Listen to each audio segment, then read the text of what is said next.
This is Audible. Dear John, Aqua Vista Book 2. Written by Christina Lee. Performed by Nick J. Russo. Prologue. Micah. 8 years ago. Will you help me clean out the space tomorrow? With his parents' help, John has just purchased a building to open a bar in town. I'm jealous that his dream is being realized while mine's stagnating. Still, I would never deny him. Of course I will. We kiss lazily. Don't have to ask twice? Thanks, babe. We're lying in bed, well after midnight, neither of us able to sleep. Mr. and Mrs. McCoy retired an hour ago, and the house is quiet. I reach for him, wanting to feel the weight of his body, his pulse throbbing against mine. Dipping my tongue past his lips, I deepen the kiss, my fingers winding in his unruly hair and holding him against my mouth, right where I've always needed him. My fingers delicately skim down his back and over his waist as he leaks across my stomach. I reach for his ass cheeks, grasping handfuls of plump, smooth skin as I split them open and my finger teases his hole. He gasps, squirming atop me. Want you to fuck me tonight, Mike. Yeah? Normally he enjoys pounding me good. Need to feel you inside me. He ruts against my groin, our dicks slotting together as our gazes clash and hold. And fuck if right now I don't need that too. He rolls off me to reach for the lube from our bedside table. We're married, but still living in his parents' basement until we find a place of our own. They've been super accommodating, and I feel more a part of his family than my own.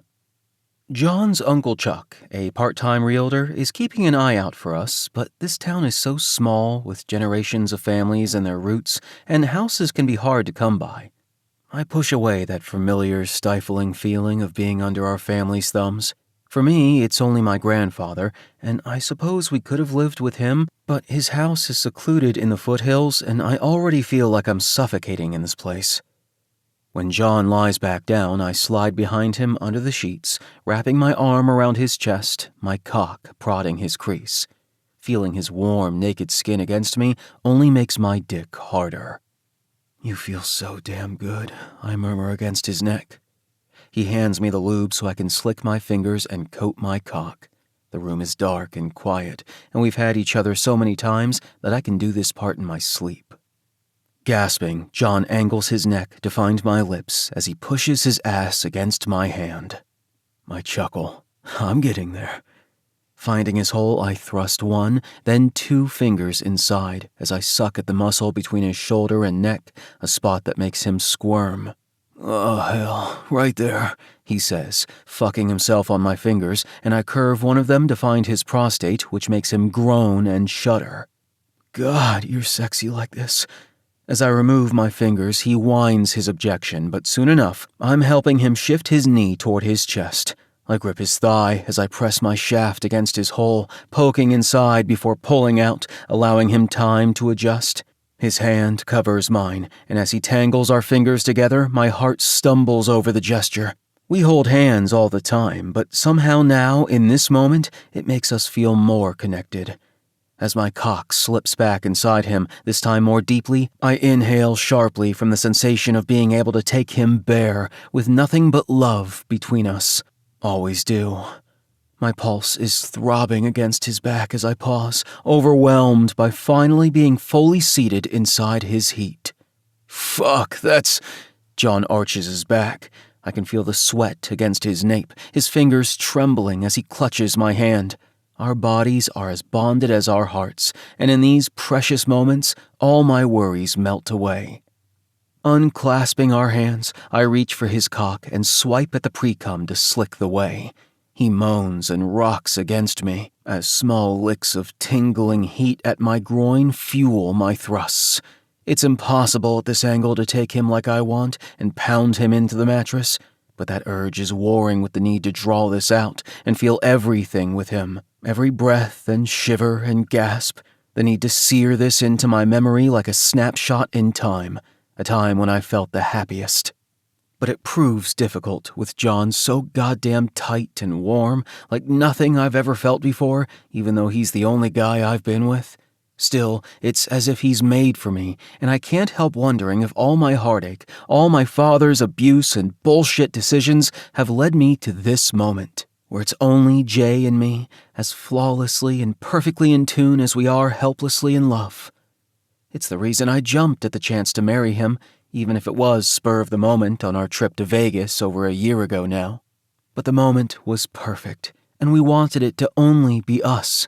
Our families were shocked, likely because they consider us young, which I think is a bunch of bullshit, but also bummed they weren't part of it. I just turned 21 this past summer, and John is a few months older. We're plenty mature enough to know what we want. Each other. Always. I knew the minute I laid eyes on him at Sunrise Bay High. An overwhelming melancholy swells inside me, and I blink back the stinging of tears behind my eyes. I press my mouth to his ear. I love you so fucking much. He turns and kisses me sloppily. I love you too. We confess our devotion every day, but right this moment, it feels necessary. He needs to know how much he means to me. How much he always will, even if I'm not always content in this small coastal town with its quirks and limited opportunities for someone like me. I need you to fuck me hard, he pleads in a husky voice that makes heat surge in my groin. Then I need to see you. He protests when I pull out, throw back the sheet, and help him adjust to his back. Need you, Mike. He sighs as I lean down and take his mouth in a breathless kiss, our tongues tangling, his hands gripping my hips. He hikes his knees to his shoulders, his eyes soft, trusting, adoring. Fuck, do I love him. I line up my cock and surge back inside, making us both gasp. Holy fuck, I groan, my pace intensifying, our flesh slapping together, echoing in the room. I vaguely wonder if anyone can hear us, but decide I don't care. His pleading turns hoarse as his fingers tighten around his cock and he strokes in earnest. I greedily watch his pink hole stretch around my shaft until he cries out, jets of cum spurting across his stomach. His hole constricts almost painfully tight around my cock, and there's no way I can hold back any longer. Light dances before my eyes, obscuring my gaze as I careen over the mountaintop as well. Collapsing on top of him, I gasp into his neck, my cock throbbing, my body quivering. I feather kisses along his throat and ear and jaw, all while murmuring his name. John, Jay, baby, beautiful. He never felt like a Johnny to me, and he secretly likes that I call him something different from everyone else in his life. Our limbs tangled together, we lie there all sweaty, with cum drying between us as we pant and recoup our breaths. My cock softens, and once I pull out of him, I grip the sheet and fling it back over us. He drags me tightly against him, spooning me, and I feel cocooned again in the safety net of his arms. Our puffs of breath seem loud against the stillness of the night, and too soon that same melancholy returns to replace the euphoria of my release. I wish we could stay like this, in the safe harbor of our love, and drown out any unsettling feelings I have about my future. They have nothing to do with him. It's my burden to bear. As if reading my thoughts, he murmurs, I think you should do it. My head snaps up. Do what? Leave this town? A gasp escapes me, but then I puzzle over the statement. I am leaving, Jay.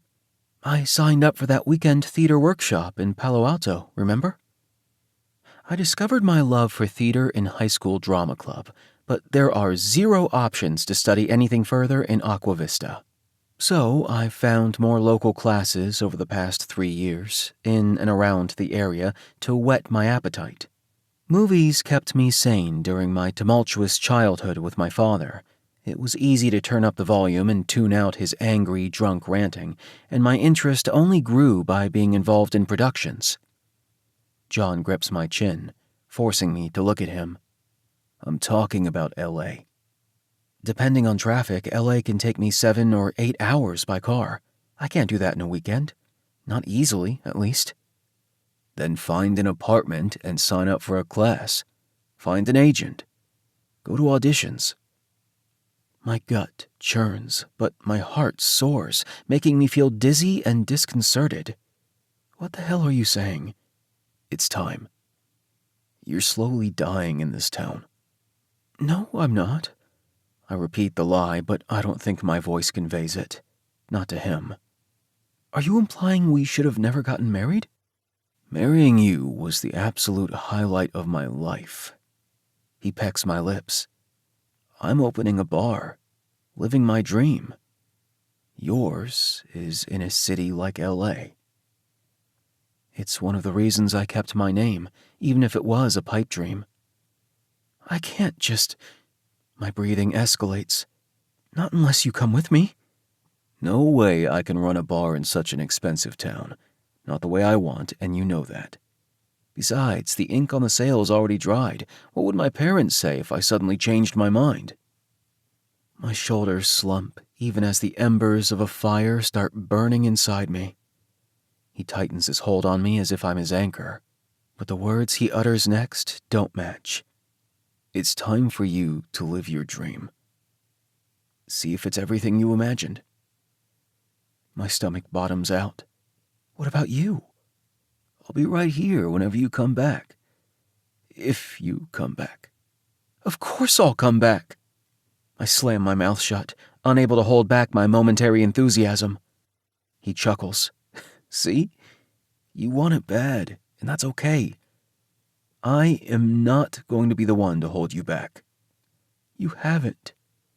You've been amazing. My eyes burn with unshed tears. I know, but it'll be okay. He squeezes my hand.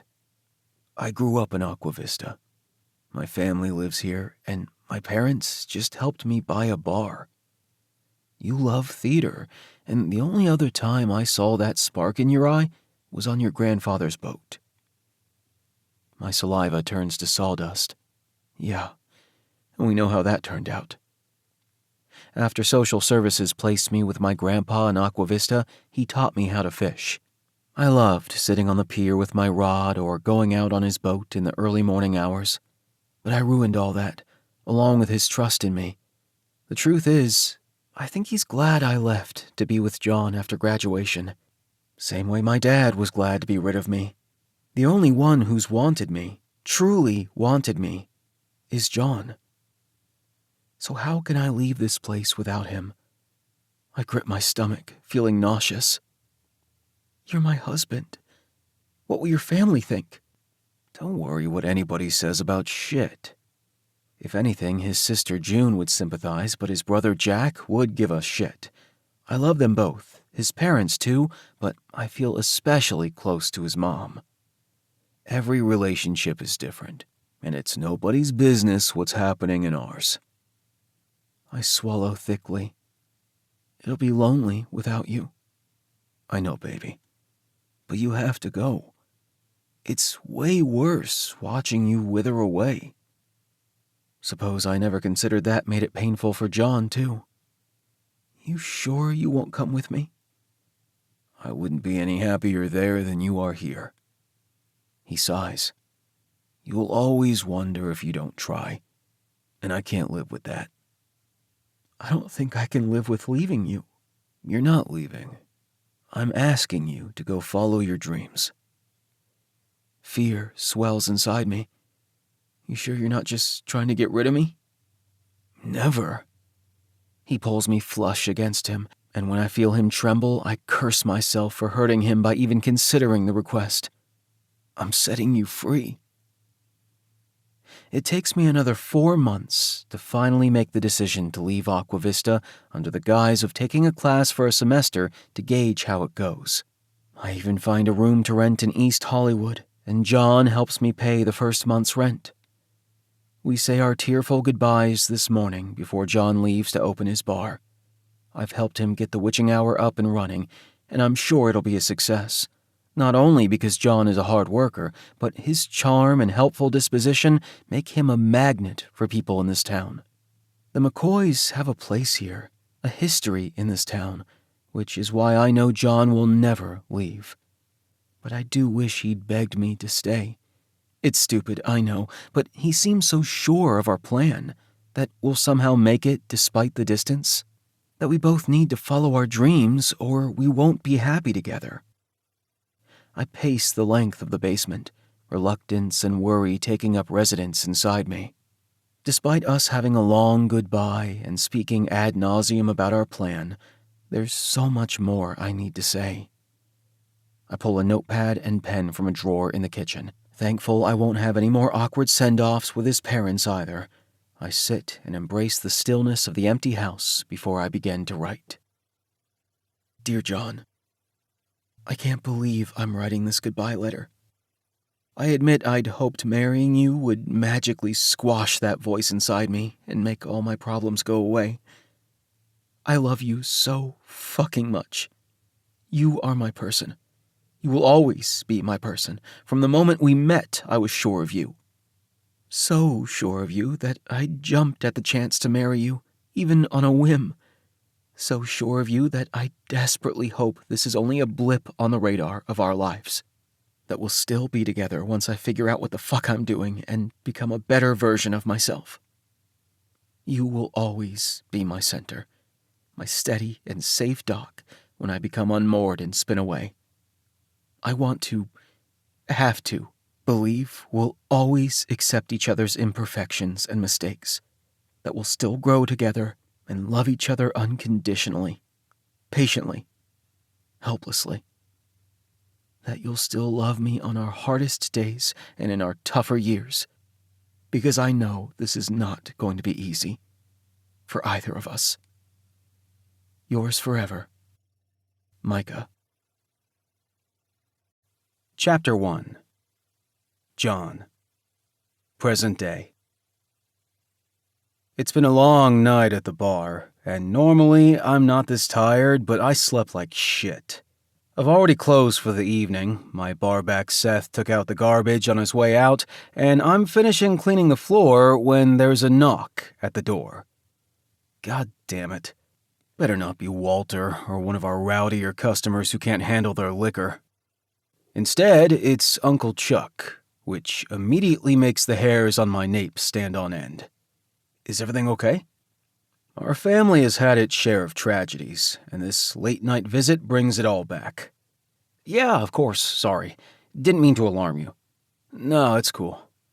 I'll move aside so we can enter the bar. Want a beer? Only if you're having one. Sure, why not? I usually don't drink during my shifts, but afterward, a cold one goes down nicely. He plops down on a stool at the bar while I pour us each a glass from the tap. So, what brings you here? I slide his drink to him. Just blowing off steam? Yeah, maybe a little. He averts his eyes. I asked Dina to let me break the news to you. What news? Now I wonder if this so-called news is the reason I got some interesting looks tonight. But no one had stepped forward to say anything to me, even though there was plenty of whispering. I can't imagine what it's regarding, but I suppose I'm about to find out. Old Man Malone passed away. I frown.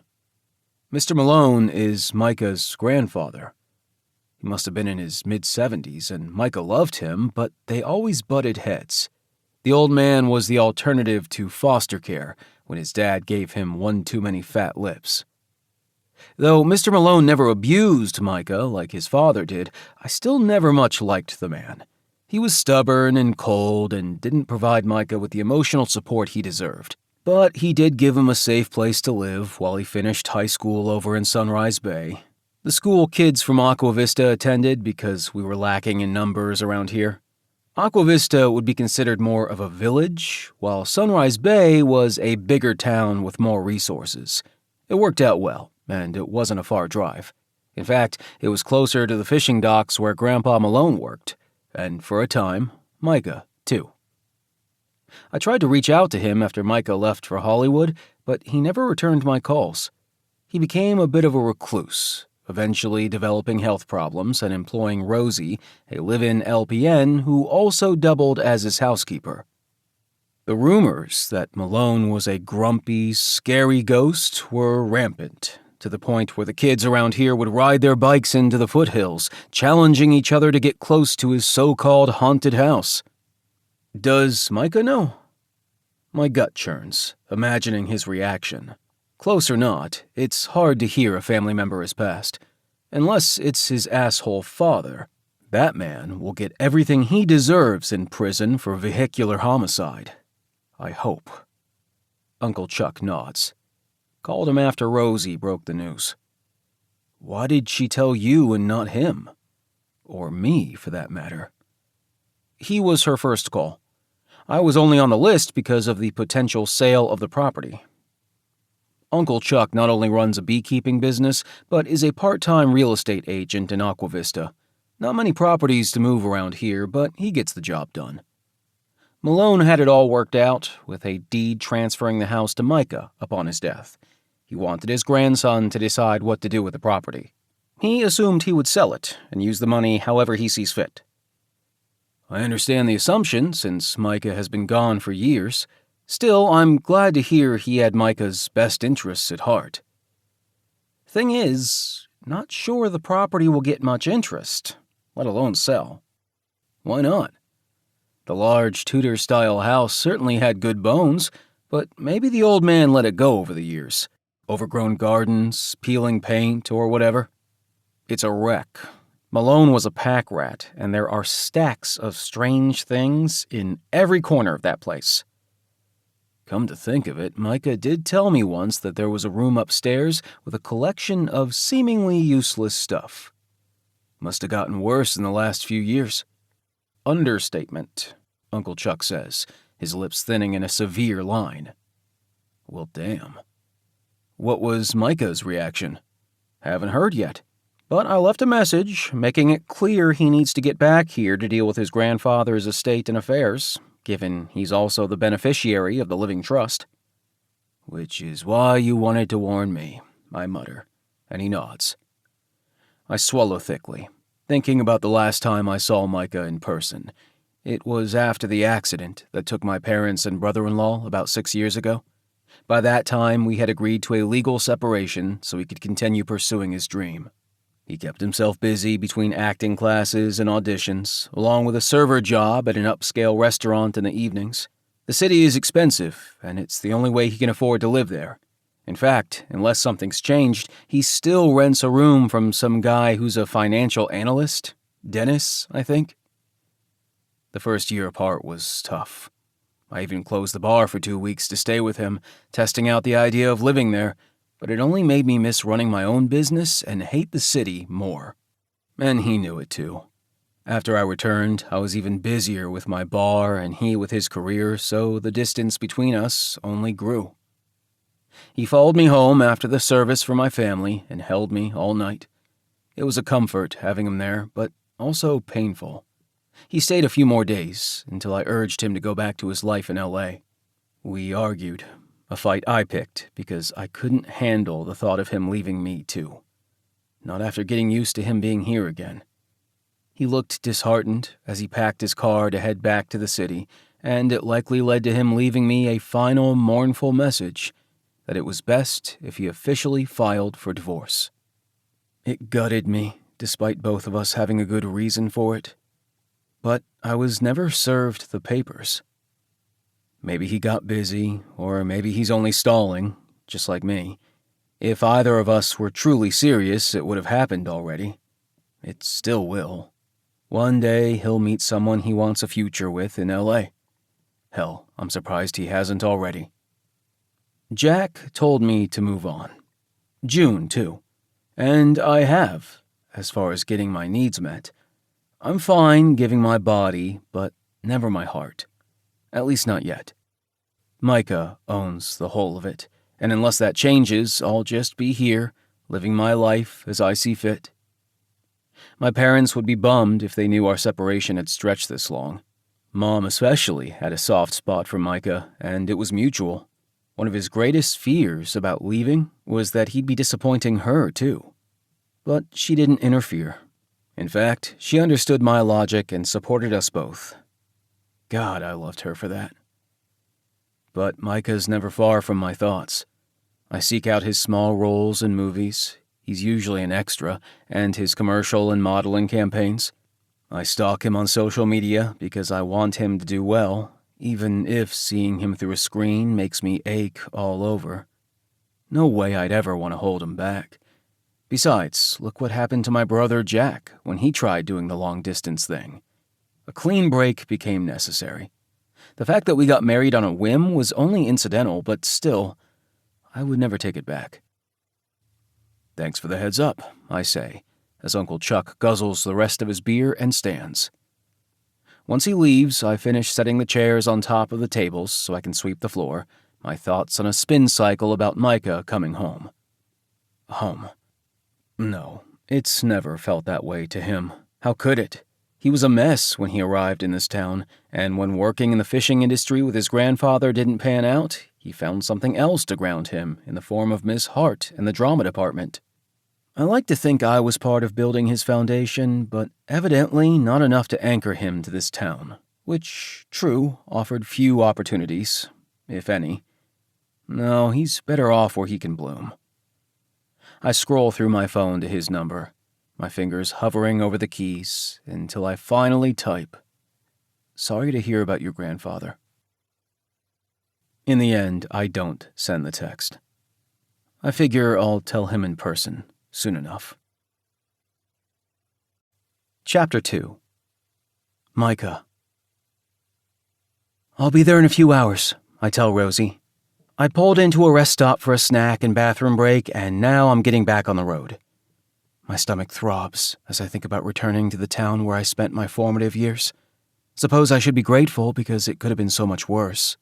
Grandpa was just as gruff as my father, but he never put his hands on me, made excuses for my dad's alcoholic rages, apologized on his behalf for passing on the gene. Apparently, it was the same with his own father. But I held on to all that anger, and other kids at school stayed away from me. I was known as the bad boy who would never amount to anything. I became a self-fulfilling prophecy and played the role well. I channeled all my rage and disappointment into skipping school, smoking weed, and getting in trouble. Used to be that the only thing that calmed me was fishing from the dock or my grandfather's boat, until I found the drama club and John McCoy, the only highlights of my teen years. Turned out I was great at acting out my emotions on stage and playing pretend. But my love affair with John was anything but pretend. It was real, but not enough to keep us together. My fingers find the edge of the large manila envelope I brought along. Not sure how John will respond, but maybe he'll agree it's long past due. As soon as I connect to Highway 1, my pulse speeds up, and not only because of the breathtaking views and hairpin curves. The last time I was here was right after the McCoy's boating accident. In the years since, Grandpa has essentially become a shut-in. He retreated from this town and these people, not that he was ever a glowing member of society. I know John tried to keep an eye on him because that's in his nature, but it was Rosie who found Grandpa after he passed in his sleep. Chuck reached out to me regarding the property, which he claims is unsellable. I'll admit it's outdated and cluttered, but no way someone wouldn't see the beauty in it. Someone with an eye for that sort of thing. Grandpa had always been a bit of a pack rat, but according to Chuck and Rosie, his habits had grown worse. Christ, doesn't this throw a wrench into everything? I've been on a roll with auditions, even getting a runway opportunity in a toothpaste commercial. Not enough to break the bank, but I'd had a dry spell for the better part of a year, and my agent just kept throwing everything at the wall. Thankfully, this detour in Aqua Vista shouldn't take more than a couple of months. And as soon as we get the house sold, I can put this place behind me for good.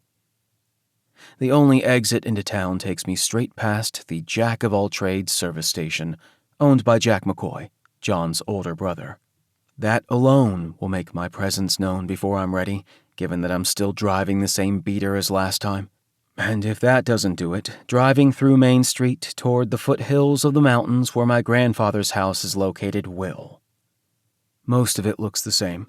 The slice-of-life pie shop, the honeycomb general store, but something called the Shake Shack makes me do a double take.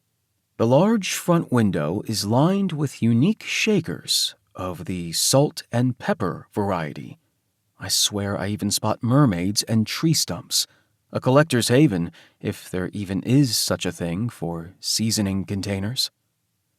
As if on cue, I see Beth from Spellbound out on the sidewalk, speaking to Walter, who's still going strong with his souvenir stand. We used to steal chocolate frog candies from him when he wasn't looking, and Beth never called us on it either, though she'd spot us through her storefront window. John said it was because they couldn't stand each other, which had to do with the Aqua Vista curse myth Walter started and profited from. That's a whole other story, partly due to living in a small town. But now their conversation looks friendly enough, so maybe they've overcome their old grudges? Interesting. I avert my gaze as I pass, hoping Beth doesn't notice me, which is unlikely. She knows everything going on in this town, not only because she loves gossip, but because she's intuitive. There's someone like her on every corner in Hollywood, some as fake as a $3 bill. Though Beth's gifts are debatable, she predicted my departure from Aqua Vista and, on my way out of town, told me I would hate fame. I ignored her, like many who'd grown up with her unsolicited advice, but fuck if she wasn't right. Not that I don't love acting. It's the bullshit that comes with auditions and making a name for yourself in the business that I despise. There's a dark, sleazy underbelly to the whole industry that someone as green as me had to learn to avoid the hard way. John doesn't know most of it, but there was one night early on when I called him distraught about a certain someone's audition couch. Thankfully, I left the premises unscathed. Mostly. Despite that, I carried on and got bit parts while paying my rent by working at a restaurant most nights, like many actors do. I inhale sharply as the Santa Lucia Mountains come into view. The beach and the mountains are among the few things that grounded me when I was most troubled. I turn after the mailbox and head down the long driveway to the brown stone and wood Tudor-style house with its pitched roof and decorative gables. There was a time when this place brought me relief, mostly right after I escaped my father's fists. I was finally safe, but the memories plagued me. Moving to L.A. was like a breath of fresh air, even if it practically destroyed me to leave John. I begged him to come with me, but he was dead set on letting me forge my path, married or not. Besides, he despised Los Angeles as much as I did Aqua Vista. Well, despise is probably too strong a word. It was more symbolic than that. More like leaving behind my demons. Life is messy, even when there's plenty of love to go around, and my relationship with John certainly is in shambles. Same with my grandfather. He gave me a secure place to live out the rest of my childhood, but that was the extent of it. He didn't radiate love or warmth, and he threatened to send me to foster care when I acted out, especially after I nearly ruined his Fisher reputation. Instead, I was banished from the docks, and he knew that would be punishment enough. I often wondered if my father grew up in a cold, distant household too, or if my late grandmother carried the load for my grandfather. Dad never did much reminiscing with me, though I hear he's much more reflective behind bars. Sobering up after a drunk driving incident that killed someone might do that to you. I cut the engine and stare up at the stone house. The wrought iron balcony on the second floor has the remains of dead flowers in a large pot. I would step out there for a midnight smoke and fall asleep on the uncomfortable chair. My back would be stiff, but I enjoyed the mountain air on my skin. Sometimes, John would sneak up to my room by climbing the trellis with all the ivy, careful not to get caught by my grandfather, who would sit in his recliner by the large bay window on the mountain side of the house. I can still picture his fuzzy slippers and mug of black coffee. I smile at the memory, because it's one of the good ones. Uneasiness settles in my chest. Grandpa's back was a mess from working as a deckhand most of his life. Hauling and sorting the catch, as well as setting lines and traps, led him to using a cane and eventually retiring in his early 60s from a position he loved as a bosun on Calamity Jane, a large trawler that caught mostly bass, trout, and halibut, but wouldn't turn away cod, herring, and anchovy for a good price. Still, I thought the man would live at least another decade. Now, I wish I'd insisted on inviting myself for the holidays last year. He always blew them off, and I let him for obvious reasons. It had been increasingly harder to return to Aqua Vista. I exit the car and grab my bag, making a mental list. I have to pick up his ashes and figure out what to do with them. Rosie will know. Then I need to get this house sold. Chapter 3. John. He's here. I can feel him. Always could. It doesn't matter that Beth told me she spotted Micah rolling into town. It's as if my heart is a homing device, clenching, beating, searching, wanting him near. Still, my breath catches when the door swings open and Micah walks into my bar. I drink in every inch of him, from his long legs to his prominent shoulders, his dark brown coiffed hair, clean-shaven jaw, and caramel eyes. Like one of those old-school movie stars. He is still one of the most beautiful men I've ever laid eyes on. I need to get it together before I give myself away. It's been years, and he still has the power to disarm me. I can't let that happen, not anymore. The bar is empty this early, which I'm thankful for, not only because there will be fewer witnesses to our reunion, but also because it feels like I'm in a dream as he moves towards me, causing memories to blur together. Meet me behind the stage curtains so we can make out. Let's do it. Let's get married. I want to be your husband.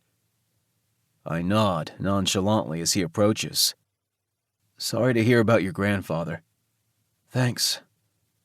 I can just make out a mix of grief and discomfort in his irises. He lived a long life, even though the last few years were questionable. I tried to keep an eye out. I figured you would. His gaze meets mine. Always willing to lend a hand. That's me, I mutter, regardless of whether the sentiment is true or not. Sure, I'm available to help people in the community, but not like my father was.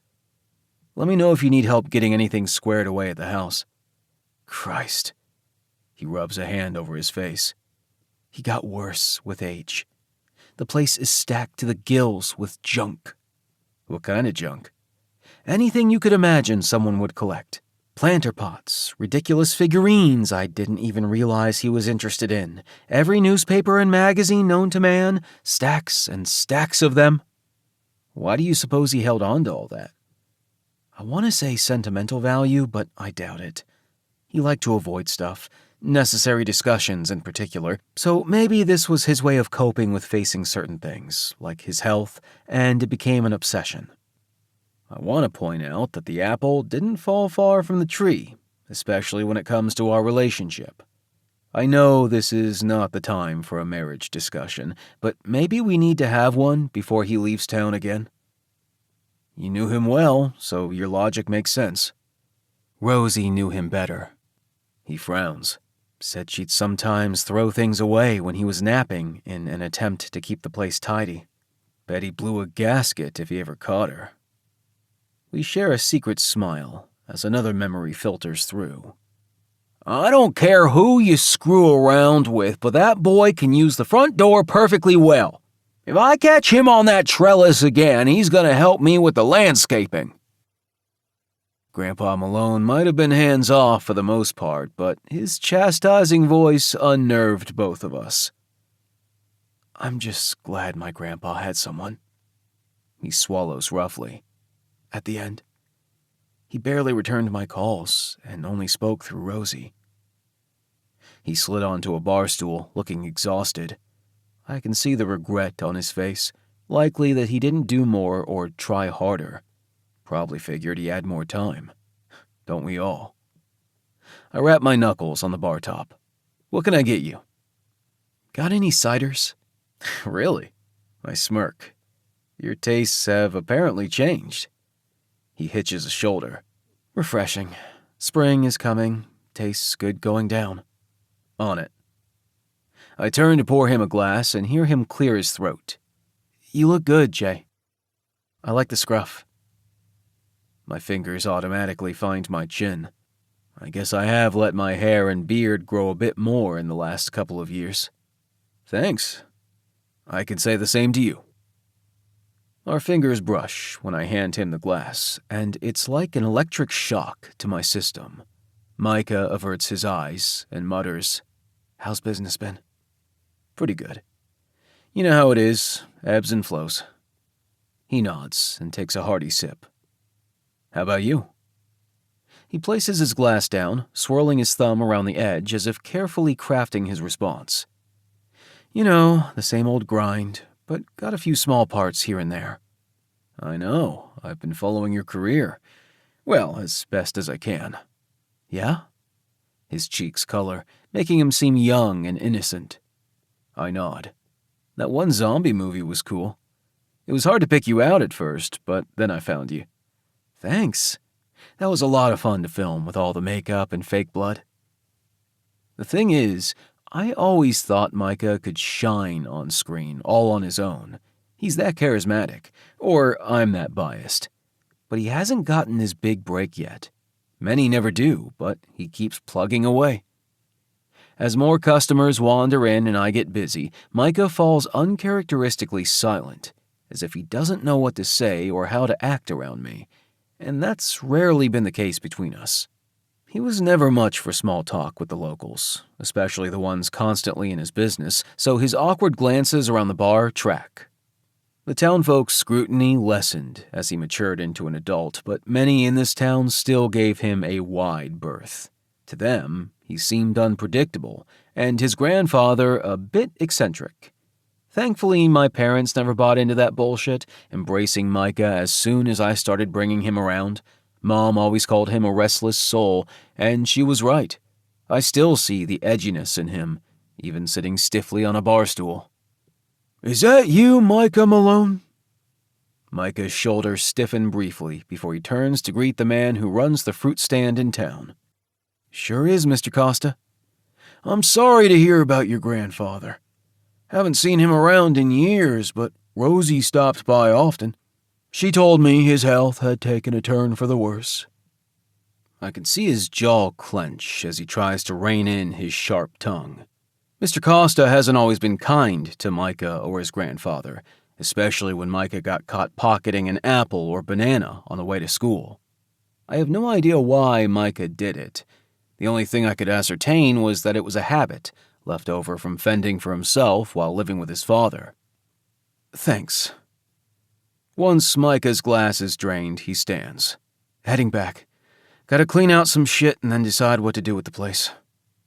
My gut churns, knowing it's unlikely he'll consider staying in town. It would hold too many bad memories for him, on top of stifling his career. "You're gonna clear out all the stuff he's collected?" "Chuck says it won't sell otherwise. Too cluttered to show it off properly." He leaves cash on the counter. "You wouldn't happen to know anyone who can give some advice on how to make it more presentable?" "I sure do. Jack's new man." His eyebrows rise to his hairline. "He finally got one to stick around, huh?" He shifts uncomfortably, likely realizing how that sounded. Except our situation is different from what Jack had with his ex. At least, I've always told myself it is. A good one, too. His name is Aaron Edwards, and he moved here from San Jose. Likes to restore houses. Lives in the Martins' old cottage. "What happened to Mrs. Martin? She pass away?" He looks stricken, probably because she was one of the only people in town who was kind to him. She would slip him hard candies from her pocket whenever their paths crossed. He liked the butterscotch ones best. "Yeah." "Sorry to hear that." He frowns, and it makes me reach toward him, but then I think better of it and draw my hand away. "She kept up with you too, you know." "Yeah, I know." He averts his eyes as if embarrassed about the attention. "She sent me a postcard once." Huh. I hadn't known that. Glancing around to make sure all my customers are taken care of, I step around the counter and walk him to the door. "I can get in touch with Aaron for you." "Appreciate that." He turns to say something, then seems to change his mind. Anything else? I can see it in his eyes, the raw neediness, and not only because of his grandpa and Mrs. Martin. It's that visceral thing that tethers us together. I step toward him. Maybe he needs my arms around him like I did after the accident. He stares hard at me before shaking his head. Nah, it's okay. Wouldn't want any rumors to spread. And before I can respond, he's gone. Chapter 4. Micah. I couldn't bring myself to tell John I brought the divorce papers with me. I don't want to disappoint him. Or maybe he'll disappoint me by not batting an eye when he agrees with the joint filing. It doesn't need to be joint, neither did our separation, but it's better if we work toward a resolution together. I don't know what we've been thinking these past few years. Obviously, we're not the only couple living separate lives but still married. I've met plenty in Hollywood. People get busy or try to avoid a painful reality. For me, it's both. John could have taken the matter into his own hands at any time by filing his own paperwork, but he never has. And maybe I'm secretly grateful because seeing my first love again made me weak in the knees. He's always had that effect on me. John McCoy will likely be my one and only love, but it's time to let him go. He sent me on my way 8 years ago, and I never got my big break, so now I'm returning, tail between my legs, to clean up the mess I made and my grandfather's mess in the process. Rosie is outside the house when I arrive, searching through boxes of junk she's carried out to the driveway. She seems as confounded by the process as me. Of course, she doesn't need to stay or help with any of this, but I can tell she needs to. I can read the shock in her features over his sudden death. If they'd grown as close as I suspect over the years, she needs to work through stuff of her own. I exit my car and step toward her. Do you know of a newer resident by the name of Aaron Edwards? No. Why? Apparently, he refurbishes houses. I think I'm going to ask for his help.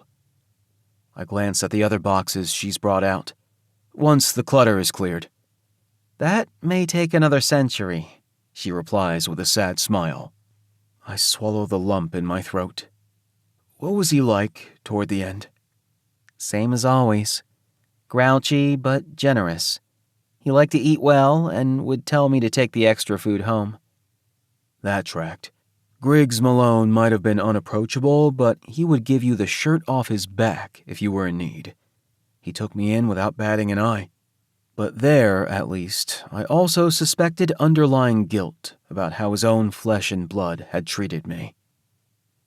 The day before I found him, she motions as if unable to say the word. He had an accident. I stiffen. What do you mean? He decided not to use his walker to get to the bathroom and fell in the hall. Was he hurt? Not any worse than other times, but he did say he felt a bit dizzy. I told him I'd get him to the car to take him to an ER or call an ambulance, but you know how he was. She gives me a pointed look. I checked all his vitals, and for any bumps and bruises, and he promised me he'd let me take him if he still felt the same in the morning. No doubt he shouted or threatened to dock her pay if she made too much of a fuss. She swipes at a stray tear. I shouldn't have listened to him. Hey, let's not play the blame game, or I'll start too about not coming into town more often. As it was, he wouldn't take most of my calls. It was just as well because every time we talked, he would ask me if I'd made it big yet, in a way that caused me to feel foolish and inadequate. It was his way of disagreeing with my life choices, but that was always the case. She nods. He became more and more secluded, cranky, and didn't want to be bothered. Asked me to keep in contact with you. She lifts a small statue of an angel from the box and gazes at it with fondness, obviously remembering one thing or another. Feel free to take what you want. Unless he discussed his final wishes with you? He did, she admits, and my heart clenches. He wanted you to have the house and do whatever you liked with it, though he figured you'd sell it. The boat, too. The boat? He'd bought it for personal use and fishing competitions. I loved spending time on that boat. He kept it? It's in storage. Where? Same place, near the docks. Okay, I'll take a look. I meet her gaze. And what about you? Me? I was only his employee. She waves me off. Sure, he made promises to pass on this or that, but I think that was the beginnings of his dementia talking. Or maybe it wasn't. You were with him for years. It's obvious you'd grown close. I'm sorry for your loss, too. Thank you.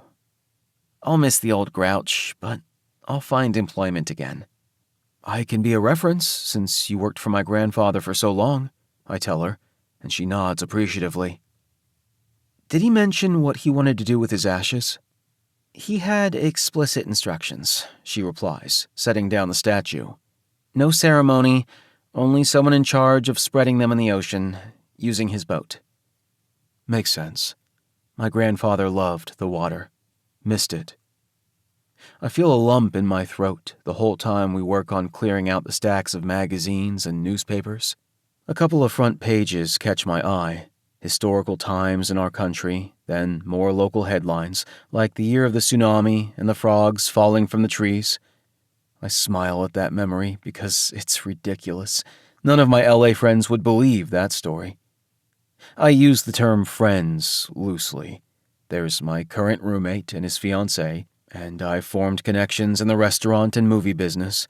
We hang out after work or between auditions, but none of it feels like the deep tie I have to John or his family. When his parents and brother-in-law died in the boating accident, I returned to show my support, and grieve too. Since that last time, I haven't brought up the divorce. It hasn't seemed important, not unless one of us got serious about someone else, and so far that hasn't happened. Sure, I get my needs met with men and women when I'm in the mood for a hookup, though it's definitely not the first thing on my mind. John and I agree that a legal separation means we're free to explore or date, but whenever I think about him with someone else, I feel sick to my stomach.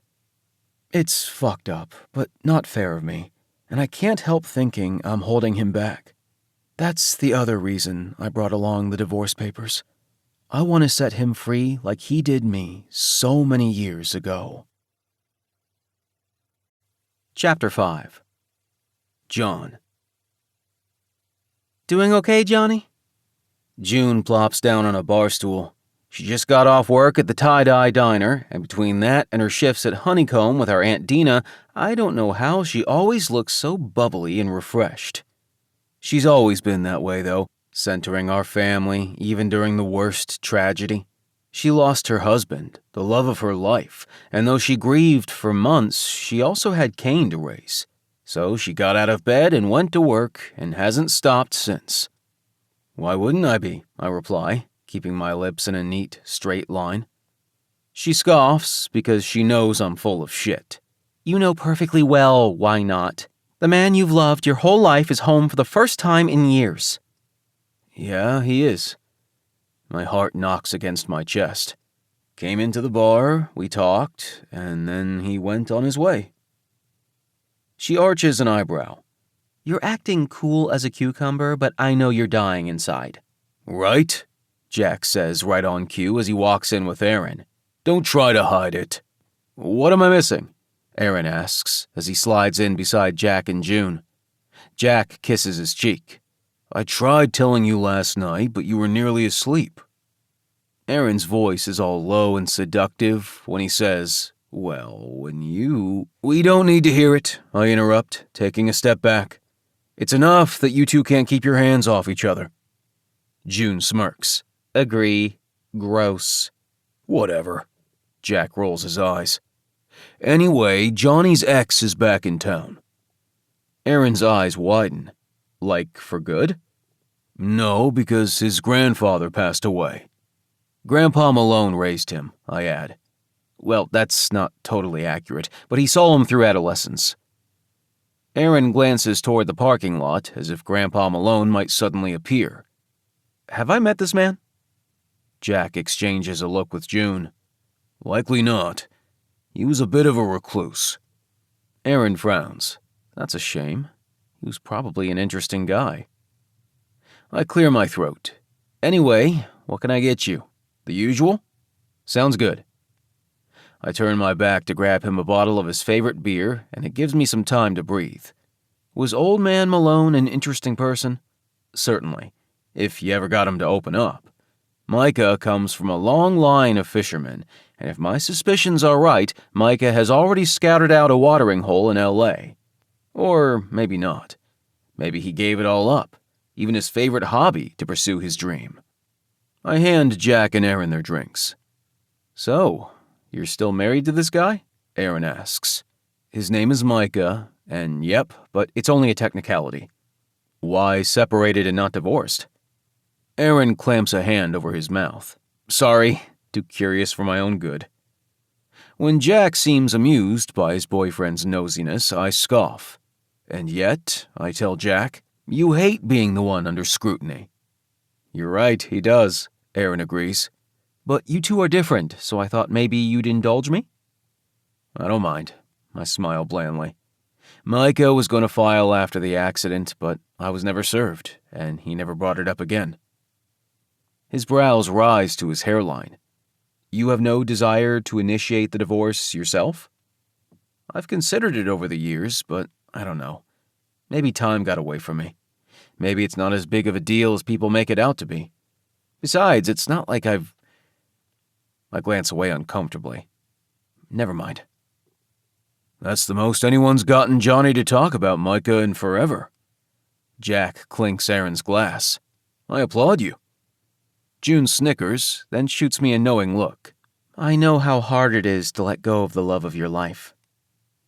My pain is not the same as losing a spouse in an accident, but it still makes me ache all over.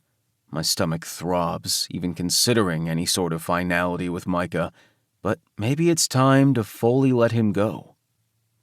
By the way, Micah is looking for someone to help him fix up Grandpa Malone's house so he can sell it. Aaron's eyes light up. Really? Apparently it needs work. I wince. And not only because of all the junk that needs thrown out. Well, I'd be happy to take a look. Okay, cool. We can schedule a time to drive over there so I can introduce you. Sounds good. The night gets busy, but I can't stop thinking about Micah and how good he looked standing in my bar. Back home that night, even more memories surface, especially since this is the place where Micah and I got our start as friends, then lovers, but also where we lived after returning from our Vegas trip unexpectedly married. I think about how young and innocent we were, at least in the sex department. In high school, Micah might have been known as the bad boy who was always in trouble, but he was only starting to explore his sexuality. Soon enough, we were sneaking around, trying to get any time together we could before our families found out. Not that they'd object, just that being in our secret bubble for as long as we could felt right to both of us. My hands shake as I climb the trellis on the side of Grandpa Malone's house. Once I make it to Micah's second-story window, I knock lightly. It's not like we didn't plan this, but his look of surprise tells me he had his doubts. He carefully opens the window so as not to make too much noise, and I climb inside. I didn't think you had it in you, he says as my feet hit the carpet. It looks brand new, as if his grandfather made some updates when he found out Micah was coming to live with him. As he closes the window, I take in his room. A queen-size bed, a tall dresser with a television sitting on top of it, and a gaming system underneath. This is nice. Not any nicer than your room. Except your stuff looks newer. My Xbox is old, and you have those fancy wireless controllers. He looks away as if embarrassed his grandfather bought him stuff. Maybe because he works so hard on the docks. He's in charge of the deckhands on a large ship called Calamity Jane, and they keep the vessel in tip-top shape. At least, that's how Micah described it.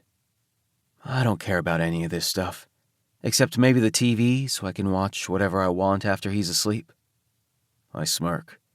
You act like you found a porno channel or something. Screw you, he replies. Maybe I have. Yeah? I sink down on his bed. What kind of porn? I was only kidding. Besides, anyone can find that stuff online. True. Though I suspect his grandfather would either have parental controls or keep a sharp eye out. He's an intimidating man, which is why me showing up like this is tricky.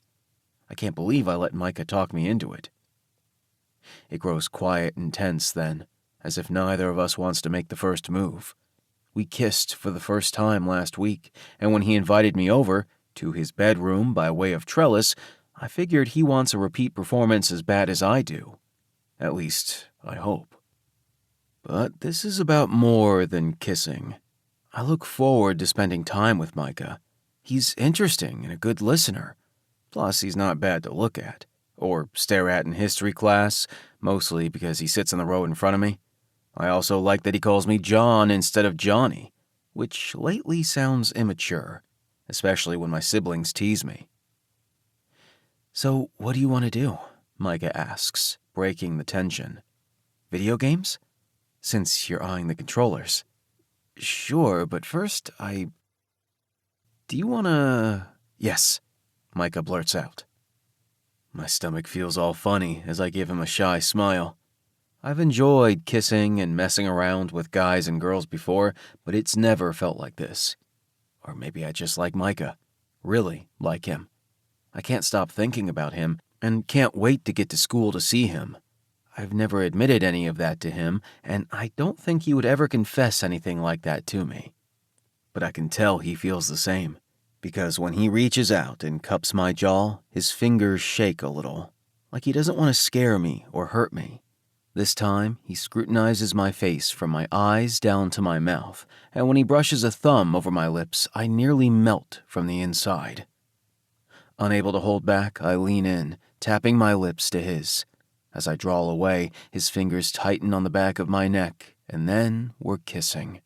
Gentle and sometimes hard presses of our lips for who knows how long. But it's when Micah's tongue slips out and swipes against my mouth that I nearly lose it. I'm so hard from only his lips against mine and his hands in my hair that the added sensation of his tongue might make me embarrass myself in a different way. French kissing can be sloppy.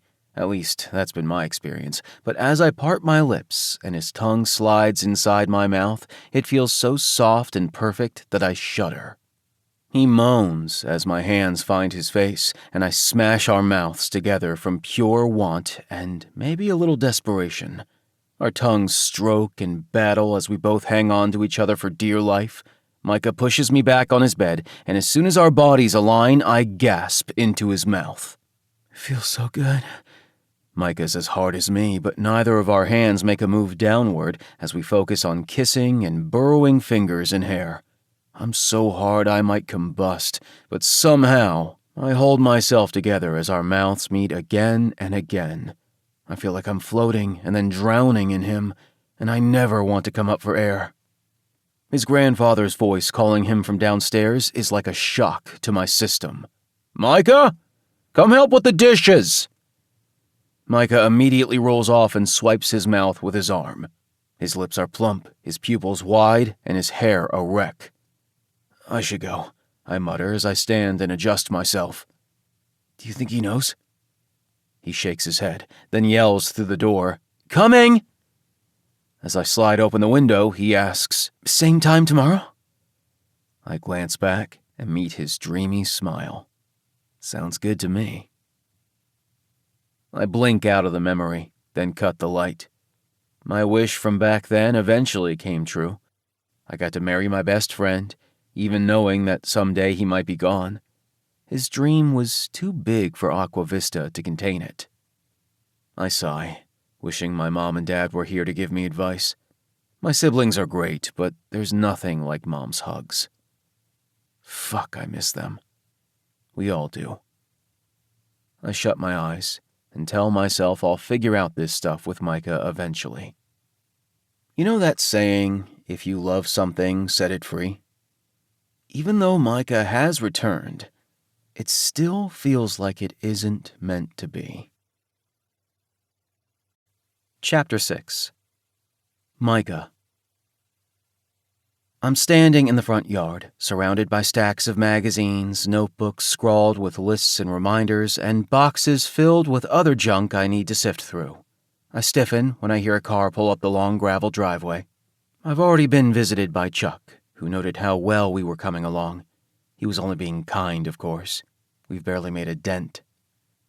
I recognize John's car, and in the passenger seat is an attractive guy. My stomach tightens briefly, jealousy rearing its head, though I have no right to him anymore.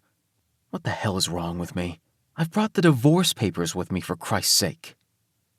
And then it dawns on me as they exit the car and walk toward me. "You must be Aaron Edwards, Jack's new guy," I say to the man extending his hand. He smiles dreamily as if he enjoys hearing the title. "Nice to meet you, Micah. I'm sorry for your loss." I glance at John, who offers a sad smile before his gaze travels the length of the yard and toward the side of the house where the trellis is located. My skin heats at the memory. "This is something else," Aaron says, stepping toward the neglected flower beds and overgrown bushes. "Add them to the list of things needing tending around here. I never would have known this house was tucked back here. Apparently, you have yet to hear the spooky tale of Old Man Malone. Uh-oh, is it another one of those curses?" I chuckle as I think of Walter's souvenir stand. "So you already know about the frogs and the whale crud on the beach, and, most recently, locusts," John adds. My eyes spring to his. "No kidding. I obviously missed that one." "I swear it was like the apocalypse." Aaron shivers as John smirks. "Now, what's this about your grandfather?" "Don't believe everything you hear," John says. "All small towns have a scary house kids dare each other to drive past." "Do they really?" Aaron asks in an amused tone. Asks the person raised in a large city. The folktale started after I left, and my grandfather became a recluse. John always thought that rumor was garbage and hated it being gossiped about in his bar.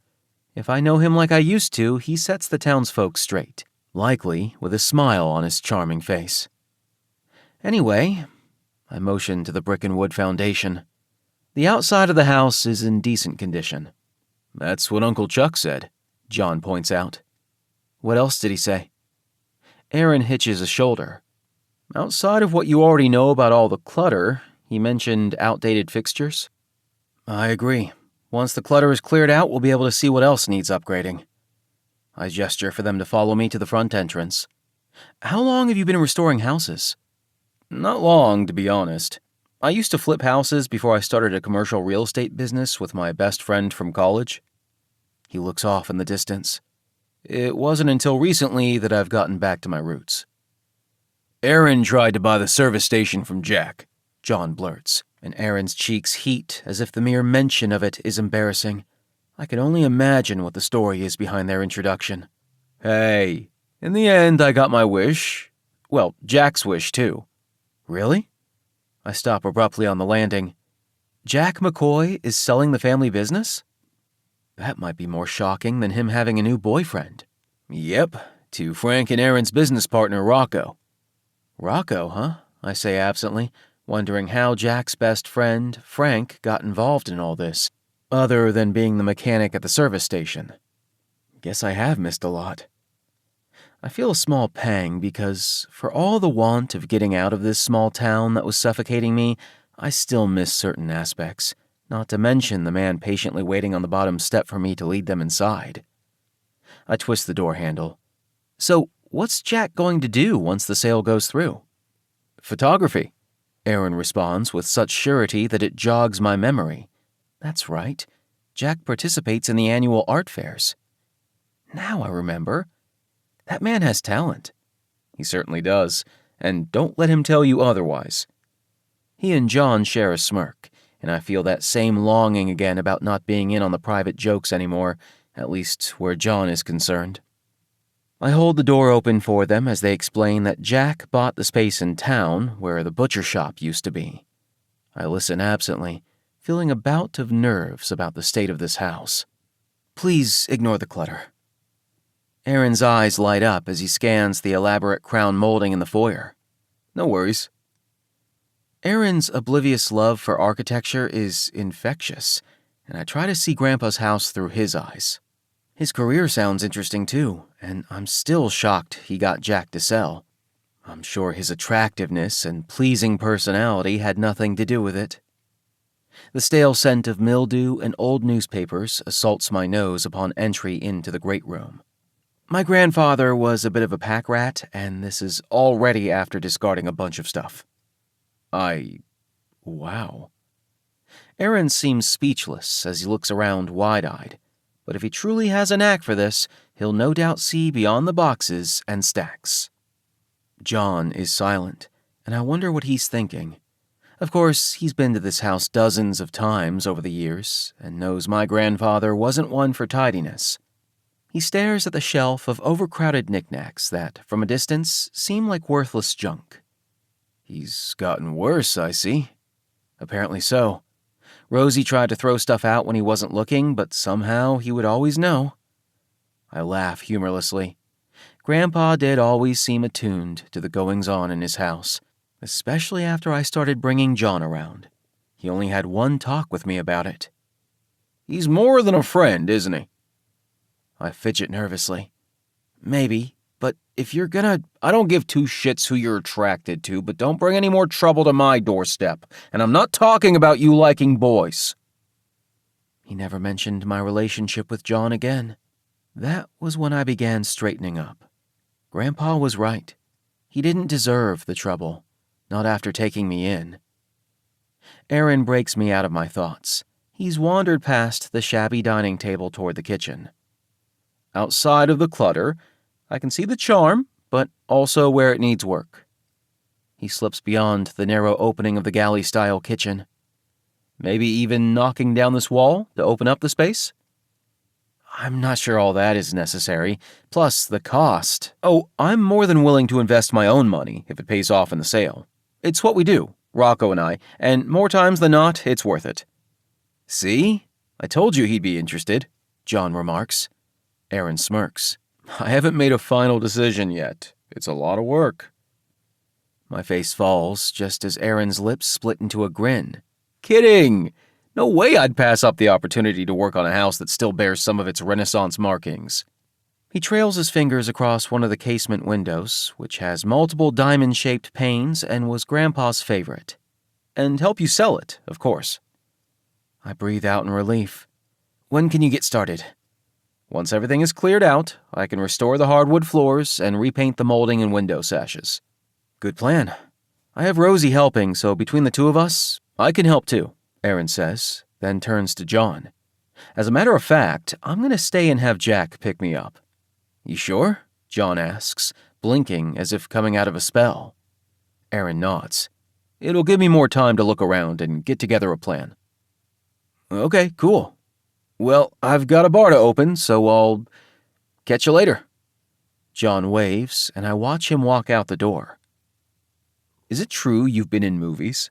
Aaron asks, as he picks up a stack of celebrity magazines. Nothing to write home about. But it's still your dream? Well, I don't know about... I realize that despite how innocent these questions seem, it might be a fishing expedition on Aaron's part, so I head in a different direction. Yeah, sure. I just don't know if I'm convinced it'll happen anymore. I get that. He looks off in the distance.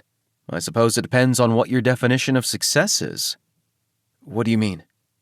He angles his head in thought. So, to me, you've already achieved a lot because you've acted in small parts. And some might think I was accomplished in San Jose with my real estate business.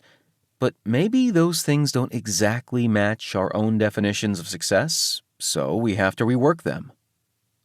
Like how you moved to Aqua Vista and started restoring houses again? Exactly. It's a success by my standards, not by society's. Because it makes me happy. And not all accomplished people are. I feel a lump in my throat as I consider his definition, but it's too much to unpack right now. Wanting to change the subject, I head toward the steps. Let me show you upstairs. There's a mountain view. Aaron is in awe as soon as I lead him to the burnished wood staircase to the main bedroom, where there's a wall of casement windows. Such a great view. And you used to live here with him? Somehow, I find it easier to talk to a stranger about that period of my life than relive the memories with John. Yeah, I moved here my freshman year of high school. And that's when you and John started hanging out? Yep. He was my best friend. And then became more, of course. Even though my childhood was tumultuous, somehow thinking back to the simplicity of those times calms me. Jack says you two married young? I suppose you could say that. We were only 21, but I still knew I would love John forever. I inhale a sharp breath, wondering what Aaron could be thinking about my departure. And for the record, I didn't know I'd take off a couple of years into our marriage. I tried to make it work in this town. I think I understand. I twist toward him. Do you? Well, mostly. I know what it's like to be unfulfilled and feel like something's missing. I wasn't unfulfilled in my marriage. He shakes his head. That's not what I meant. I knew John wouldn't move away from this place. Couldn't. He was just getting his bar up and running, and Aqua Vista is woven into the fabric of him, of his family. Besides, my dreams weren't his. He's closely scrutinizing me, and I wonder if I've professed too much. But I can only imagine what Jack has told him about me. No love lost there, even if we were close as kids. If you don't think I'm overstepping, I can still see the love between you. My eyes sting, and I blink away the tears of frustration. I think that's why there's no bitterness between us. We eventually came to accept this. John always knew I would want different things, but married me anyway. Said he wanted to be with me as long as he could. I turn away before I start blubbering. John is still the most giving man I've ever known, and if he knew the scumbags I'd been around in Hollywood, he'd lose his shit. There's definitely plenty of love. That's never been our hardship. Chapter 7. John. After breakfast, I get in my car to drive toward the mountains. I don't know whether to thank Grandpa Malone or curse him for being the catalyst for bringing my ex back to town. I'm a hypocrite, though, because I razzed Jack for not wanting a long-distance relationship with Aaron, knowing full well mine with Micah didn't last. But ours revolved around different circumstances. Leading up to the legal separation, we mutually agreed to take a break in our relationship so there was no pressure. But maybe that was a mistake, because all it did was fuel our estrangement. It became too painful, the longing for him too much, to hear about his prospects in LA, so a breakup was likely inevitable.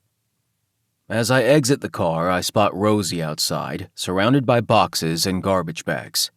Hey there, Rosie. How's it going? I've met her in town a couple of times, but we mostly spoke on the phone when I called to inquire about Mr. Malone's health. Whenever I offered to stop by or drop something off, he refused. Maybe it was for selfish reasons on my part. It was a link to Micah I couldn't seem to part with. She wipes her brow after tossing what looks like broken pens from the box into a bag. He's collected a lot of clutter over the years, but it wasn't really my place to tell him how to live. He probably wouldn't have listened anyway, I reply, and we share a smile. I'm sorry for your loss. No doubt you've gotten to know him well over the past few years. She nods. I admit I'll miss the old grouch. I offer a sad smile. What will you do now? I have another family lined up for an interview. She doesn't seem pleased about the prospect. For now, I'm going to help Micah. It's what Mr. Malone would have wanted me to do. I walk inside to see Micah holding a broom while staring at an urn on the mantel, completely lost in thought. Hey, you okay? My question startles him. What are you doing here? I figured you could use an extra set of hands. Are you sure? He deadpans. Maybe it's not such a good idea. What, to be around each other after we've been friends since childhood? I tease. I mean, you are my husband. The way he says it, in that sexy, smirky tone, nearly knocks me on my ass. Our eyes connect and hold until he clears his throat. Well, thanks. I can certainly use the help. I motion toward the fireplace. Is that him?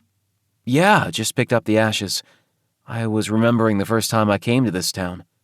How different it felt. How angry I was. God, yeah, but you still made my breath catch the moment I saw you. He was all fire and heat, his eyes molten lava, drawing me in. Micah stifles a groan. You were the only bright spot during that time. My heart thumps. Glad to hear I helped make your childhood better. His eyes soften. You made everything better. My stomach sours. Obviously not everything. Micah steps forward with a troubled expression. Jay, don't. You know Let's not go there, yeah? I give him a pointed look that stops him in his tracks. Looks like we got our work cut out for us around here. Understatement. He forks his fingers through his hair. Let's get to it then. We work all morning, sifting through shelves and drawers. His grandfather's collection includes bent postcards, yellowing notepads, hats, used books, and fishing apparatus, all crammed into any available space. We stand side by side at the dining table, either pitching junk or filling empty boxes with anything that might be usable for donation. I hold up a brightly colored lure that resembles a small fish with a poofy tail. Have you been lately? Fishing? He shakes his head.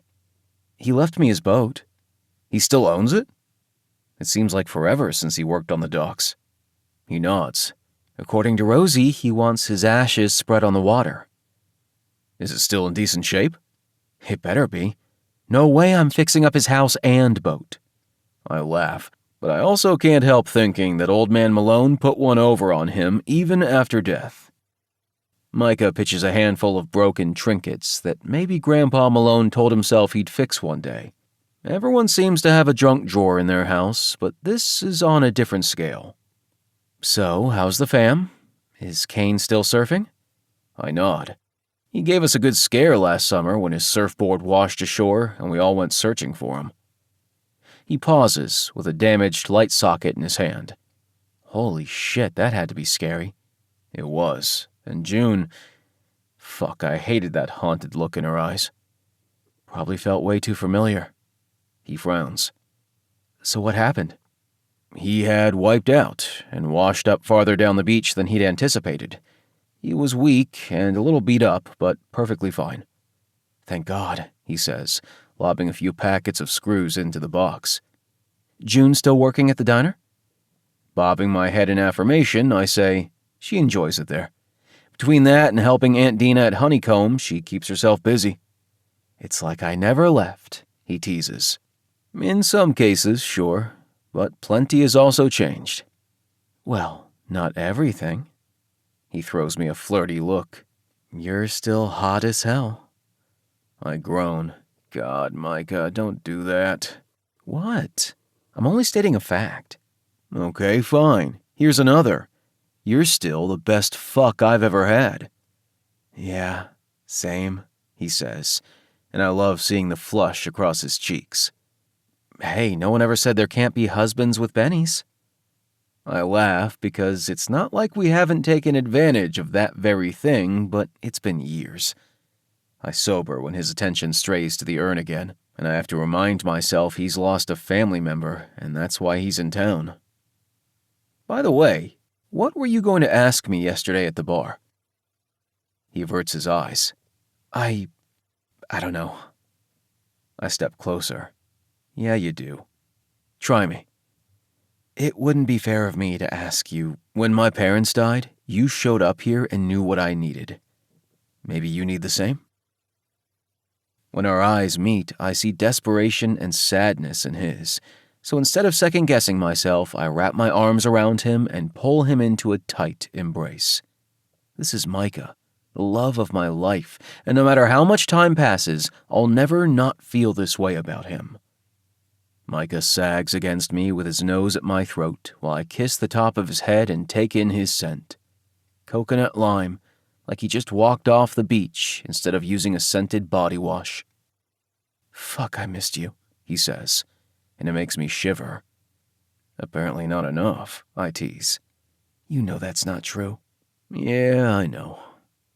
Besides, what's my excuse? I've considered showing up in L.A. to be with him countless times. If only we were able to be in the same town. He draws back. I think about it.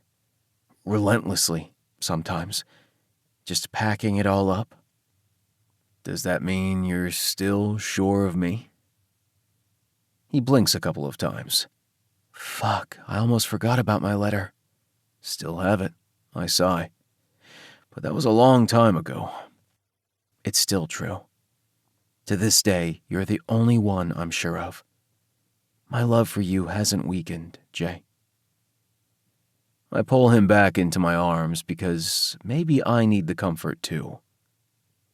I tell myself that if you hadn't pushed me to leave, I would be miserable never knowing what Hollywood's like. That was the exact reason I did it. And? Any conclusions? That it's not as easy or glamorous as you think when you're younger. He pulls back to look at me. You also have to get used to doing other things while waiting for your big break. Like working as a server? Uh-huh.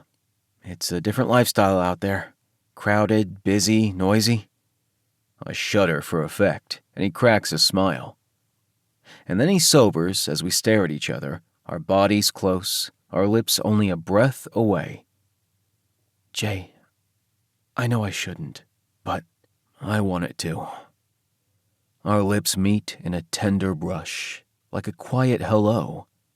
There you are, the missing piece of me. It's like coming home. We kiss softly, tenderly holding each other for several long minutes before I pull away and get my bearings. I could easily stay like that all day and night. It takes everything in me to make my lips utter the words, I should get going. Micah's expression is forlorn. Thanks for the help. He swipes at his eyes, and I can't tell if it's because of us or the grief over losing his grandfather. Either way, it makes my throat clog with emotion. No problem. Let me know what else I can do. Got any experience getting a fishing boat up and running? He lobs at me, and I laugh as I head out the door. Chapter 8. Micah. After a morning of driving bags of junk to the local dump, I head back out the door because a guy's got to eat.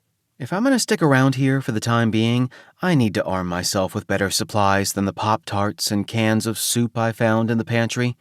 Rosie helped keep my grandfather stocked, but our palates have always been different. His was way blander. My cell rings as I slide into my car. It's my manager from the restaurant, so I answer on the first ring. How's it going? He asks. You know how it is. He'd shared with me that his dad had recently passed away. The house is a wreck, and I'm not sure if it's going to sell without a serious undertaking. Take all the time you need. Your job will be here when you return. Are you sure? God, that's generous of him. But he's always been a kind boss, allowing me to trade shifts whenever an audition came around. Absolutely. Thanks. I end the call and then drive into town. Outside of the notable new businesses and the now defunct butcher shop, whose windows are covered while Jack decides what to do with the space, everything seems about the same. I park and head into Honeycomb, knowing I won't be able to avoid the McCoys forever. Besides, Dina is married to Chuck, and he's been genial to me throughout this ordeal. The bell clangs above the door as I enter. Well, look who it is, Dina says, causing other customers to turn and stare. Sorry to hear about your grandfather. My gut churns at the attention drawn to me, but in all honesty, his death still doesn't seem real. Not even with the urn containing his ashes sitting on the fireplace. Thanks. Unfortunately, I haven't seen him in the last couple of years, but I've gotten to know Rosie. I fiddle with one of the honeycomb lotions at the counter. Yeah, she's a good person. Chuck says you're getting help with the place? Yeah, as soon as it's cleared out, Aaron is going to take a crack at it. Good plan. The cottage he bought turned out amazing. She motions toward the street.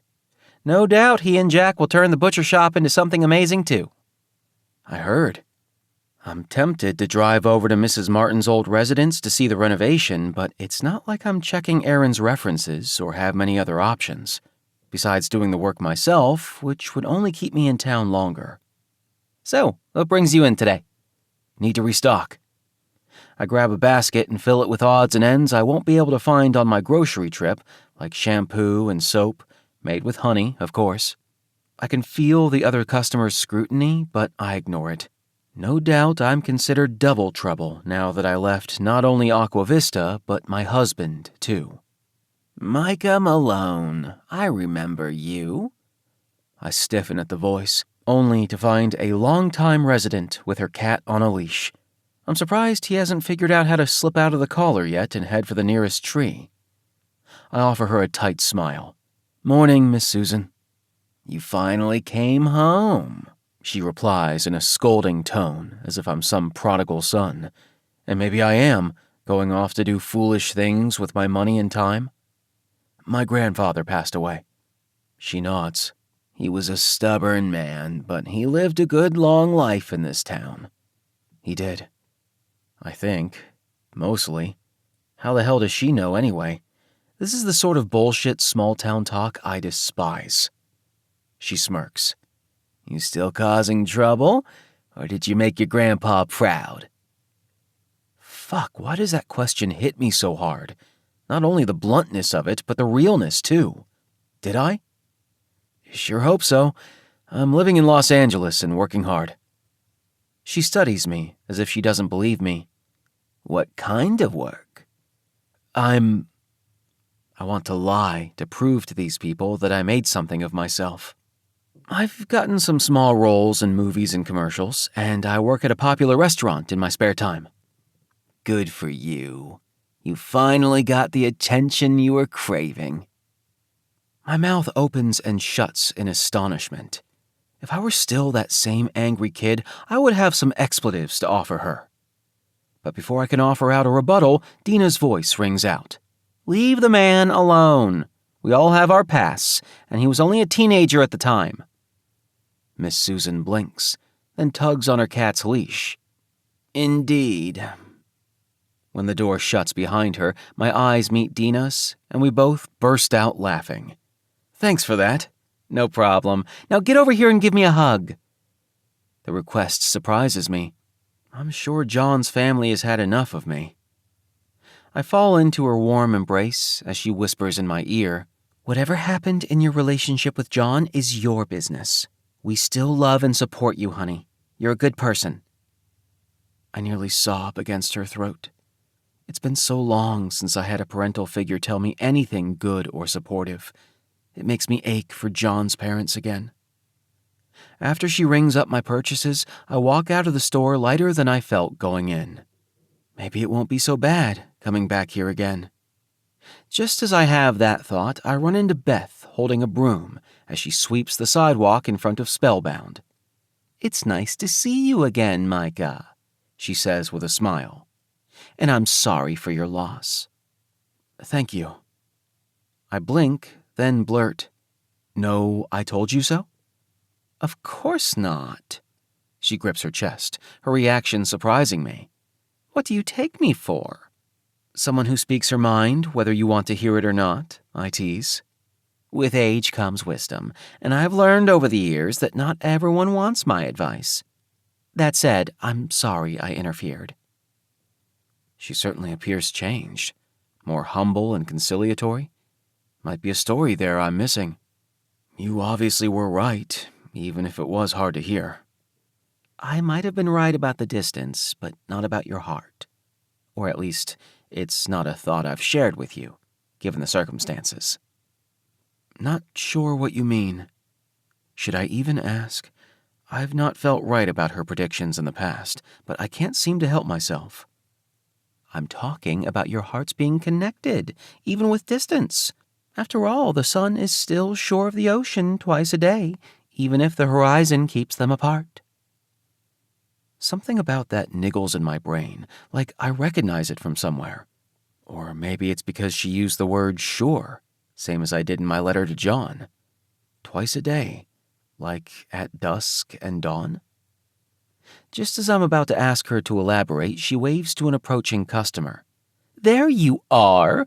I was hoping you weren't canceling our session. I turn away as the customer mutters her apology. I'm still thinking about what Beth was trying to say. The woman speaks in riddles. Walter tries to sell me something from his souvenir stand, and I shake my head. I see you're still banking on the town curse. I'm surprised it doesn't include a map to my grandfather's so-called haunted house. I wouldn't put it past him. By the time I place in my trunk the bags of groceries to tide me over for a couple of weeks, I'm tuckered out and ready for some peace and quiet in the foothills. That's surprising because I don't always feel that in the city, where there's a certain energy and buzz. But maybe it's because this is Aqua Vista, and almost everyone knows my name. Still, instead of sliding behind the wheel, I head to a nearby bench to inhale some clean mountain air and check a text from my agent. Not a minute later, Mr. Goodson shows up with his ukulele and sits at the other end. I remember the year his wife passed, and how forlorn he always looked. How you would hear him playing their favorite songs in town as a tribute. His demeanor hasn't changed much. There's still an underlying melancholy, as if the sorrow hasn't lessened much over the years. I don't think I appreciated the sentiment, the deeply romantic gesture, as much then as it hits me now, or since being estranged from the love of my life. I swallow the lump in my throat. You still play? He nods and smiles. For her. I'm not sure if the man even remembers who I am, but if he does, he doesn't mention it. Just lifts the instrument and glances once at the sky as if she's up there somewhere. I listen to him play something a bit off tune, but I recognize the melody as That's Amore. An oldie but a goodie, my grandfather would say as the music blared from his radio on the boat. I smile at the memory. I wait for him to finish, then clap and smile. How long were you and Mrs. Goodson married? He stares wistfully into the distance. Nearly 60 years. I can't even imagine. Or maybe I can. They seemed so in love as they doted on each other. What do you think the secret to a good marriage is? Why am I doing this to myself? So I can hear all the ways I failed? Let me see. He hums as he thinks it through. To allow each other the space to grow, separately and together. Being married that long means you've both evolved into many different versions of yourselves. You'll grieve who they were 1,000,000 times over, but the key is to embrace who they've become. I blink in shock at how profound that is. Before I can unpack it all, he continues. But also to laugh together and communicate your feelings. To stay connected not only emotionally, but physically, too. I miss just holding her hand. My chest aches. Fuck me, I obviously shouldn't have asked. Thank you for sharing that with me. I can see why you miss her. I stand abruptly. Well, I've got to go put away my groceries. All is not lost, he says with a pointed look. Life is full of beautiful and heartbreaking moments. They can divide you, make you resentful. But real love is eternal. It keeps you rooted, even when you're split apart. All I can do is nod numbly, realizing he knows exactly who I am. What is this? Inspirational quotes day? Christ, I've had enough. Might take the anonymity of LA right about now. I head back to the seclusion of my grandfather's house. Chapter 9. John.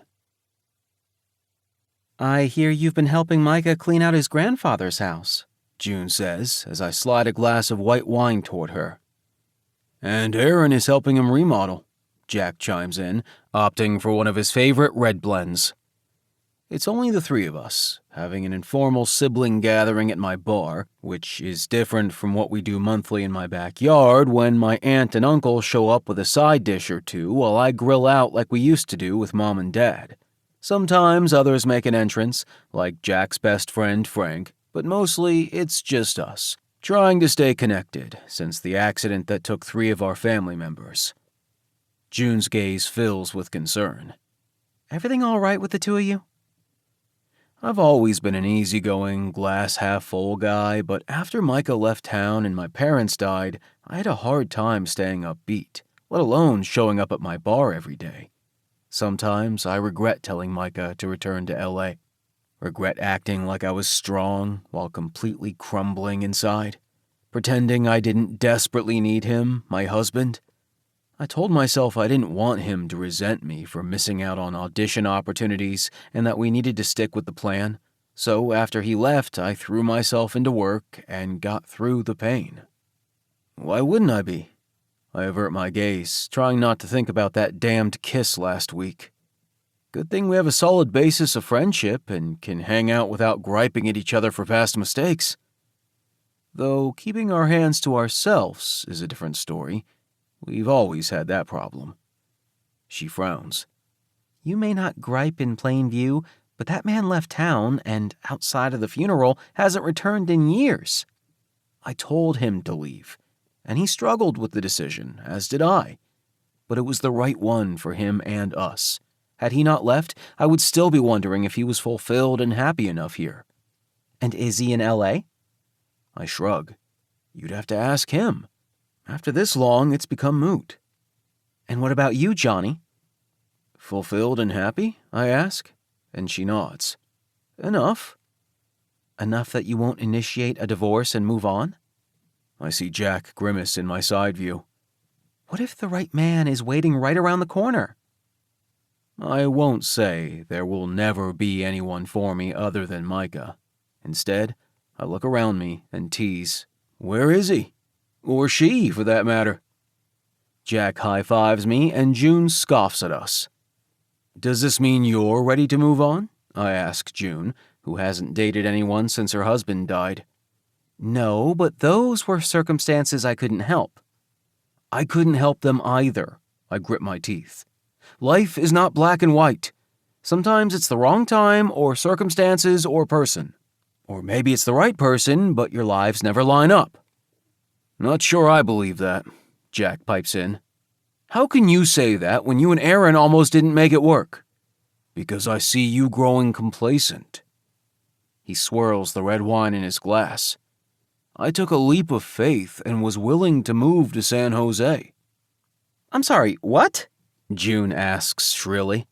How come we're only finding out about this now? I mean, I wasn't exactly thrilled about the idea, but I had to think outside the box, consider all my options to be with him. Thankfully, he squashed that idea in favor of moving here. I try to tame my astonishment. You were going to walk away from Jack of all trades? I hadn't been happy there for a long time. Obviously, he emphasizes, referring to his decision to hand over the keys to Frank. Was only hanging on for Mom and Dad. I suppose the difference is I love owning this bar in this town. I stayed with Micah in L.A. early on, trying to think of a way I could move my life there and have what I do here. Something meaningful that makes me feel fulfilled outside of my love for him. And? Jack asks. No way I could recreate the same in L.A. June frowns. True. Your rent alone would be exorbitant. Exactly. Even with Uncle Chuck's or Aaron's real estate expertise, I couldn't swing it. You think I haven't thought of 100 different scenarios to be with him without one of us being miserable? Jack looks away. Sorry, dude. It's fine. In the meantime, Micah's grandfather passed away, so please be civil and gracious. Of course, June says. I love Micah. Just want to kick his ass sometimes. Yours too, Jack adds. Mutual, I lob back, just as the door swings open and the sexy devil himself steps inside. With his new best friend, apparently. He and Aaron are chattering away like old friends. Hey, babe. Aaron lands a sloppy kiss on Jack's mouth. Get a room, I tease as they continue their nauseating PDA. Jack flips me the bird as my gaze travels to June and Micah's warm greeting. She's right. My family has always loved him and treated him as one of our own. How's it going at the house? I ask, to distract myself from that cozy thought.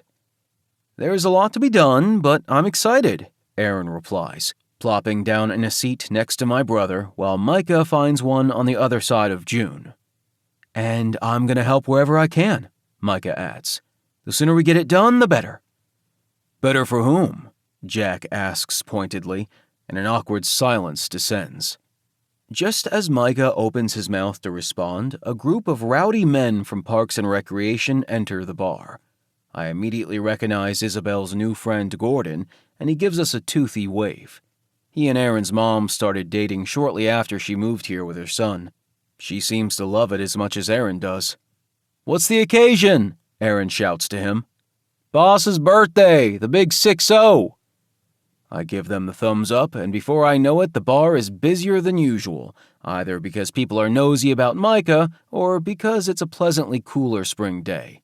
I'm having trouble keeping up with orders, and I curse that today, of all days, Seth called off, likely to go camping in the mountains, as he's known to do. But if he wants a shot at a solo shift, he better not make it a habit. Ross, though, the other bartender I finally hired from over in Sunrise Bay, has been pretty reliable. Just as I feel guilty for thinking ill of Seth, Micah is there behind the bar. "What the hell are you doing?" I mutter as I pour another draft. "Helping. I know how bars and restaurants work and what's required of staff. What the hell do you think I've been doing between auditions?" I feel a pang of frustration as well as sadness. He has a whole other existence I know nothing about. Not that I'm unaware he works in the service industry, only that I haven't had a good snapshot of his life in a long time. I want to beg off, but I could sure use the help. I know you do. Thanks. Chapter 10. Micah. I don't know why I'm doing it, other than I still care deeply about John, and given his flustered expression, he needs the help. I'm stocking supplies behind the bar and running food, and it feels good to keep moving instead of being scrutinized by everyone around me. Beth smiles from her perch at the bar. "You two look natural together. Always have." I glance over my shoulder, but John is occupied at the other end. That's because we're friends, first and foremost. We like and respect each other. Or... Please don't go there. She holds up her hands. "I'm just happy to see you getting along. It's great that two people separated by circumstances still love each other." I do love him, always will. Other than that, I think that ship has sailed. Or maybe it's only pulling into port. She winks as she carries her wine to an empty booth. Time seems to fly as I help John all night. Jack and June keep giving me these quizzical looks, and I understand why. John is one of the best men I've ever known. I love his siblings, and I upset them too by leaving. That's hard to face, and it's another reason to make a clean break. So he's no longer tied to someone as disappointing as me. They have every right to be concerned about their brother because I hurt him deeply, whether he admits it or not. What they don't know is he hurt me too. He didn't fight for me to stay, even if he was right about experiencing the entertainment industry for myself instead of only dreaming about it. But in this scenario, my hurt matters less, and I deserve no sympathy for the ultimate decision I made. I clear the empties from the bar top as I watch John follow the last stragglers to the door. Walter is slurring his words, and John suggests giving him a ride home, but Beth offers instead, throwing me a knowing look over her shoulder. John locks the door behind them, then leans against the frame and takes a breather. He's tired. I can see the shadows under his eyes, but he's still charming and gorgeous as ever, maybe even more so now. Still takes my breath away. Even knowing where we ended up, I'd still marry him all over again. Though maybe not on the fly like that, and maybe not yet. But I still cherish that he wanted to be mine. We were young and impulsive, but it remains the best day of my life, while walking away was the worst. We haven't been that busy in a while. As he approaches, I toss him a clean rag, glad he's not ushering me out as well. I would insist on helping anyway. "Must be you." "Why?" "What do you think? A new person to buzz about." Pretty sad if all it takes is me showing up in Aqua Vista again to get them out. It's that charisma. You've always drawn people, like moths to a flame. Is that right? I smirk, because John has never been able to see how his own charm is a draw. Even when I was in trouble? That's why Principal Matthews let you get away with shit. How come my own father didn't? I mutter bitterly. He didn't see how special you are, how you light up every room you're in. People like him don't deserve children. Unfortunately, there's too many of him in the world. I sigh. And I'm a dime a dozen in Hollywood. Is that really how you feel? Sometimes. Here, I was a big fish in a small pond, but in LA, it's been a bit tougher to catch a break. Why haven't you shared this with me? I'm your husband and your friend. You think I want to show you I failed after hurting you so much? You've got nothing to prove to me. He squares his jaw. Only to yourself. Logically, I know that. I'm just not sure if I can forgive myself. For what? I give him a piercing look. For turning your life upside down. There was no other option. You would have withered here. Of course there was an option. We were married. Are married, he counters. And married couples sacrifice things all the time. My gut churns. We sacrificed a life together. He averts his eyes, but I catch the flash of pain. It is what it is. Well, maybe it's time to let you go, so someone else can give you what you need. Make you happy? He screws his eyes shut as I force the words out. That said, I brought the divorce papers. His breath hitches. Haven't been able to fill out the formal petition. Or file it, for that matter. I figure it's best if we do it together. His eyes meet mine, and he steps closer. Why haven't you been able to? My heart trembles as I admit, because then we're really over. Aren't we already over? He mutters, but I see the flicker of affection in his irises. Yeah, I suppose we are. You belong here, I belong somewhere else. You fit in here just fine, but it wasn't what you needed. I was an outsider in this town. Still am. Not sure I believe that, but so are a lot of people. Take Aaron, for example. He looks more part of Aqua Vista than I ever did. Your grandfather would say otherwise. Your family has roots here, even if your father never embraced them. His eyes soften. My parents would say the same. Your parents treated me like one of their own, but I disappointed them. They knew we were both hurting. Mom told me privately it was the right thing to do to let you go. I inhale sharply. She did? Apparently, my parents split up much the same way when they were young, and she figured out her own path before they reconnected. The only difference is they weren't married. We got married on a whim, but I still don't regret it. Maybe if I had a redo, I'd hold the ceremony in front of friends and family. Something I regret now that my parents have passed. I nod. We celebrated in their backyard upon our return, but I understand the sentiment and how special it would have been to them. Thanks for sharing that. I'm not sure I've figured out my path yet, like your mom did. He squeezes my shoulder. But you will. And if you want to fill out the divorce papers, we can do that. I stare at him, that well of hurt rising in my gut again. Why do you always have to be so goddamned diplomatic about it all? He rears back. What's the use in fighting shit that's inevitable? I clench my teeth. What if someone needed you to? He arches a brow and studies me. That would have made us even more miserable. I don't tell him that maybe I just needed to hear it. It'll only muddy the waters. Besides, does it really matter anymore? Look at us. It's like we're standing on opposite sides of a crevasse, unable to reach each other. Or, to use Beth's analogy, the sun and sea can only briefly linger before the horizon pries them apart again. Fuck. My chest aches with so much longing I need to step away.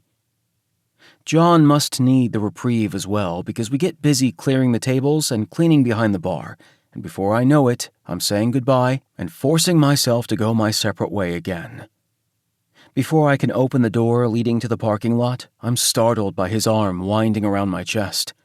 My heart is thrumming as he buries his head in my nape. No matter how hard I try, I can't stop wanting you. You think I don't feel the same? I huff out. You think I don't want to ask you to take me right here? His gruff groan releases like a hot puff of air against my scalp, making the hairs stand on my neck. I bite back a curse when his hand rounds past my hip to palm my stiff cock through the material.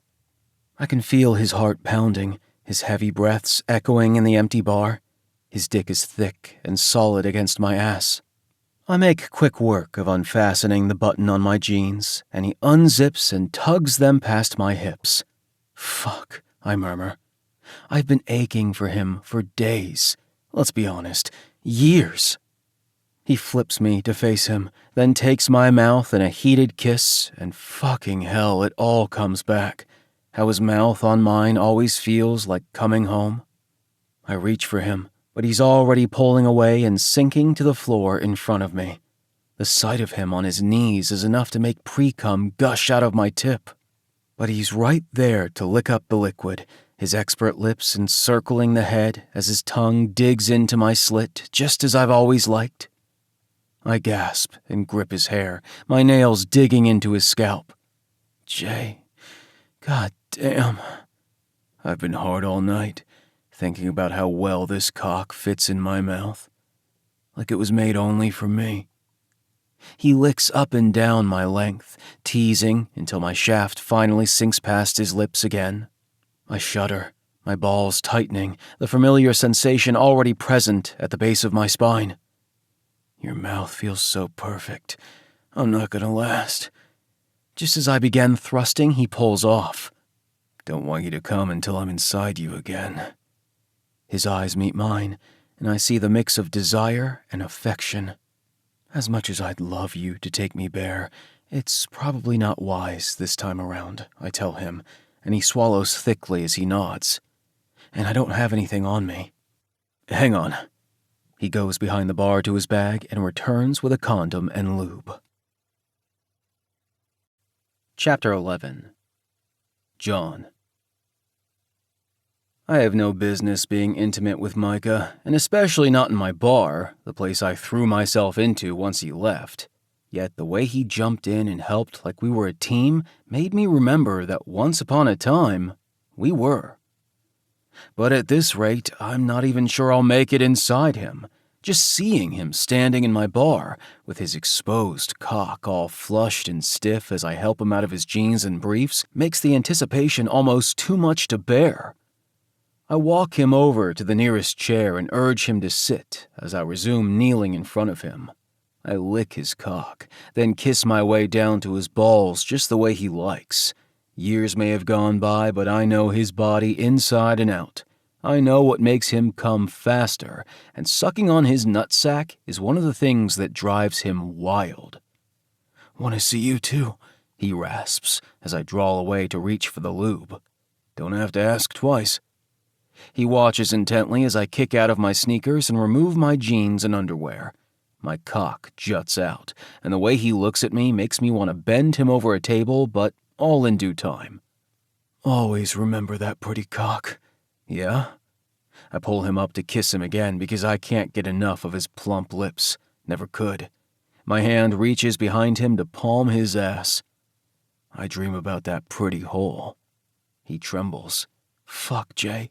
"That's what I plan," I tease, then urge him to face away from me. I run my hands down the globes of his ass as he leans forward, gripping the chair, exposing himself to me. I just stare for a long moment, wondering if I'm dreaming, because getting to have him one more time is not something I take lightly. I lick a stripe up his crease, and he cries out. He always loved being rimmed, and his reaction sends a shiver down my spine. I squeeze my cock to stave off erupting as I take my time licking, sucking, feasting on his hole. When I poke my tongue inside, his sob turns hoarse, and he pleads with me to fuck him. I grope for the lube and wet my fingers, then slide two between his cheeks and inside. I pump my digits in and out as he rocks against my hand. As I'm about to grip his cock, he squirms. "Jay, can't take it. Gonna come just like this." My fingers fumble with the wrapper, but I get it open and roll the condom down my shaft before liberally applying lube. I'll likely have to mop again, but it'll be worth it.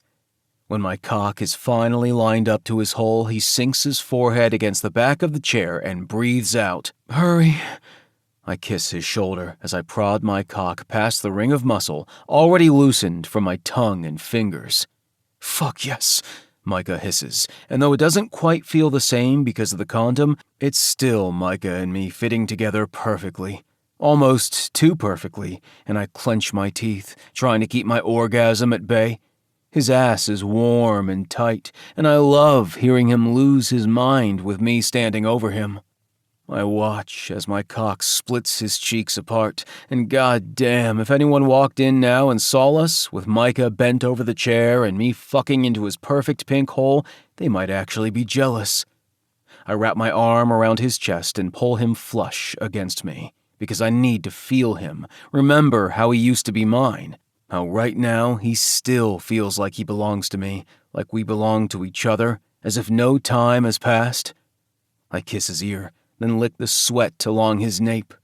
"I've never forgotten how this feels with you." "Me neither, and I never will." Michael angles his head to meet my lips in a desperate kiss that makes my toes curl. I keep the intimate hold, my front to his back, as I pound into him.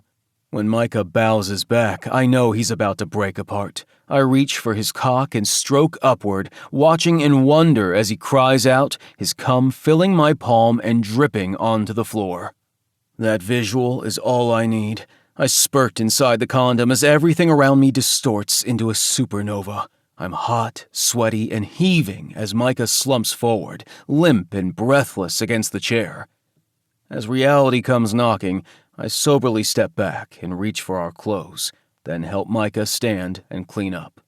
My head aches as much as my heart, and I question if it's wise to continue seeing this man while he's here. But I also can't seem to stay away. It pained me to watch him drive out of town. Broke me, if I'm being honest, yet there wasn't animosity between us. It had to do with dreams that extended beyond ourselves, and I remind myself I could have gone with him or begged him to stay. So I hurt him too. In so many ways, we're both to blame, and the divide between us grew until we didn't know how to reach each other anymore. So we both stopped trying. But just being in his company again makes that longing return, and when he sells Grandpa Malone's house and leaves, I'll be left wanting again.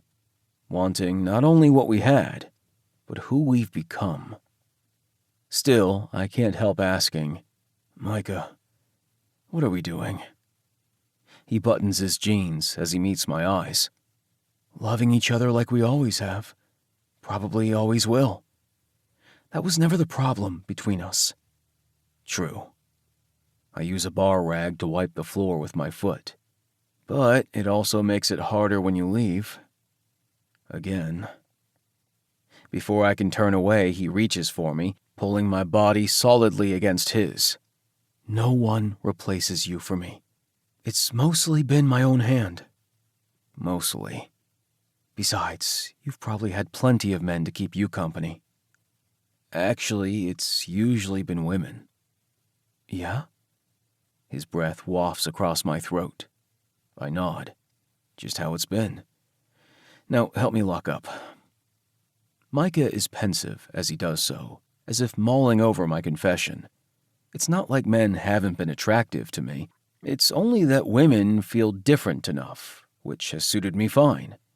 I don't have to admit that the men were not him because he already knows it. The words don't need to be spoken between us.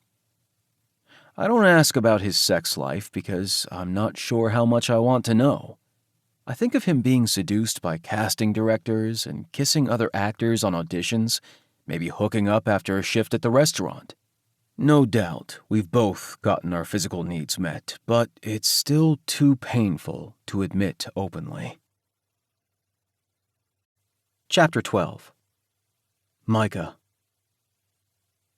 I walk along the sleepy slip docks over in Sunrise Bay, which is only a couple of miles from Aqua Vista. The salty sea air feels thick in my lungs, and as I inhale it, peace washes over me. It's been so long since I've felt even remotely okay about returning here after everything went to shit. But I figure enough time has gone by that I won't be recognized by any traditional fishers. God, I haven't held a fishing pole in forever, I think, as I pass the hook, line, and sinker supply shack and nod to the older man staring at me from the dusty window. Christ, Cap is still around? He's run the place for the better part of 40 years. He'd once been the captain of a naval rig and had more stories than anyone I'd ever known. He'd keep you at the counter for longer than you needed to be, and sometimes it made me squirm, knowing my granddad was waiting so we could set sail. "Micah Malone, that you?" I stiffened briefly before turning to see him standing at the door. Silver hair, deep lines around his mouth and eyes, and gray-blue eyes that likely still see everything going on around him. "Sure is, Cap." "Didn't think I'd see your face round these parts again." "Me neither," I mutter, suddenly regretting my decision. "Regardless," he eyes me warily, "that was a long time ago." Unfortunately, people around here have extensive recall. "Yeah, plenty of new fishers. Even more women running these boats." I almost roll my eyes. It's as if he's shocked that females would even enjoy fishing, let alone make money at it. That's a good thing. We'd probably all be better off if women ran the world. "No, I wouldn't go that far." He wrinkles his nose. "My daughter and grandchild said they can help run the shack, but I don't think this is a place for a girl." Of course he wouldn't. I remember him snickering along with some burly fishermen talking about their wives. Even my grandpa would partake, though his heart didn't seem in it. Mrs. McCoy told me once that he changed after losing my grandma. That was long before I was born. Before I can open my mouth to stick up for them, he says, "That's only because they think I'm getting up in age, work too much, and my health is suffering." Sounds like they're only worried about you. "I suppose. But just like I told them, I'm perfectly fine. I like my work. Besides, where would the fishers be without me being here bright and early?" It's true that his readily available supplies make it very convenient. "Speaking of health and old age, I was just thinking about your grandfather. I hear he passed." My stomach constricts. Hearing it said aloud is still a shock. "He did." "I also hear he left you his boat." I honestly wasn't sure if he'd kept it after he retired. "Sure did." He motions with his thumb over his shoulder toward the storage warehouses. "In lucky number 7. I bark out a humorless laugh. Does it still float? It seemed on its last leg when I was in high school, but the fishing industry is no joke. These boats get battered during storms and high tides. I'm surprised it held on as long as it did. "Probably has better bones than some of these newer models." "Damn straight. I'll go check it out." He eyes me. "How long you in town?" I shove my hands in my front pockets, suddenly feeling guilty about leaving town again. "Only long enough to sell his house." He quirks an eyebrow. "Hollywood calling you back?" I look away and mutter something like that. He chuckles. "I always told your grandpa you had a fisherman's neck with movie star looks." "That only gets you so far," I reply. "The looks, I mean. Not the fishing, obviously. Haven't been in a long time." "That's a shame." "Yeah, well, I sort of ruined all that." "Not to give you a pass, but you were only a kid. A troubled kid." "Still deserved everything I got." We exchange a glance. No need to spell it out. He knows my grandfather forbade me from the dock in his boat after I ruined the fishing competition for him. Had it not been for me, he would have won a ton of cash. I'm just glad they decided not to press charges. Staying away was punishment enough, given how much I loved being out there. He even sold my favorite rod and grounded me for who knows how long. The memory is fuzzy now. What's not fuzzy is the disappointment in his expression that day. Anyway, better get moving. I glanced toward the warehouses, then back to him. Hey, Cap, why do you think he left me his boat?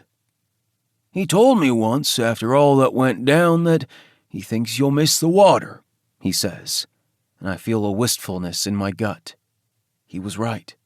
He said you were most peaceful when you were fishing. Right then, a group of fishers walked by, one of them asking Cap a question about worms and lures. I walk toward a post and stare out at the water, mulling over what my grandfather said. This ocean looks different from the one in L.A., but I don't know why. Maybe because I don't use it much. Here, it's practically all you have. Well, that and the mountains. My gaze flicks over my shoulder toward the foothills. It's a damned pretty place. I'll give it that. I inhale salty sea air as I make my way to the storage units. My grandfather tried to get my dad to settle in Aqua Vista when my grandmother was alive, but he refused. Thought it might calm him like it did me, but by then, he was already partying hard. My mother was a one-night stand who left town after I was born.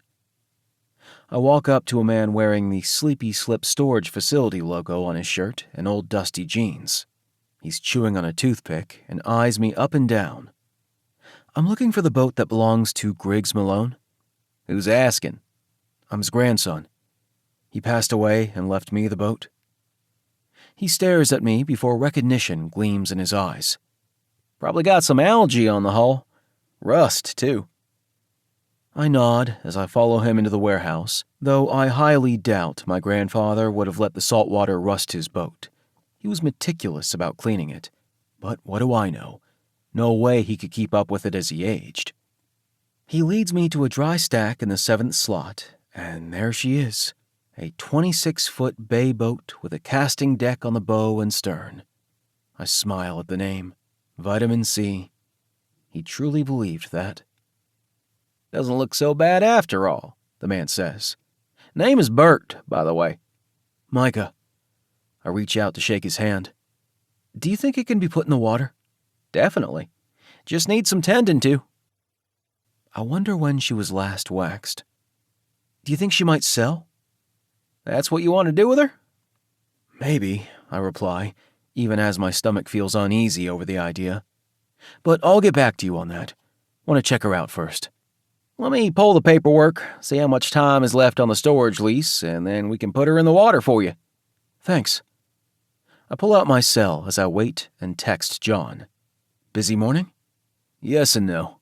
What's up? Meet me at the Sleepy Slip? I'll explain when you get here. On my way. Chapter 13. John. I drive down the beach side of the highway and take the Sleepy Slip exit. I park, then walk toward the main pier and past the bait and tackle shop. At the end of this row, I turn right, looking for where Micah has planted himself. Memories flood me of Micah sitting on the dock or in a fishing boat with his grandfather, one of the only times Micah seemed truly at peace. Well, that and after an orgasm, which is why I enjoyed giving them so much. But then there was sophomore year, when Micah made a grave mistake during a fishing competition his grandfather had entered. The winning catch was determined by weight. For some reason, Micah thought it would be a good idea to insert a weighted ball inside one of the bass his grandfather caught that day, hoping it would help him win the money. It was a huge ordeal when the cheating was discovered, causing the competition to be suspended while they investigated. Because Micah fessed up immediately, he was banned from the docks instead of the authorities pressing charges. His grandfather didn't speak to him for days, only giving him a look that was a mix of disappointment and sadness. That was a hard time for Micah, his light dimmer than usual. I stood by him as a friend, though I couldn't quite understand why he did it, other than wanting to help his grandfather. He was lost that year, and I encouraged him to join the drama club after taking a random theater class. I don't know what he would have turned to if he hadn't found that spark again. That's part of the reason I knew he had to leave. I spot Micah at the end of this row, and it feels surreal that we're even here. He's lost in thought, staring at a once familiar boat docked in slip number 18. After years of completely avoiding the area, he seems pretty comfortable leaning against a wooden post, and it takes my breath away. As I near, the expression on his face makes a lump form in my throat. Nothing is better than that look. Not even when he comes. That look means the storm inside him is momentarily settled. I never thought it was right for the Fishers to banish him indefinitely. He was only a kid, and made a mistake he regretted immediately. "Well, this is a scenario I wasn't expecting," I say, motioning to the boat bobbing in the water. He smirks over his shoulder. "Right?" I sidle up to the edge of the dock, where Vitamin C is tied to a post, looking a bit worse for wear. She was never a pretty boat, but Grandpa Malone kept her well loved. "What do you plan on doing with her?" "Fixing her up so I can sell." I don't know why that news disappoints me. Of course he would sell the boat, same as he's selling the house. "You hiring someone for that?" "Nah, this is something I can do myself." "Think that's why he did it?" "What do you mean?" "Maybe your grandfather felt guilty that they kept you away from the docks." "I don't know, maybe. It's how we connected, and he knew I loved it here. Though I understand the decision. One of the stupidest things I've ever done." "Yeah, it was. But you also—" "Nah, no excuses. Getting in trouble with other people was one thing, but with him, it changed everything. I couldn't stand disappointing him. That's my point. He knew that. I'm sure of it. So maybe this is his way of making sure you get out there one last time." I see his eyes briefly illuminate over the possibility of being out there again. "When the time comes to spread his ashes, will you come with me?" I hesitate, but it's only because of how my own views of being on the water have changed since my parents' boating accident. Even now, I can imagine the Coast Guard boat, the yellow tape near the towpath. Their bodies were never recovered. He frowns as he meets my eyes. "Fuck, sorry. You haven't been out there since—" "No, but it's not because I've been avoiding it. Just haven't had the opportunity." "Not sure a funeral send-off is a good enough one for you." "Or maybe it is. Bite the bullet and all that. Remember them in my own way." He takes a step toward me. "You don't have to, Jay. You were there for me, and I want to be here for you." "All right, but it's okay if you change your mind." He stares off into the water. "This is painful, but also exhilarating. Like I'm finally allowed to do something that was taken away from me, even though it was me who ruined it. I swear it's all part of your grandfather's master plan." He chuckles. "You might be right. Maybe I'll invite Rosie, too." "Good idea." I watch as he steps onto the boat and rummages around. "Thanks for coming out here." I smile. "So what now?" "I don't know. Figured I'd do some cleaning."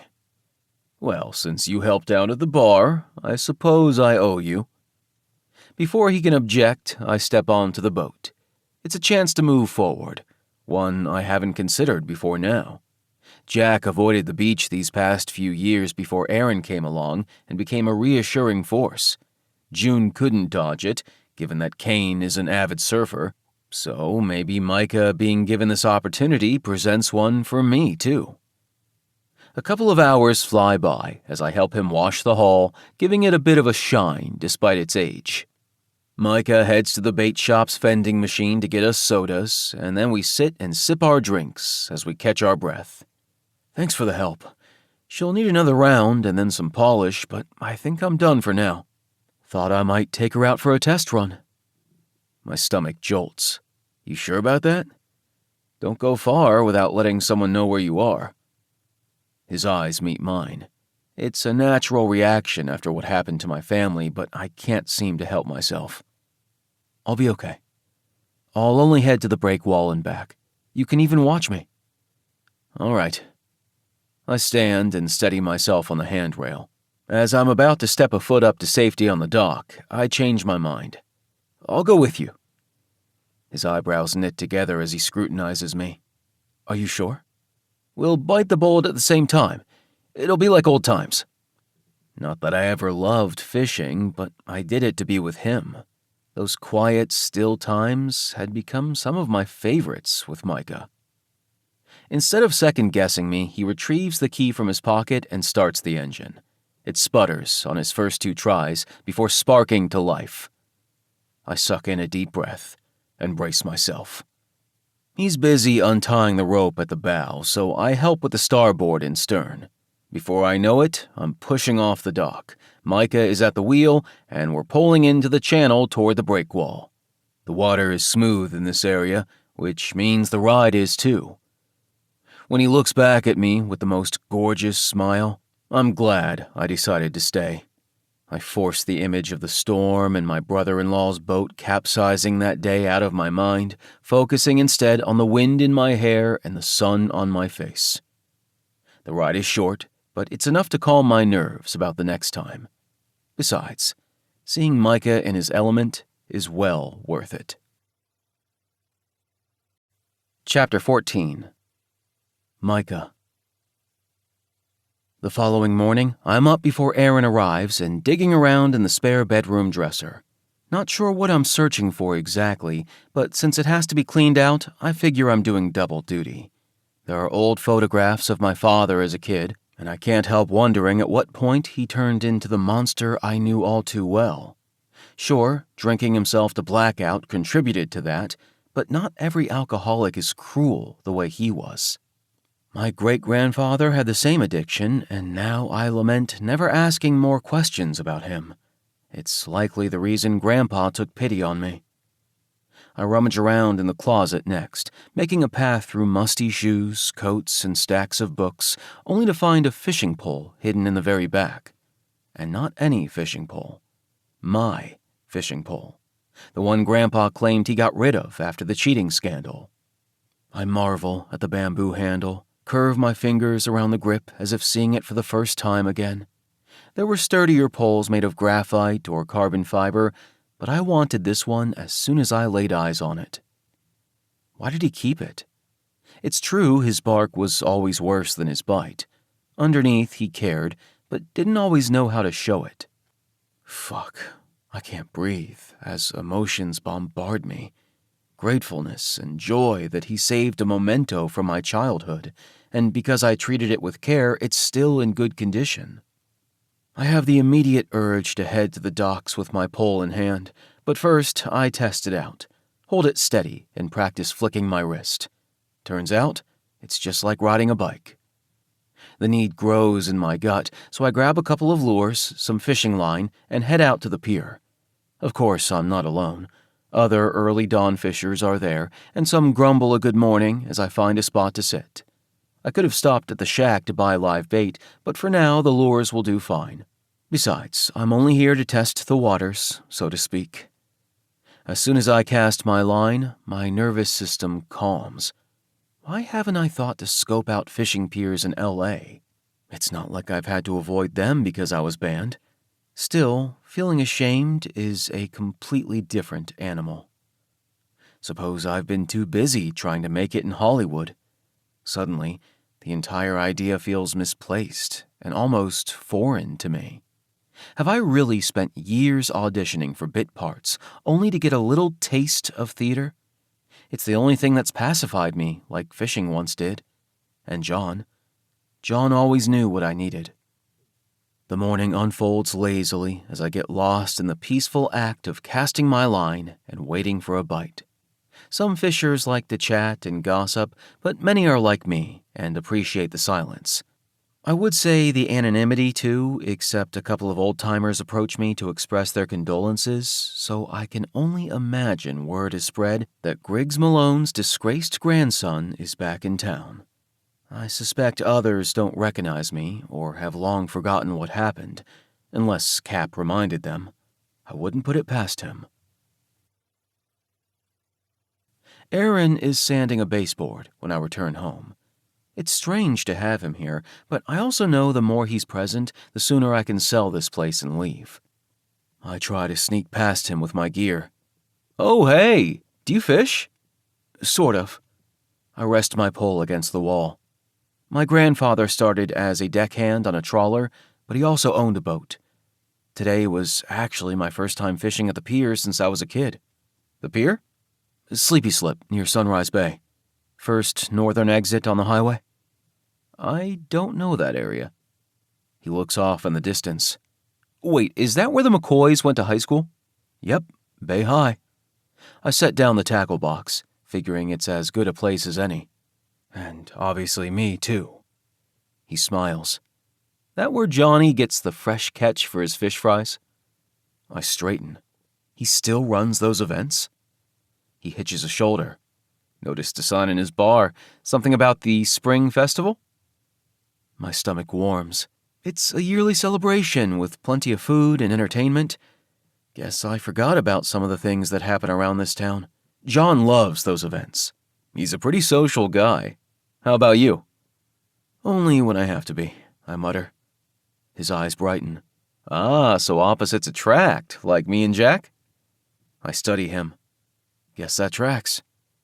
He wipes his brow and a plume of dust spreads in the room. Assumed you enjoyed being in the public eye, as a starving artist and all. I enjoy acting, just not all the bullshit that comes with the industry. Must be why some celebrities fade into obscurity.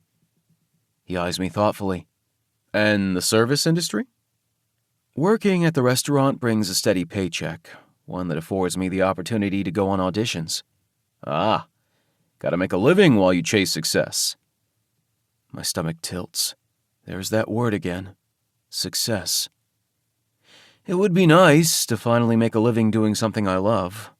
I laugh humorlessly. But we can't have everything. You'll get there, Aaron says. We both will. I'd say Aaron is already there, but that's not for me to define. I motion toward the stairs. Well, I'll leave you to it. I've never fished before. What do you like about it? Damn, this guy asks lots of questions. It's not everyone's cup of tea. Suppose it brings me a certain kind of peace. Just me and my pole, out in the elements. I think about this morning and how bright and colorful the sun looked, lifting over the horizon. Of course, snagging a fish every now and again sweetens the experience. He grins. Do you keep them or throw them back? Depends if it's supper or not. My grandfather and I ate lots of fish from his daily catches. Bet that was great. I hum earnestly. It was. We'd come home smelling like fish, but he loved grilling out back or frying the fillets in butter, and I'd make a side of rice or salad before we hungrily gobbled it all down. Anyhow, Aaron says, after I've patched up the holes and sanded most everything down, I'm going to paint the walls. Is there a certain color you were going for? I glance around the space, considering it. What would help it sell faster? Neutrals are always a good bet. Then go with that. He nods thoughtfully. I can't believe you don't want to hold on to this place. I looked up the town's history, and this house dates back 100 years. I've been admiring some of the original fixtures. He points out the built-in bookshelves in the dining area and the bronze sconces flanking them. Not sure what I'd do with it. Rent it out, or, I don't know, at least register it with the Historical Society. That might bring in some interest. Does Aqua Vista have one? Hell if I know, I smirk, imagining men with pipes and cardigans sitting behind ornate wooden desks, poring over historical documents. God, Grandpa would hate that. Pretentious types snooping around his property. Aaron snickers. I would have enjoyed meeting him.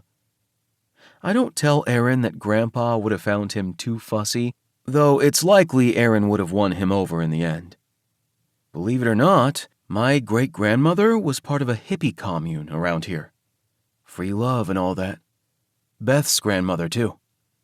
Jack mentioned that, as well as the history of the gold rush in this town. Yep. It's actually why my family settled in these parts at the turn of the 20th century. At least I know some of our history from Grandpa's stories, considering my father never shared much of anything. God, I nerd out on this stuff. I keep meaning to ask Beth more. You should. Anyway, gotta clean up, I say, feeling a bit too nostalgic. That history is why this house meant so much to my grandfather, and here I am selling it. Aaron nods. I'll bring some paint swatches from the hardware store. Not sure how much of a selection they'll have, but we'll find something decent. I wave that away.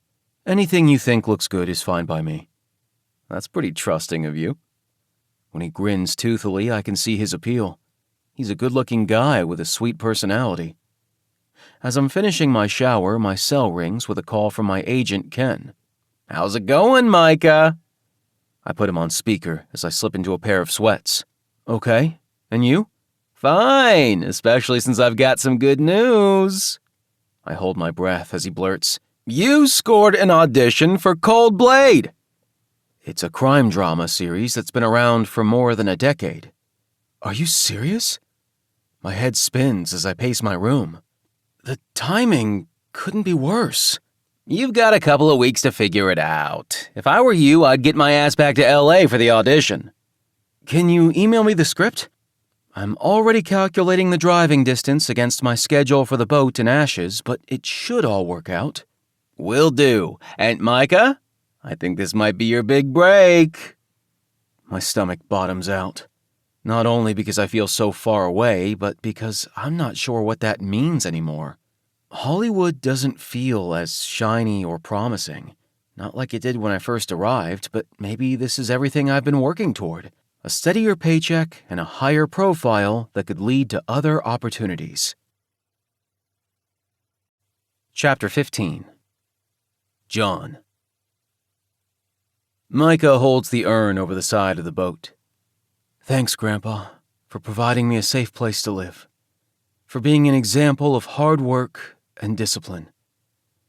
You taught me a lot. Micah anchored the boat beyond the breakwall because Rosie gets seasick. She took a motion illness pill just in case, but looking at her now, with unshed tears in her eyes, as she grips the handrail and sways along with the whitecaps, I can't tell if she's emotional or about to puke. Grandpa Malone made it clear he did not want a public service, and I have to believe he'd be content with this small, quiet display of commiseration. I'm sorry for all the stupid mistakes I made after you took me in. I'm a better person because of you, and I'm trying to make you proud. I swallow past the lump in my throat. I think back to Micah admitting that L.A. is not all it's cracked up to be, and I wonder if making his grandfather proud is another reason he's hung in there so long. Like he's trying to make it up to him, the cheating and trouble and disappointment he brought him. Micah meets Rosie's gaze. Anything to add? She shakes her head. Anything she has to say to her former employer and friend is in silent prayer as she grips her cross necklace. I utter my own thank you to Grandpa Malone for bringing Micah into my life. He takes a deep breath. Okay then. Ready? Rosie places her hand on the urn Micah's holding, and together they dump his ashes into the ocean. The current spreads them before they sink under the waves. I clear my throat, choking up while watching them as I imagine my family members in their own watery graves. But I need to be strong for Micah, like he was for me after my parents' memorial service. He offers me a sad, trembling smile, wrecked but trying to hold it together. We're silent as he pulls the anchor and starts the engine, heading back to shore, Rosie's gaze never leaving the spot in the water where the ashes disintegrated and disappeared from sight. When we dock, I jump out to tie the boat. Micah drives us back to his grandfather's house, where I say my goodbyes. I have to open the bar, but if you need me to stay, I can ask. No, I'll be okay, he replies with a tremulous grin. Thanks for coming with me. You too, Rosie. Thanks for including me. I will never forget Mr. Malone. She frowns as she looks toward her car parked on the road. I suppose this is goodbye for me, too. It doesn't have to be. Micah chokes out, as if Rosie leaving means his grandfather is really gone. I don't move toward my own car, considering the option of staying with him this afternoon. There's not much left to clear out, Rosie says. The rest should be sorted through by you. She's referring to the paperwork and mementos Grandpa Malone would undoubtedly want Micah to handle. Soon, the house will be sold, and you'll go back to L.A. You're right. Not sure how long any of that will take, but at least come inside and let me make some lunch. There's a few more angel statues I want to ask you about. She must notice how much he needs that connection with her, and likely she does too. As it was, Micah allowed her to take any keepsakes she wanted. No doubt they'll reminisce some more over soup and sandwiches. Relieved that Micah won't be alone, I pop open my driver's side door. You're always welcome at the witching hour, Rosie. She dips her head. Thank you.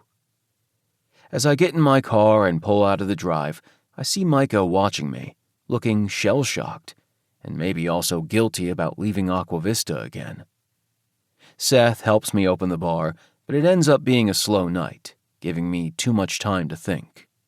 I nearly balk at Beth arriving, though she's been way better about not offering unsolicited advice.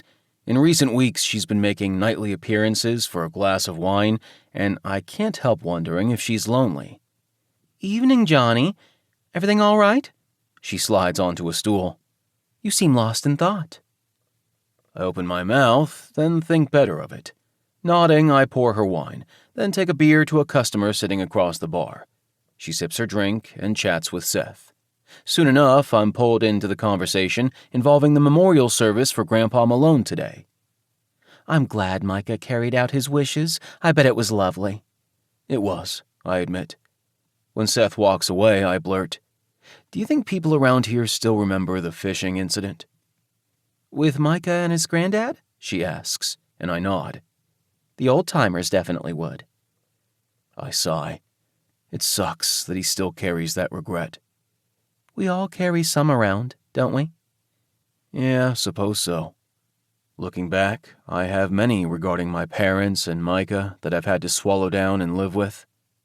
When our eyes meet, I can see the regret in hers too about any number of things, from her relationship with the deceased love of her life to her beef with Jack in the early days of our family's grief.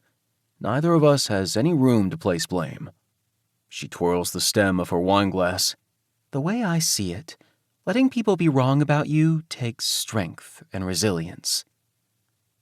Whatever anyone says about Beth, she's usually dead on not only in her intuition, but her wisdom too. True. You can never tell what battle someone is fighting inside. With strangers, yes, which is why I always try to lead with kindness. As if she summoned him, Walter steps inside, and I'm hoping he can hold his liquor tonight. Beth had been kind enough to drive him home the other night, and even tolerates the rumors about her family he spread over the years. I don't know how she does it, and I suddenly see her in a new light. Once Walter slides onto a stool next to Mr. Costa from the fruit stand, she turns back to me. Micah may carry lots of regrets, but I don't think any were ever about you. He's always been sure of his love for you. My breath catches. Is that how you felt about Alice? Her eyes cloud at the name of the woman she loved, who was lost in a freak accident in the mountains. Jack thinks she grieves not being able to save her. Definitely. Still am, all these years later. I know exactly what you mean. I figured you would. She retrieves money from her wallet and stands to leave. I watch in a fog as she does, and my thoughts are interrupted by Walter. Gonna serve me or what? I barely keep from rolling my eyes. Sure thing. The usual? At the end of the night, I head home, and the first thing I do is shower off the grime of the day. As I'm drying off, I hear a faint knock on my door, as if the visitor is unsure about disturbing me. Given that it's well past midnight, it better be important. I throw on sweats and head to the entryway. As soon as I see who it is, I understand the hesitation. Micah stands rigidly, his hands loosely balled at his sides as if he doesn't know what to do with them. I fling open the door and usher him inside.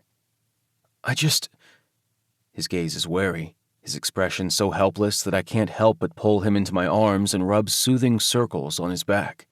It feels so profoundly familiar that my heart aches at the tenderness of the moment. It's not like we haven't sought each other out before, leaned into the safety of each other's arms, but I know Micah. This is about something altogether different. It stems from his grief from earlier, from spreading his grandfather's ashes, but it's also more visceral than that.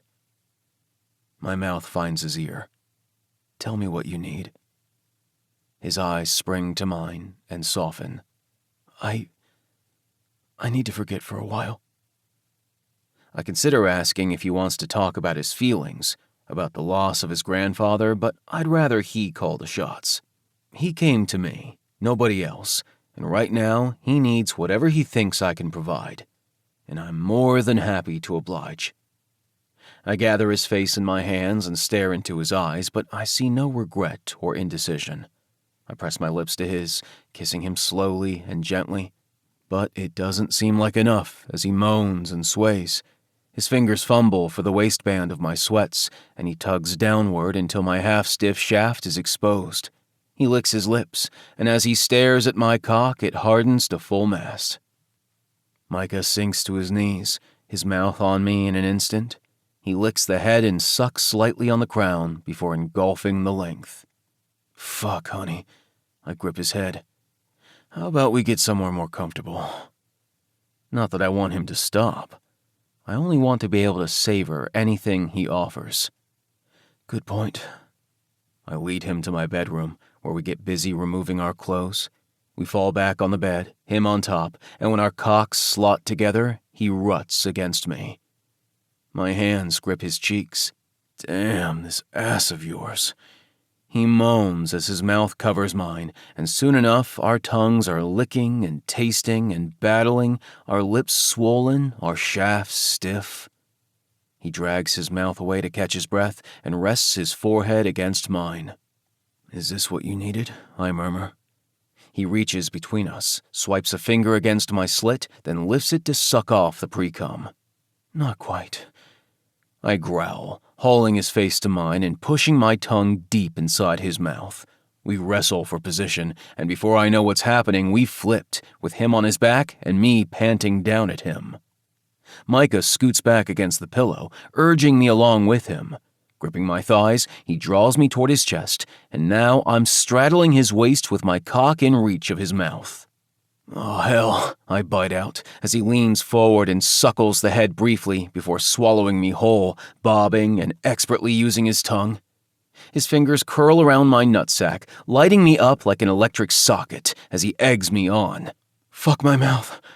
I inch my knees closer, and then we get in a rhythm where I rock my hips and moan as my shaft hits the back of his throat. Oh, God, feels incredible. For his part, Micah looks so blissed out, so turned on from pleasuring me, I wish I could get my hands on him, too.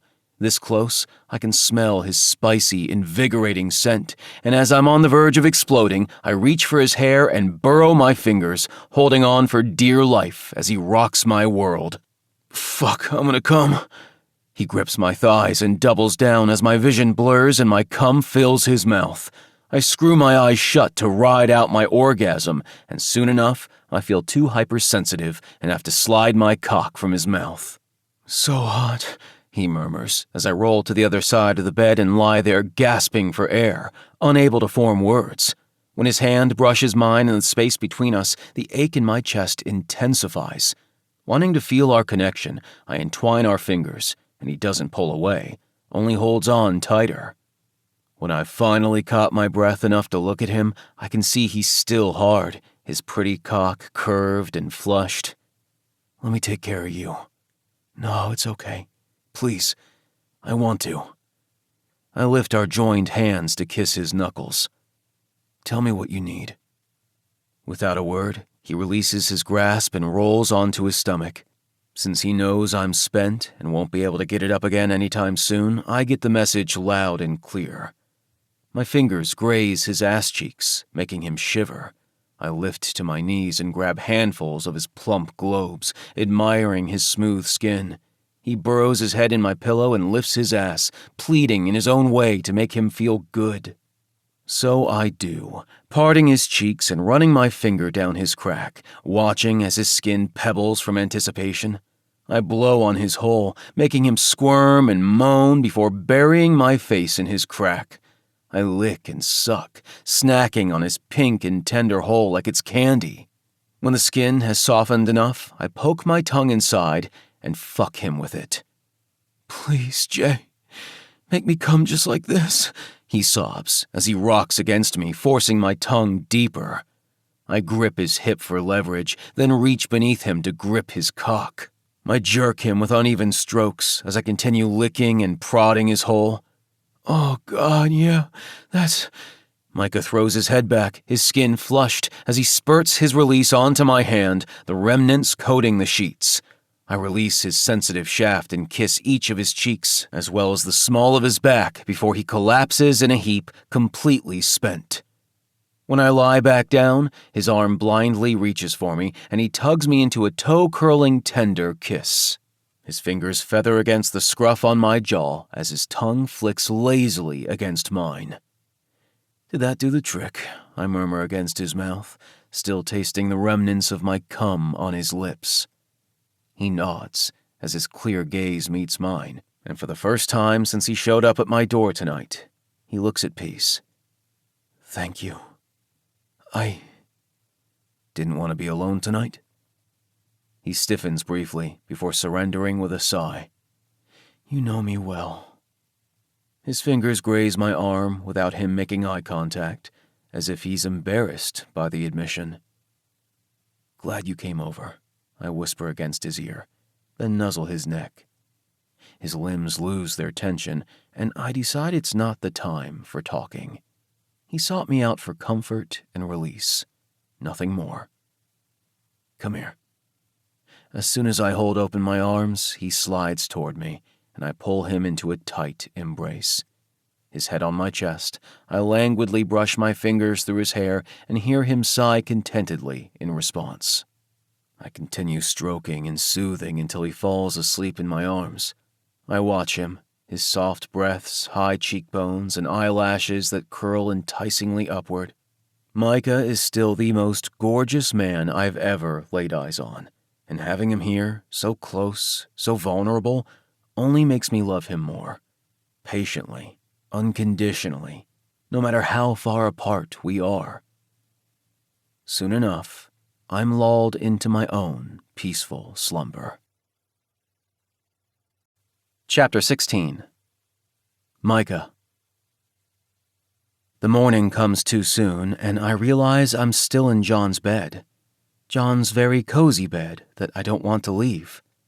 I came to him, unable to shake my sorrow, knowing he was the only person who could make me feel better, who would soothe my soul.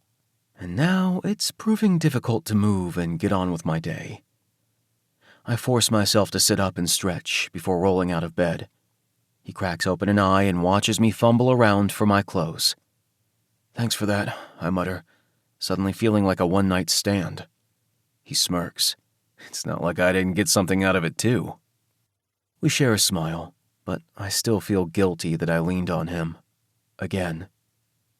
"What's on your agenda today?" he asks around a yawn. "More fishing?" "Actually, no. I have some lines to learn for an upcoming audition I really don't want to miss."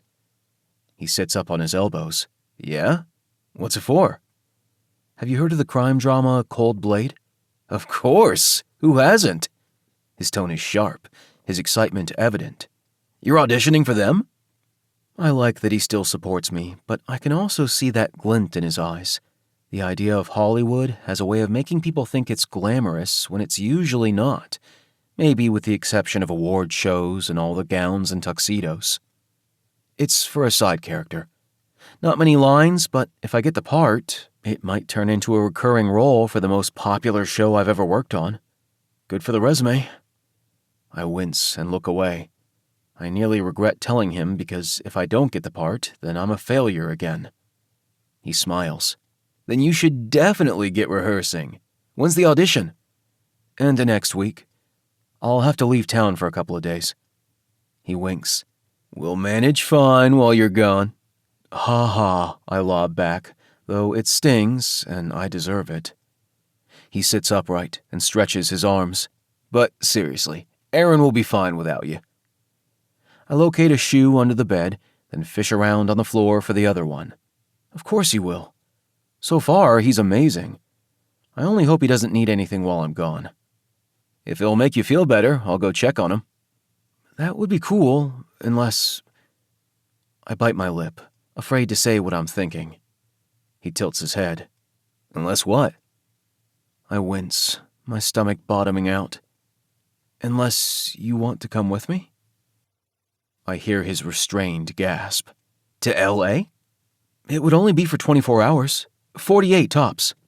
I have a bar to run. I expected that reaction, and it makes me regret asking. I know you do, but unless I'm wrong, you rarely take time off.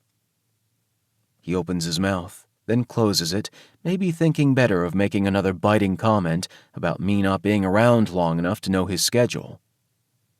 And if I did take the day off, you think I'd want to go on an all-day road trip? Yeah, you're right. Never mind.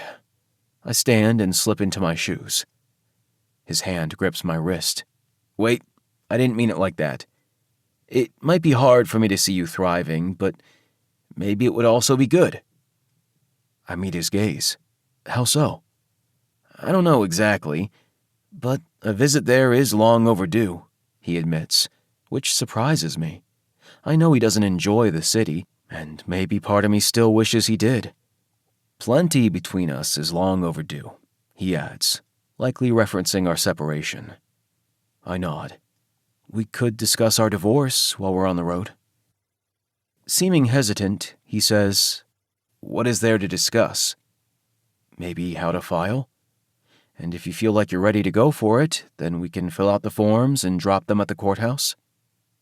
My chest seizes as I watch him go through a series of emotions, from surprise to sorrow. I reach for him, unable to hold back. I sit and wind our fingers together. I will never not love how our physical connection makes my nervous system respond, soothed and thrilled at the same time. I suppose closure is something we need, John says. But it still makes me want to resist, and I can't understand why. Or, I suggest, we keep being married, fucking like we mean it, and then living without each other. He screws his eyes shut and swears under his breath. Maybe I will come with you. Let me see if I can arrange something. Relief floods my system, but I'm not sure that's a good thing. Back at the house, I greet Aaron, who's standing on a tarp with a roller in hand and paint cans spread around him.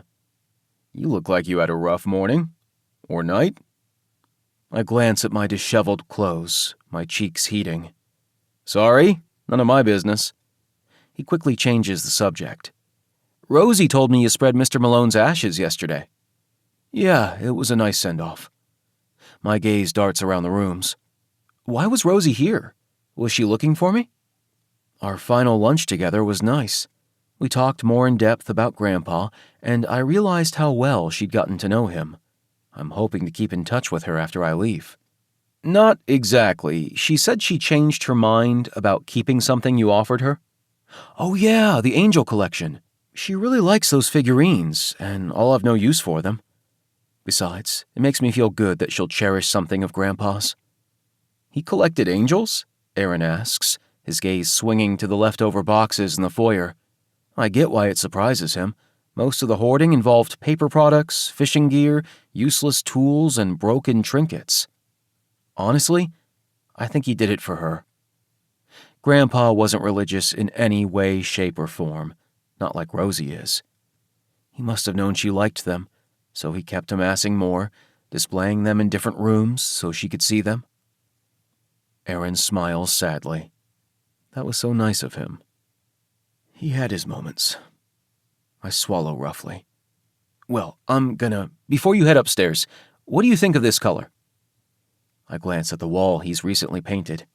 It's a cross between beige and tan. I like it fine. Just fine, huh? Fuck, now I sound ungrateful. I've never been much for decor, Not like I've ever owned a place of my own.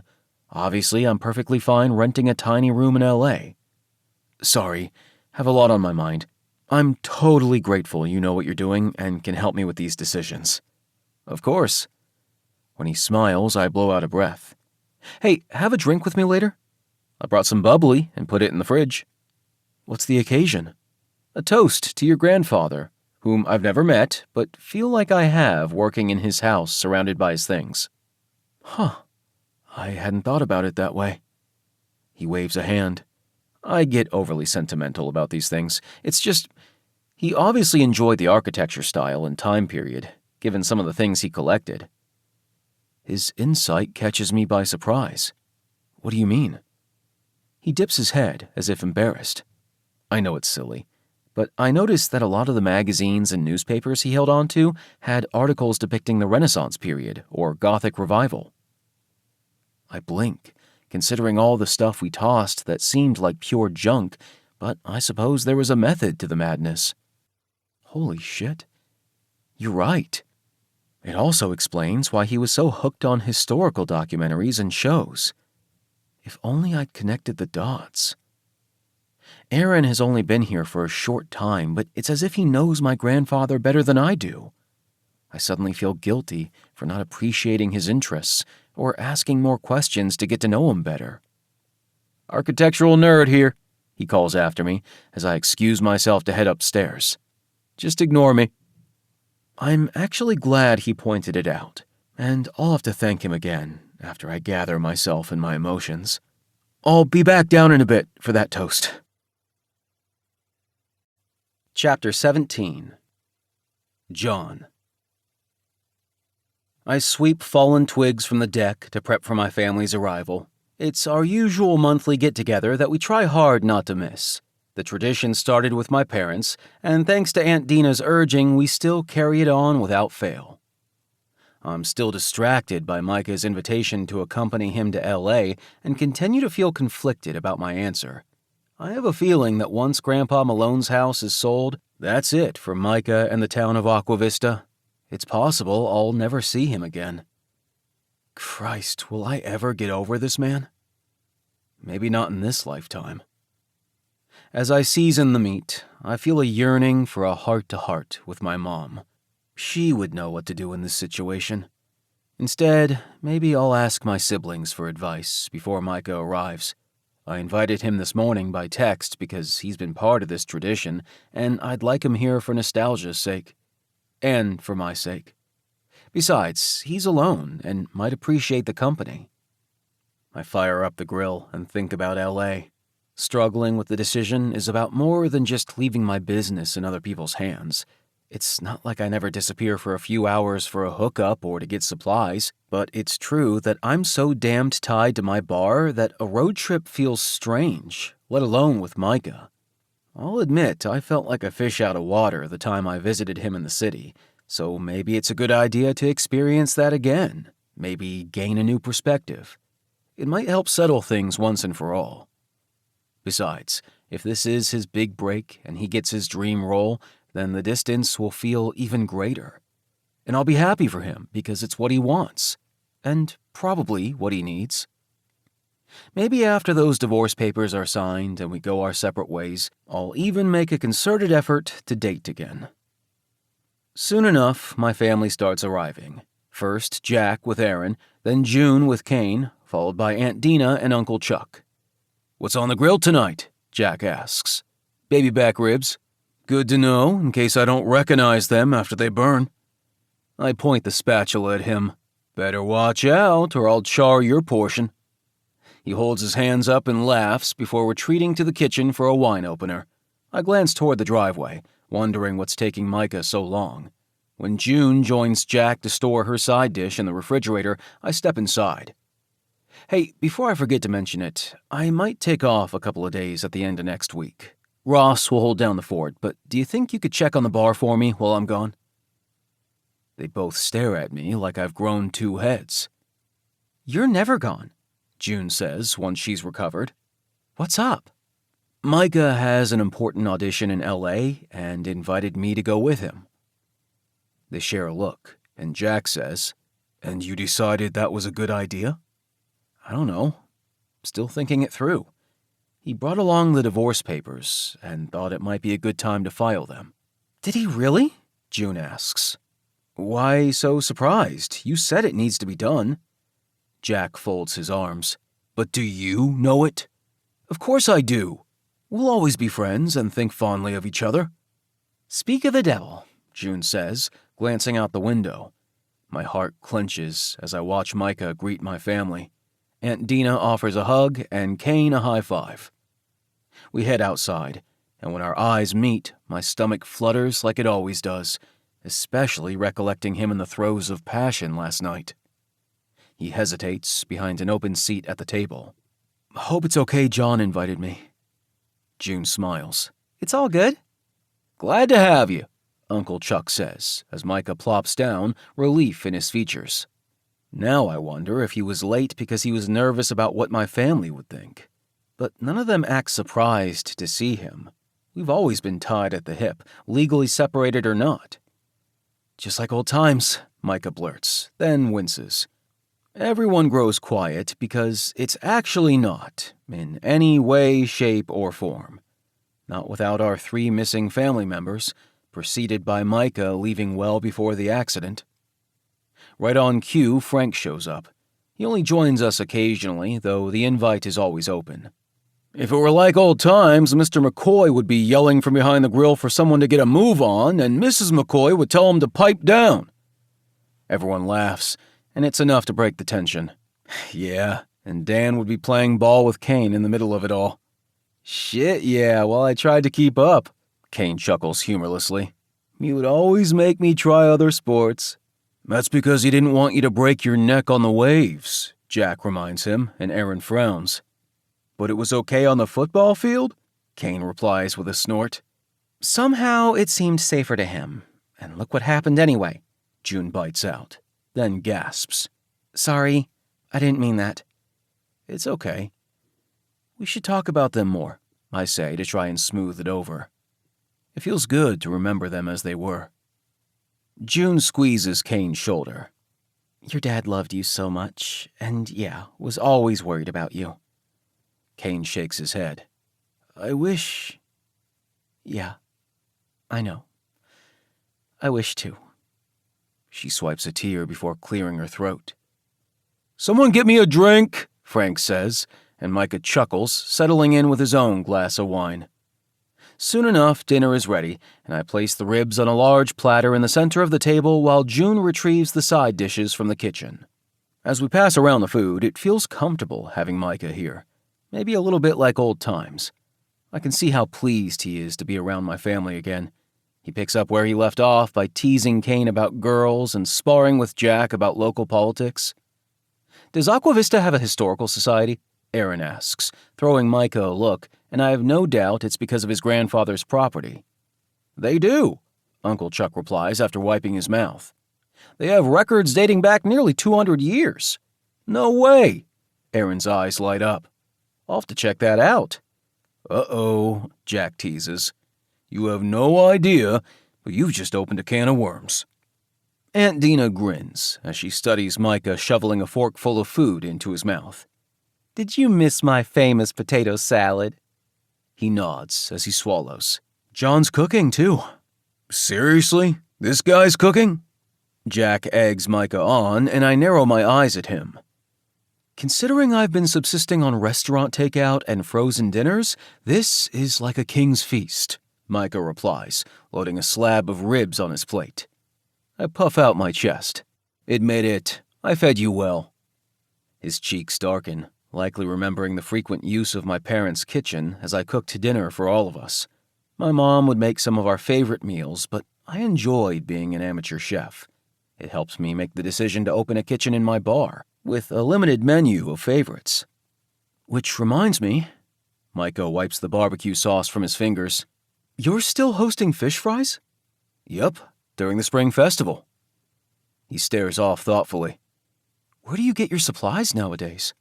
From the fish market over in Shark Bay Harbor. You travel that far? I hitch a shoulder. No other options, unless I catch it myself. Why don't you get it from Sleepy Slip? Normally, there's an open-air market on the weekends where you can purchase fresh catch. Just haven't, ever since... I let the sentence hang between us. Ever since you left. Or maybe, ever since they banished you. His eyes are wide and searching as we stare at each other, as if he thought it would be business as usual once he was gone, instead of my whole world being flipped on its head. My hand lifts to rub the ache in my chest. As if to save us from ourselves, June says, "So tell us about this audition." "What audition?" Aunt Dina asks. Micah dips his head, never really enjoying being the center of attention. Go figure. "It's a small part in Cold Blade." "No way!" Uncle Chuck enthuses. "We love that show." "What are your lines?" June asks. I expect Micah to shrink in on himself, as if hoping for a hole to open in the ground. Instead, he squares his shoulders and says in a low, smoky voice, "No way anyone thought a murder would happen here. Not in this town. It's normally a quiet, orderly place to live. People leave their doors unlocked, for Christ's sake." June and Aunt Dina clap, and Aaron whoops it up. I feel something like pride set up camp in my chest. It's like you're good at this acting thing or something. June gives me a sad smile because it's true, which means he belongs somewhere other than here, and I need to finally accept that. His eyes soften as his cheeks flush. Guess I'm all right. After answering a couple more questions about Hollywood, the subject switches to the surfing competition Kane ranked in, setting him up for the semifinals. "That's freaking amazing," Micah says, and Kane beams. And as if trying to soak up all the updates he can get while still in town, Micah asks, "Frank, how is the service station?" "He wouldn't know. He's been gone," Jack teases Frank. Jack is still temporarily involved in the business until all the paperwork is squared away, but also, I suspect, because it's hard to let go of something my parents built, even if he trusts Frank to take good care of it. "Where to?" Micah asks. Frank looks sheepish. "A car show in San Jose." Micah looks confused. San Jose? His friend Rocco invited him, I add. "Rocco is my business partner," Aaron explains. "They go all the time," Jack jokes in an exaggerated tone. "Okay, enough." Frank points his fork at his best friend. "You can mock me, but the shows do keep me up to date on newer or older models that might find their way into my garage." "Uh-huh, up to date," Jack deadpans, and Frank tosses a rib bone at him. "What am I missing?" Micah whispers, amused. "Nothing really, just their usual ribbing." His gaze meets mine. Glad to see some things remain the same. Chapter 18. Micah. Are we really doing this? It's early morning, and we've traded yawns, but as we get on the highway, it feels as natural as it always did. Foreign, too, though, because we're driving toward the life I've created away from John and Aqua Vista. "We need some tunes," John declares. "It's been a while since I've been on a road trip." I fiddle with the buttons, navigating to the closest radio broadcast, which is some pop song, and when he starts singing, I join in, off-key. He pretends he has a microphone, and we laugh as we continue hamming it up for the whole song. It definitely lightens the tension between us, as well as the mood regarding the end result this trip might bring, our divorce. As we drive by stunning ocean views, I think about how connected we all were as kids. Remember that time we took our paddle boards out, and Kane broke away from June and came running toward the water, begging to take him with us? Uh-huh. That was only the beginning of his obsession with the water and wanting to surf, he muses. Does that mean we egged him on by convincing his parents he'd be safe with us? He chuckles. Maybe so. But I have a feeling if it wasn't us, it would have been someone else. Anyone who would help him get out there. True. Guess some people really do have a calling. He's quiet a moment before he asks, "Do you think you do?" I don't know. Being back on the pier the last couple of weeks makes me wonder what would have happened had I not cheated in the competition and been thrown out. He stifles a gasp. Do you think you would have followed in Grandpa Malone's footsteps? I hitch a shoulder. I really can't see it, but maybe? Being a fisher is a hard life, John points out, and I nod. Is that why you did it? You thought it would help your grandfather somehow? I rub the ache above my breastbone. I haven't thought about my motivation in a long time. Something like that. His boat needed repairs, and he'd had a rough year on Calamity Jane due to the long drought. But mainly, it was impulsive. I was mad at the world and didn't consider the consequences. One of the worst mistakes in my life. Leaving John was one too, but I didn't see any alternatives other than being miserable. And, like it or not, that would have affected him too. Maybe even more than my actual leaving. The hours tick by as we reminisce and debate random topics.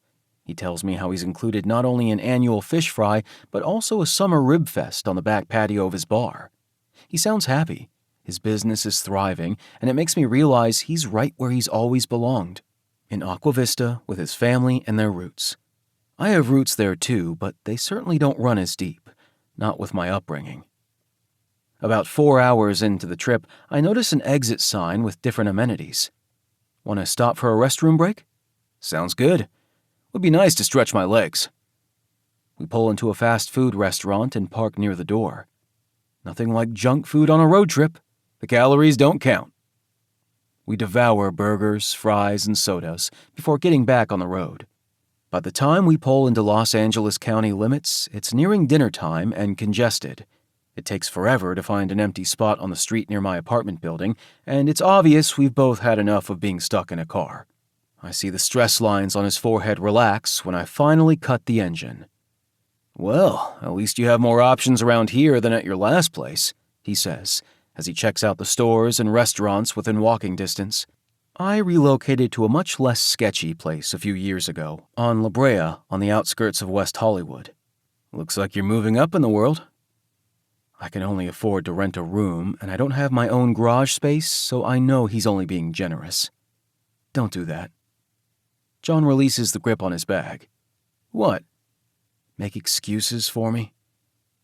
I know I abandoned our marriage. Where the hell did that come from? I wasn't even referring... Pushing open the passenger side door, he sighs. You know that's not how I see it. Maybe you should, I say over the roof of the car. It'll make it easier. What? Our divorce? Shit, we forgot to discuss it on the way up. He smirks, breaking the tension. We were too busy goofing off and reminiscing. True. I smile. Maybe we can hash out the details during dinner? Not sure a no-fault divorce has many details to hammer out, but sure, he mutters. Unless something has changed? I shake my head. We'd agreed we would take the most collaborative divorce path since we weren't adversaries, and we'd already divvied up possessions after the separation.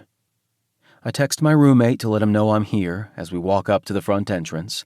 I key into the door and quickly check my mailbox in the hall before heading up the stairs to the second floor. John is quiet, scrutinizing the building, which is dated but clean, unlike my old place. Hey, Dennis, how's it going? I greet him as I step inside my apartment. A motion to John. This is my husband, John, soon-to-be ex. He holds out his hand while I stifle a gasp at the flippant comment. Nice to meet you. Dennis smiles as their palms connect. Welcome. I've heard all about you. John's widened gaze swings to me, then back to Dennis. Have you? Had John really thought otherwise? Now Dennis is making eyes at me. Hope that was cool to mention? I thump him on the shoulder. Of course, all good. After small talk about our drive down, we head to my room. It's small and cramped, but he doesn't point it out.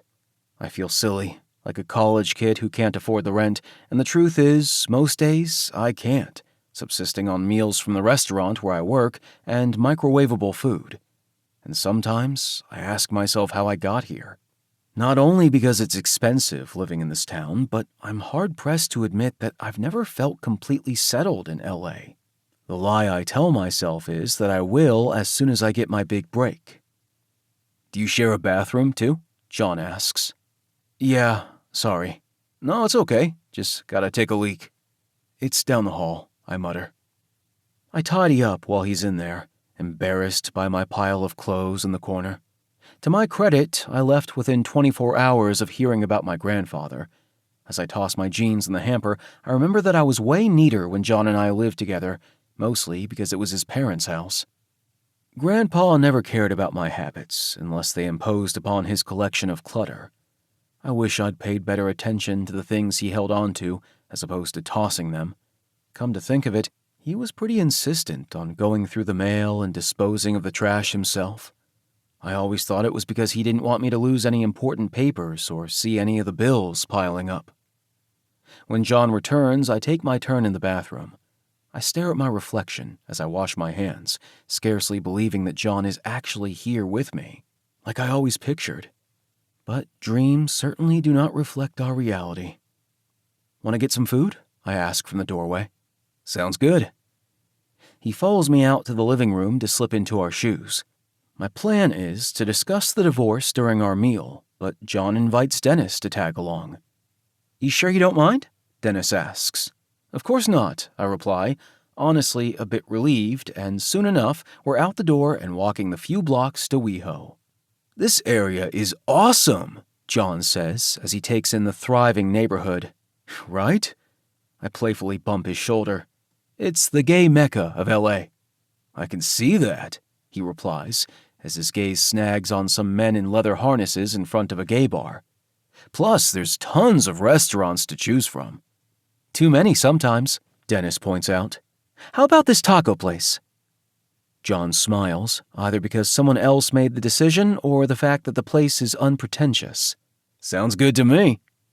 We step inside the small place with the Dia de la Muertos decor and grab a booth. Once our margaritas and guac are delivered and our taco orders placed, Dennis asks, "So, you were raised in Aqua Vista?" I watch as John licks the salt from his lips, and I have the urge to do it for him. I look away as he replies, "Yep." "I bet it's picturesque." He nods. "Small with gorgeous views." Small isn't such a bad thing. I transferred here from a tiny town outside of Austin. "For your job?" John asks as he dips a chip in the guacamole. "Uh-huh. No way to move up the ladder at that location." John winks playfully. "Looks like you needed to spread your wings too." Dennis looks between John and me as our eyes connect and hold. There's tension in the air, but not the kind my roommate might expect. I recognize that playful glint in John's eyes. He's trying to make light of the situation. When my foot brushes over his under the table, he clears his throat and his eyes grow dark. He wants me as much as I want him, and the feeling is gratifying after so many years. "Which reminds me," Dennis says, and our gazes break apart. Christ, what he must be thinking. "This audition tomorrow sounds important." "It could be. If I get the part, it might springboard me to larger roles." "I hope it does. Kira was excited to hear it's for Coldblade. She said to tell you to break a leg or whatever." His fiancée is really sweet, and I appreciate the support. "Thanks." When our food is delivered, we scarf down our tacos. "So, how was returning to Aqua Vista?" Dennis asks me. "Sorta hard. Because of my grandfather, of course." I avoid John's gaze, leaving out the other reason it's been difficult. "So he left you his house?" "Uh-huh. And his fishing boat." Dennis's eyebrows rise to his hairline. "Fishing?" "Micah loves to fish," John says. "He didn't tell you?" "Nope." Dennis wipes his mouth and pushes his plate away. "Now I need to hear more." I cover the bases about my grandfather's job and boat and how I enjoyed going out with him as a kid. "I can't believe I didn't know this about you. So why did you stop?" The server thankfully brings the check. That's a whole other story. For another time. Chapter 19. John. "I'll sleep on the couch and you take my bed," Micah says, reaching for a pillow. I stare at him. "You're serious?" I'm standing shirtless and ready to slip off my jeans, and he averts his eyes. "I don't want to make any assumptions, Jay." "You've already slept in my bed, and unless you mind, I'd like you to stay." Relief crosses his features. I also need to get up early and don't want to wake you. That's not a problem. I place my clothes in a pile on the floor and we stand on opposite sides of the bed, studying the other's form, even though we're more than familiar with each other's bodies. Not much has changed on Micah's, except maybe being more toned in his chest and arms. His waist is still lean, the freckles above the waistband fanning out in a pattern I've explored with my fingers and mouth. The growing outline of his cock against his briefs makes my mouth run dry. Before I melt under his hot gaze, I ask, "Mind if I tag along tomorrow?" His eyes brighten. "Are you sure?" "Of course. I have a rare opportunity to see you in action." I love the flush that crawls across his cheeks. "It might be a long wait. Plenty of actors vying for this." "That's fine. Where else do I have to be?" He smiles before cutting the overhead light and casting the room in shadow, save for the dimmer lamp on the bedside table. As soon as we slide beneath his comforter, I can smell traces of him on the pillows and sheets. I revel in the scent as we maneuver our limbs to get comfortable. It's a tight fit, but it feels like old times, when we used to live with my parents. Back then, we didn't mind being this close, and I still carry that sentiment, though I'm sure to regret it soon enough. My heart has been splintered and bandaged and fairly mended, but now he's seeping into the cracks again, and the pain will be palpable, familiar and profound. But I still won't pass up one more opportunity to be with him. As soon as our thighs brush, the hairs on my legs tingle from the contact. After a few minutes, I realize Micah seems unable to settle, either from nerves or the close quarters. "You okay?" I ask, willing my cock to behave. Sleep is more important than my libido the night before an audition. "Yeah, sorry." His fingers graze against my knee, as if he can't help but touch me, too. "Maybe we should have slept apart. I don't want to keep you awake." I shift to glance at him.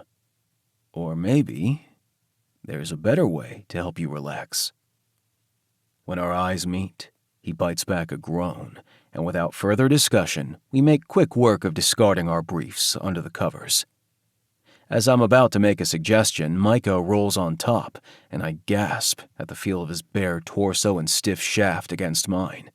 He reaches for my hands and cages them against the pillow above my head. "Is this what you had in mind?" Hooking my legs around his thighs, I rock upward, which only serves to send a tremor along my nerve endings. I'm certainly not complaining. Micah stares down at me, his eyes dark and needy, and when he bends to take my mouth in a deep, indulgent kiss, I realize this is exactly what I need too. He releases my fingers to cradle my face, and I sigh against his warm lips. It's a luxury to be with Micah like this, as if we have all the time in the world. I wish we did. With my hands free, I can't resist letting them wander over the knobs of his spine and down to his ass as he trembles against me. Micah feathers kisses across my cheeks and jaw and against the hollow of my throat. When he rocks his hips, it sends a quake through my system as I adjust to his tender touch ramping up, and in an instant, I'm right there with him. Our kisses turn frantic, our hands greedy. In the quiet of the apartment, with the moonbeams casting banded silhouettes on the walls, this frantic need to join as one feels more like us. The us we used to be. The us we still are.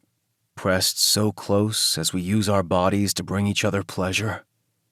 Micah's eyes are wide and searching, his lips parted, and I try to read the warring emotions in his expression. We watch each other, our lips close, breathing the same air as we rock together in a sensual dance. In that moment, we're flayed open, our souls bare as we show each other who we are, how wounded and conflicted, apart and together. My release is bearing down, but I don't want this to end. This softness, this closeness to Micah. The kind of connection I missed every day for 6 years, the longing leaving a deep ache in my wounded heart. "Mike," I rasp, my eyes telling him everything. "Me too," he murmurs against my lips. "Just a bit longer." We grind our hips together as we kiss, rub noses and cheeks, and exchange breaths. Before long, we're both unmoored and heading for shipwreck, our rutting growing more erratic. Micah presses his forehead to mine, moaning deep and long as he breaks apart in a surge of release against my stomach. I wrap my legs around him, holding on for dear life as I ride the same wave and crash beneath the surf, our cum mixing together on my skin. Micah flops onto the bed but stays close as we gradually come back to ourselves. We're a heaving, sticky mess, but neither of us seems to mind. Sated and sleepy, I reach for my shirt to half-heartedly dab my stomach. Before I even finish the task, Micah is snoring softly, finally at ease. Chapter 20. Micah.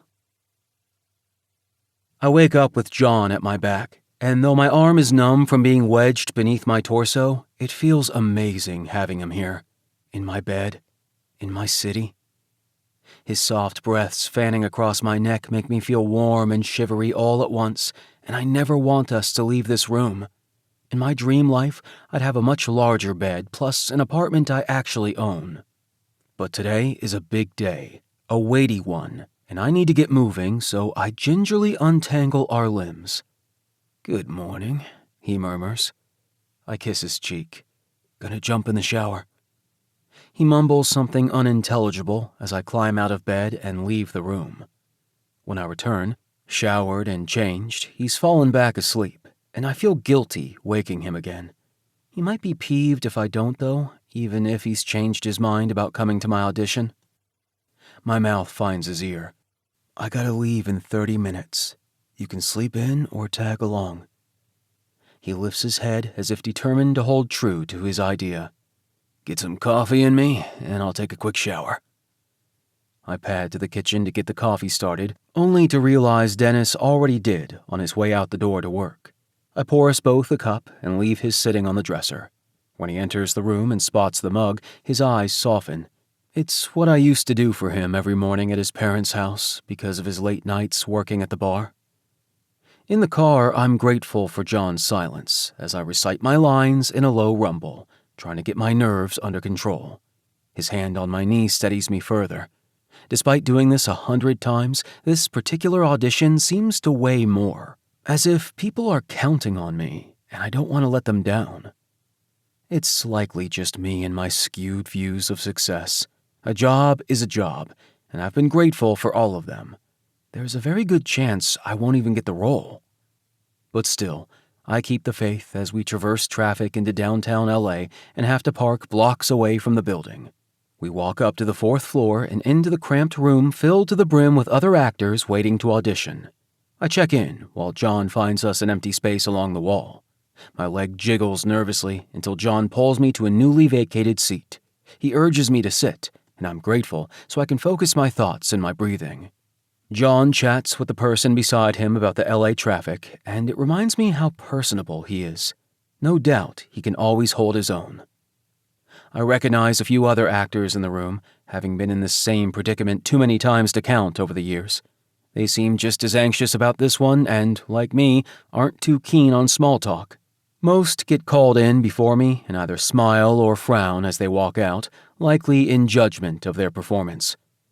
John studies each person leaving the director's office as if attempting to determine how well they'll measure up to me.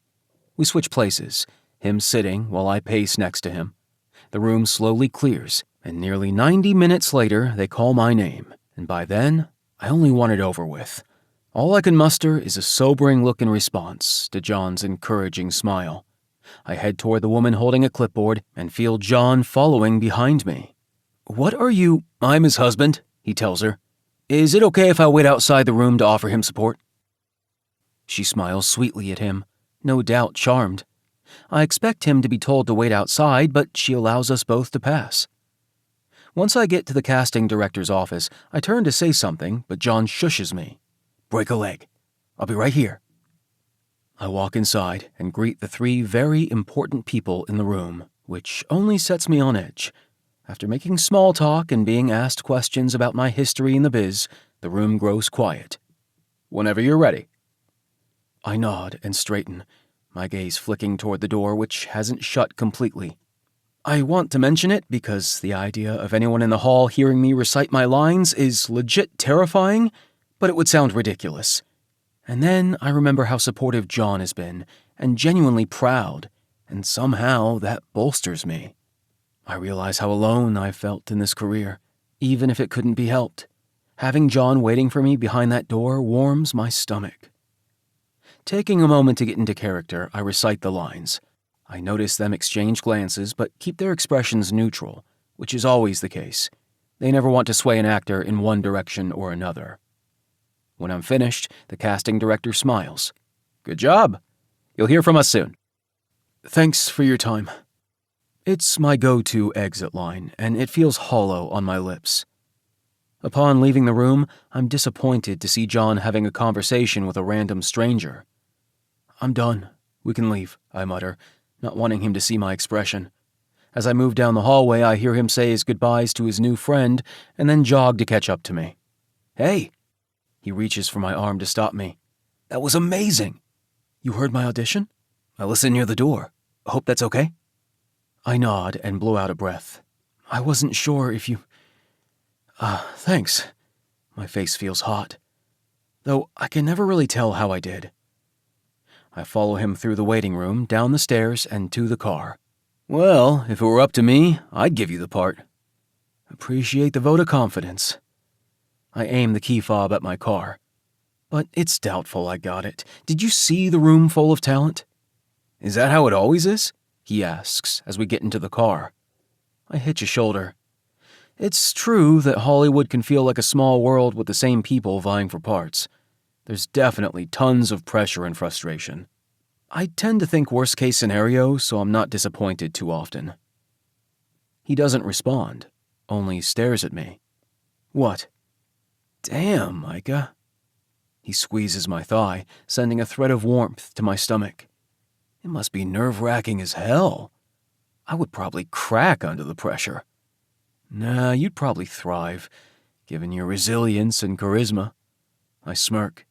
You even sweet-talked that woman into letting you stand in the hallway. He chuckles.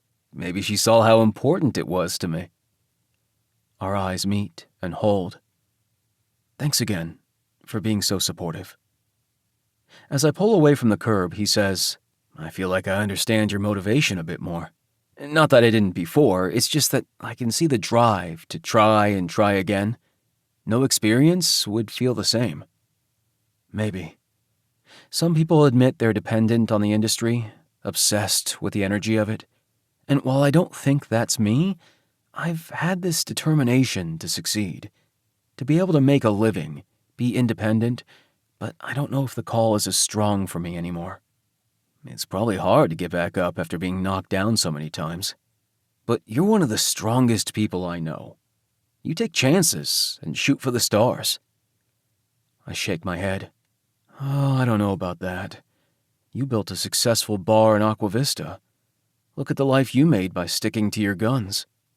Is it a life, though? He counters. I love what I do and being close to my family, but maybe I'm only existing. I don't want that for you, John. Nothing would mean more than to see you be happy on all fronts. Guilt settles in my gut again. How about some lunch before we hit the road? I'll grab that envelope from the back seat and bring it inside. Maybe it's time. John only nods as I head toward the restaurant. My heart is throbbing, but I know it's the right thing to do. Chapter 21. John. I swallow roughly as we pass by neighborhoods, some run down, others thriving. That was not how I expected the conversation to go. I'd hoped he'd forgotten about the divorce papers. Last night, while lying in bed, I was wondering yet again if I could live here with him. I would sell the bar, and maybe we could put our money together to help us buy a little place somewhere. I could find bartending work at one of these many businesses and support Micah's dreams. It doesn't feel exactly right, but maybe it could work. Once he parks, we head inside a restaurant that reminds me of a 1950s diner. I smile as we order and pay for burger combos at the counter, then slide into a brightly colored booth to wait for our food. It's a quirky little place that would fit in well in Aqua Vista. Even the server who brings our sodas is wearing an era-style waitress dress with a wide collar and name tag. I wait as Micah takes his first sip. Could you ever see me living in LA with you? Honestly, no. He frowns, and my stomach bottoms out.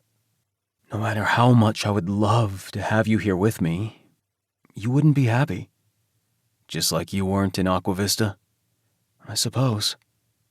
He glances in the distance. I don't think you'd enjoy living in a city. Aqua Vista and the bar, that suits you. I square my jaw, not only because he's right, but because it solidifies for me that he's content here, and this is probably the end for us. How bad do you want to sell the house and disappear from small-town memories?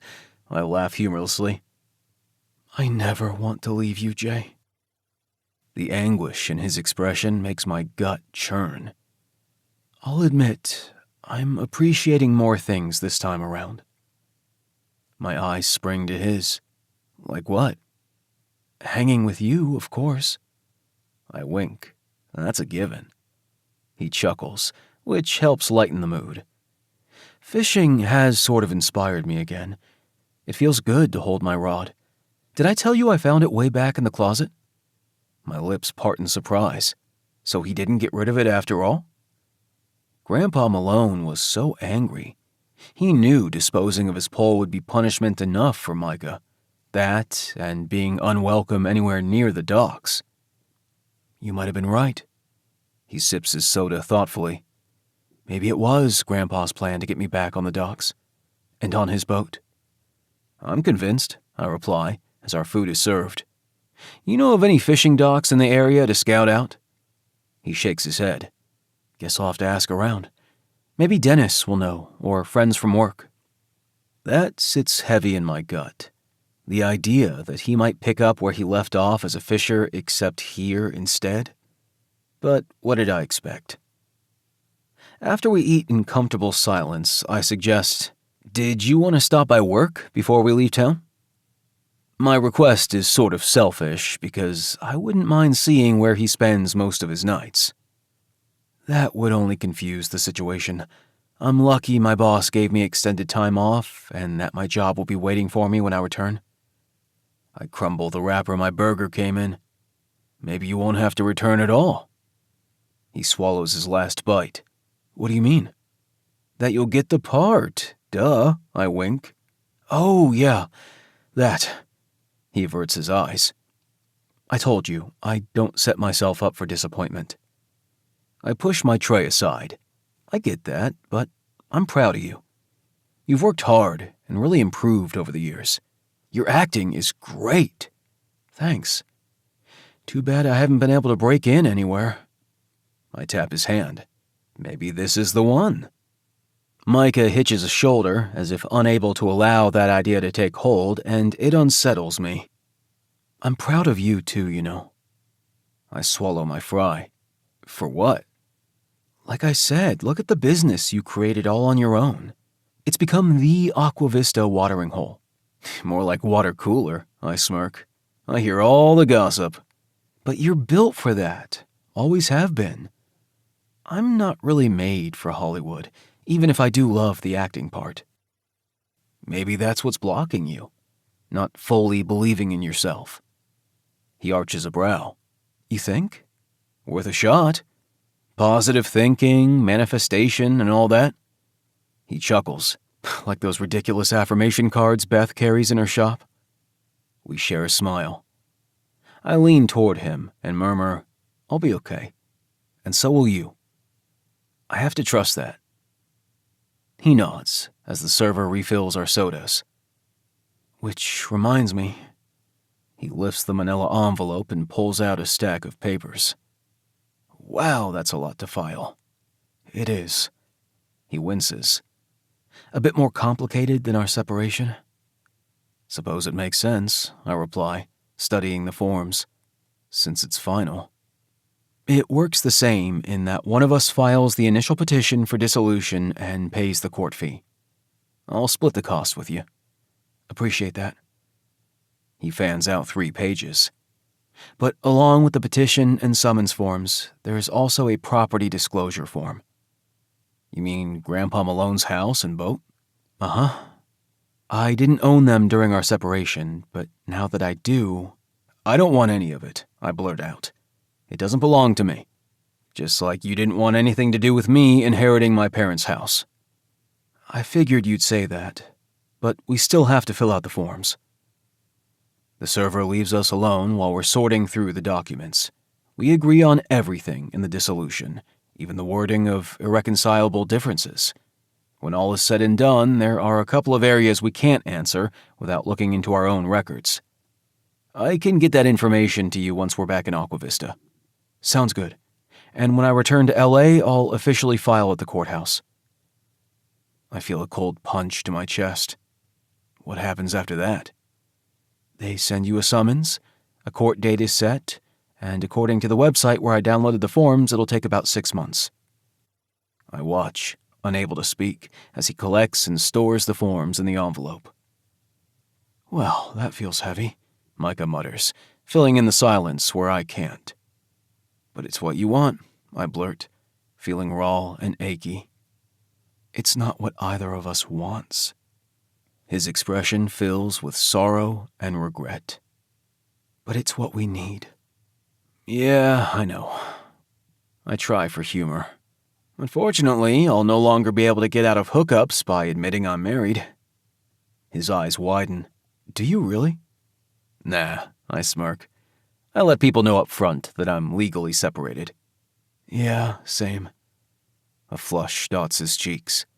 Well, not for every hookup. My stomach sours, but still I have to ask. Have you ever dated anyone? Why would I? Because we haven't been together in years? But you're the only one I ever wanted to be with. God damn, this man will be the death of me. He says all the right things, but it doesn't matter because we can't make it work. And trying again might be even more painful. Our eyes connect, and I hope Micah sees all the underpinnings of truth in mine, that no one could ever take his place. He will always be the love of my life. I slide out of the booth. Maybe our divorce will free you up to find some companionship in this godforsaken town. Don't count on it, he mutters, following me out. Chapter 22. Micah. The twinge in my chest feels like barbed wire. Fuck, filling out those forms seemed definitive, and not in a good way. Yet, here we are, singing and hamming it up 4 hours into our drive back to Aqua Vista. Because we're friends, and we still love each other. I pull into a fast food place for a quick dinner, a bathroom break, and to stretch our legs. We decide to take our food to go and eat on the way. John is behind the wheel now, and the car is quiet as we prepare to eat. Just like old times, I unwrap my chicken sandwich and place it on top of napkins in his lap before taking a bite of my own. It comes so naturally he doesn't even blink. Thanks. When he's halfway done, I feed him some fries dipped in ketchup because I know he likes that, but also so we don't make too much of a mess. He laughs when I wipe some mayo off his mouth with a napkin, and I have the urge to follow the motion with a kiss. But now that we've made a final decision about our divorce, it doesn't seem appropriate. Do you think maybe we were never meant to be? I hold my breath as I clean up the wrappers and ketchup packets and place the empties in the bag at my feet. I don't know. I always hoped it just wasn't the right time. Yeah, same. I sigh. Were you serious about living in LA? He hitches a shoulder. Not like I haven't considered it 1,000 times over the years. I think, eventually, one of us would end up resenting the other. Suppose it's easier said than done. On my worst days, I pretended, though. He glances my way. Pretended? That one day you'd show up in a moving truck. His Adam's apple bobs. Early on, I thought maybe I could do it. Like the time you stayed in LA for a couple of weeks? Yeah. But You missed Aqua Vista and your bar. Your family, too. I did, but never as much as I missed you, he admits. So I told myself it was only temporary, that somehow one of us would figure out how to make it work in the same city. I'm sorry, Micah. No, don't be. It's not realistic. But I'm glad it wasn't only me. His eyes are soft as he murmurs, never. We grow quiet as I watch the passing landscape out the passenger window. Why did you never beg me? John's voice is tight, hesitant, as if he's been storing up the question for a long time. Plead with me to move. Because I saw how out of sorts you felt during that 2-week stay. No way our love could have sustained that divide between us, no matter how much I wanted him to consider it. Why didn't you ever beg me to stay? He curves an eyebrow. Would you have? Probably, I admit. You were the one who gave me the confidence to take a chance. The corners of his mouth turn down, as if he regrets the initial conversation that launched the whole idea way back when. And if you hadn't gone, we'd have only ended up in the same place. I blow out a breath because it's true. And like he said, I might have ended up resenting him, and the town even more. It's like Beth said about the sun and the ocean. He momentarily takes his eyes off the road. Huh? I wave a dismissive hand. Oh, you know how she is. Always has some sort of metaphor for life's lessons or whatever. Something like the sun and the ocean are sure of each other, but can only connect for fleeting moments in time because the horizon keeps them apart.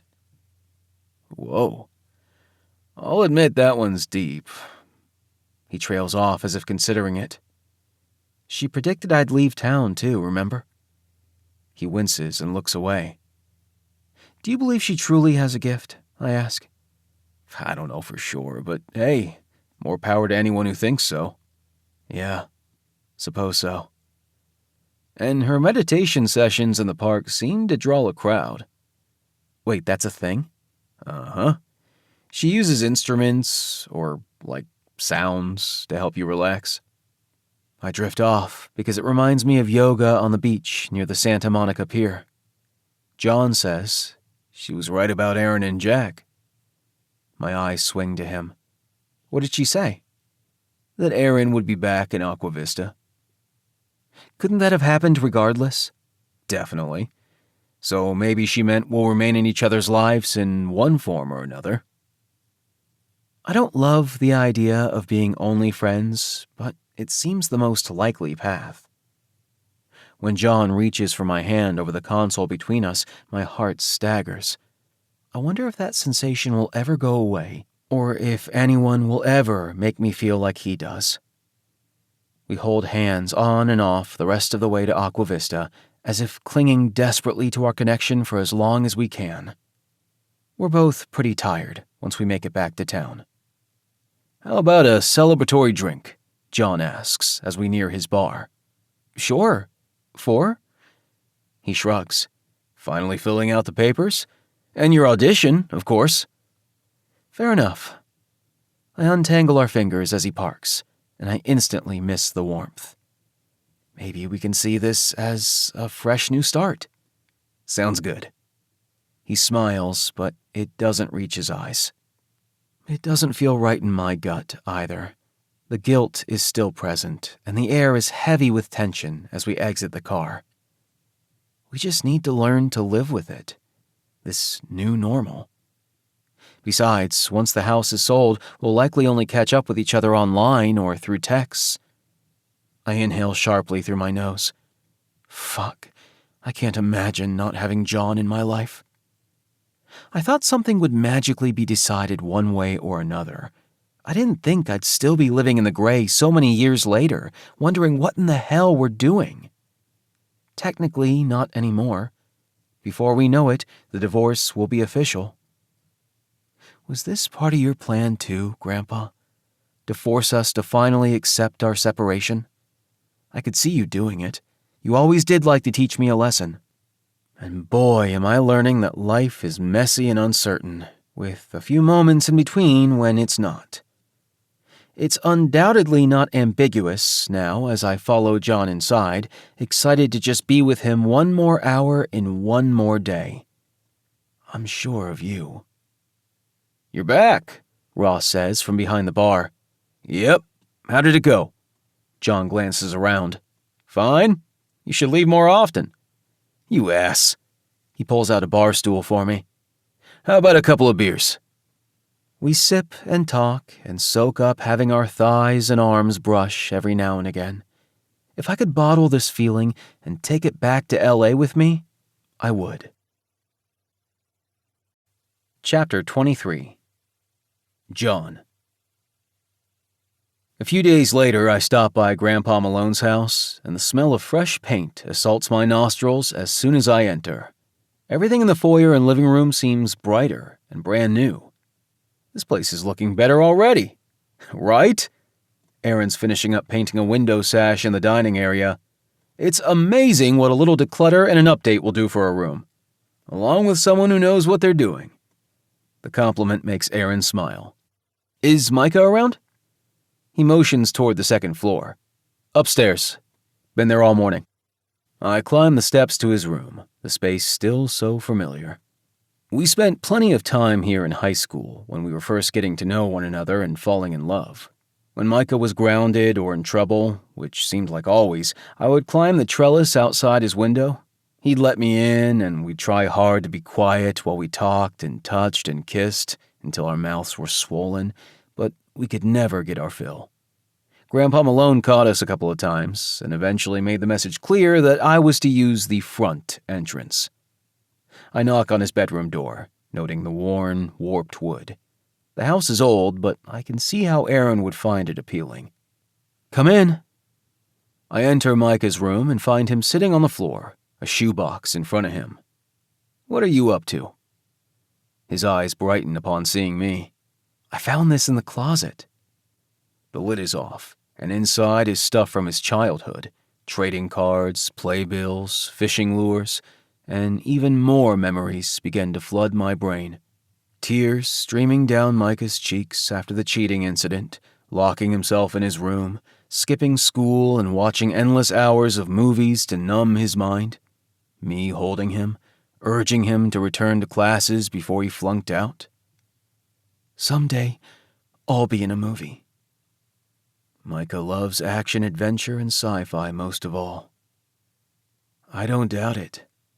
We're side by side on the bed, arms touching, neither us having the willpower to scoot away. It's been happening more and more, us sitting or lying too close, as if a magnet is pulling us together. He grits his teeth. No matter what the locals say. What do they say? My question is hesitant, given how upset he seems. That I'll never amount to anything, just like my father used to tell me? Fuck him. Anger surges inside me. I have this need to protect Micah, to shelter him from any more hurt. And don't you dare let them make you feel that way. I can see why they do, he mutters. I've been in trouble most of my life. My mom says you're just misunderstood. He snorts. Guess that's one way of putting it. I meet his eyes. Why do you do it then? Do what? Get in trouble so much. He lifts a shoulder. At first, it was resentment. I hated my home life, hated my dad, but maybe after I moved here, it became a self-fulfilling prophecy. That's what the social worker said, like I wanted to show them all how bad I could be. Mom's never believed you're bad, I murmur. Neither do I. I hear his breath catch. I can't look at him. All I can do is focus on staying still, hoping he never decides to scoot away. Instead, he settles in, his arm relaxing against mine, the contact making the hairs on my arm tingle. I exhale, feeling like I can breathe again just having him near. My mom had no idea at the time about my growing feelings for my best friend, and I thought they were just on my part, I didn't realize he shared them until the night we woke up tangled together in my sheets. It was the first time I felt how hard he was against me before he bashfully rolled away. I sink down on the carpet next to Micah as he lifts a silver ring from the bottom of the box. My heart throbs upon seeing his wedding band. I put it in here for safekeeping last time I was home, after we decided to separate. Mine is stored away too, in the bottom of my underwear drawer. Some days I miss the feel of it on my finger, the feeling of belonging to someone. Not that a piece of jewelry always reflects what's in someone's heart. He frowns as he twists it in his fingers. It's tarnished from not being used. I reach for the band to inspect it closer and notice the copper showing through the silver finish. It's not like they're real.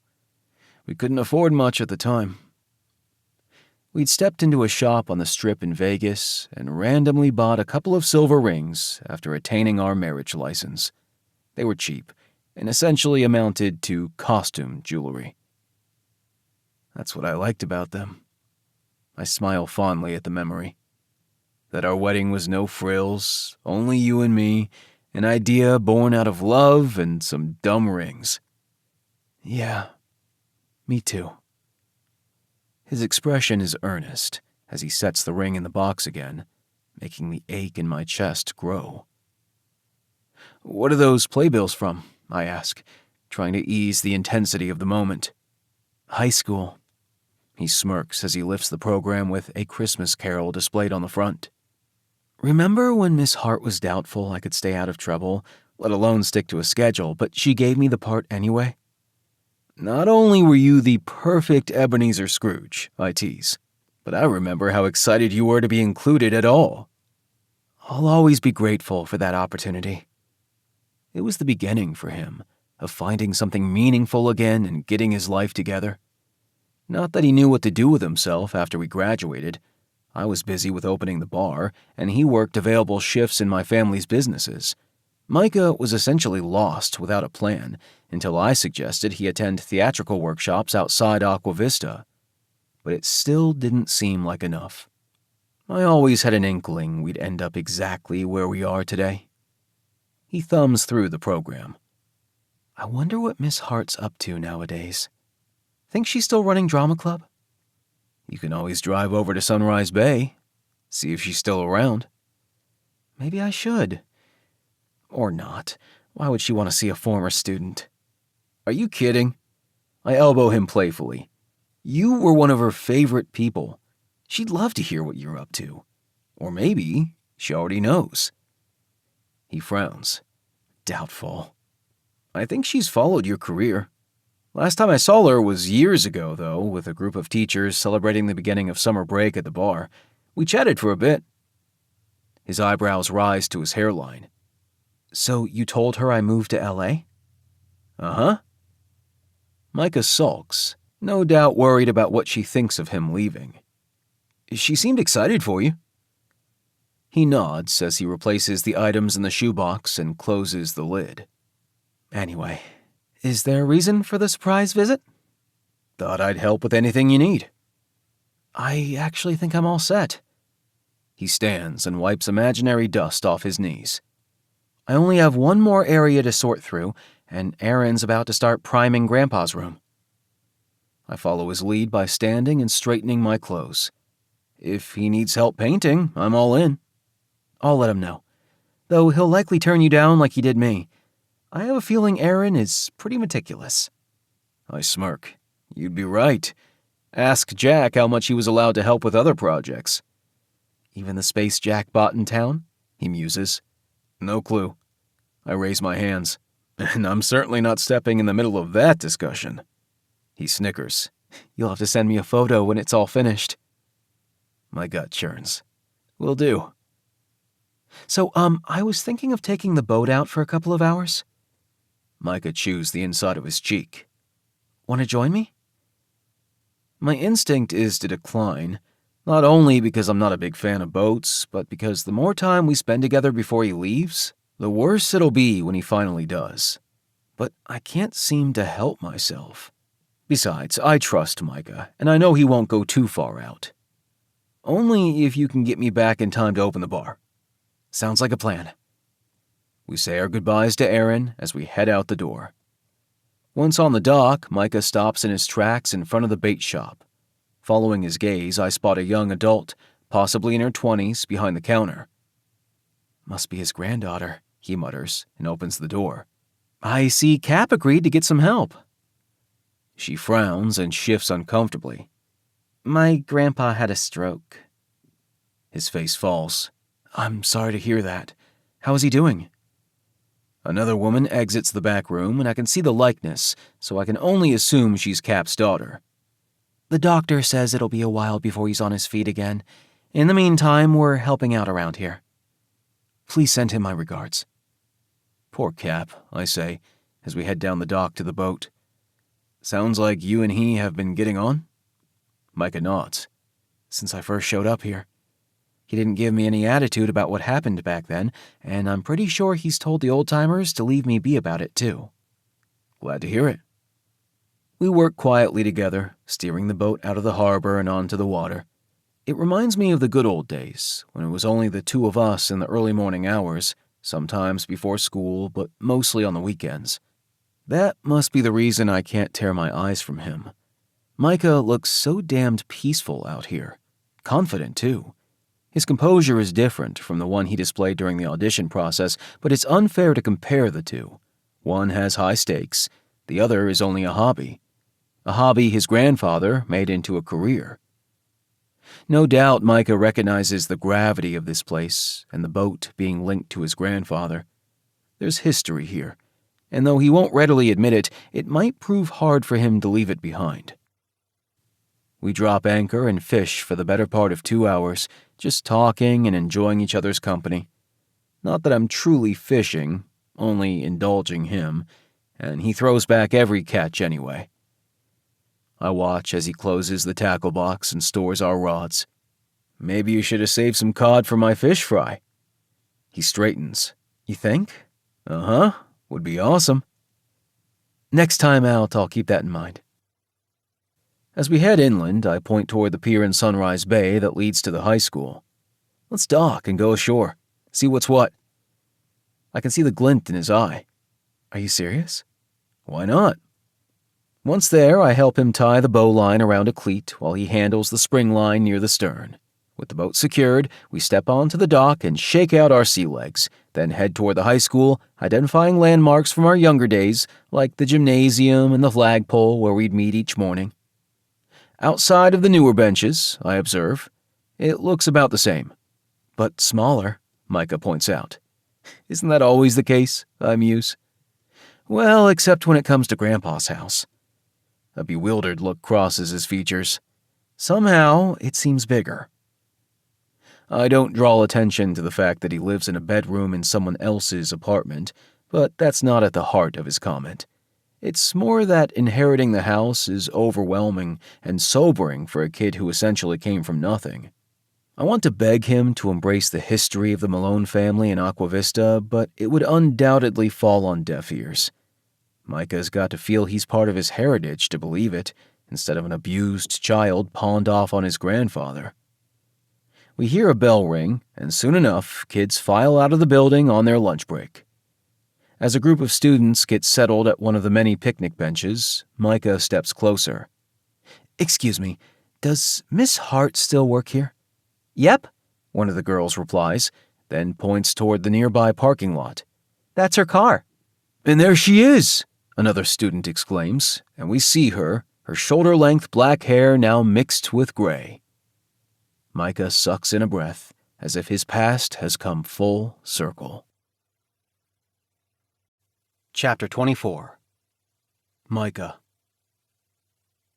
I panic when the student flags Miss Hart over to us. No, you don't have to. I take a step back, but John is behind me, and his chest feels like a column of solid piling from the underside of a dock. The moment she recognizes me, her face splits into a grin. Micah Malone, is that you? I dip my head as all the students in the vicinity turn to stare. Yes, ma'am. It's so good to see you. Her legs eat up the distance, and she pulls me into a firm hug. Her vanilla scent stirs up so many warm memories, the late practices, her unwavering support, John's love inspiring me to be better, the flowers Mrs. McCoy presented me with after performances, even as it felt silly to want them so much. You too, I croak out, because I admit seeing my old drama teacher is one of the highlights of this visit. When we draw away, she glances over my shoulder. What a pleasant surprise to see the both of you. Thank you, ma'am, John replies, stepping forward. She eyes the two of us, seemingly with a different question on her lips than the one she asks. So, what brings you to town? My grandfather passed away. She frowns. I'm sorry to hear that. He was a good man. He was. Thanks. I shift awkwardly. So I'm only tying up loose ends. She pats my shoulder. Must feel overwhelming. Does this mean I might see you around?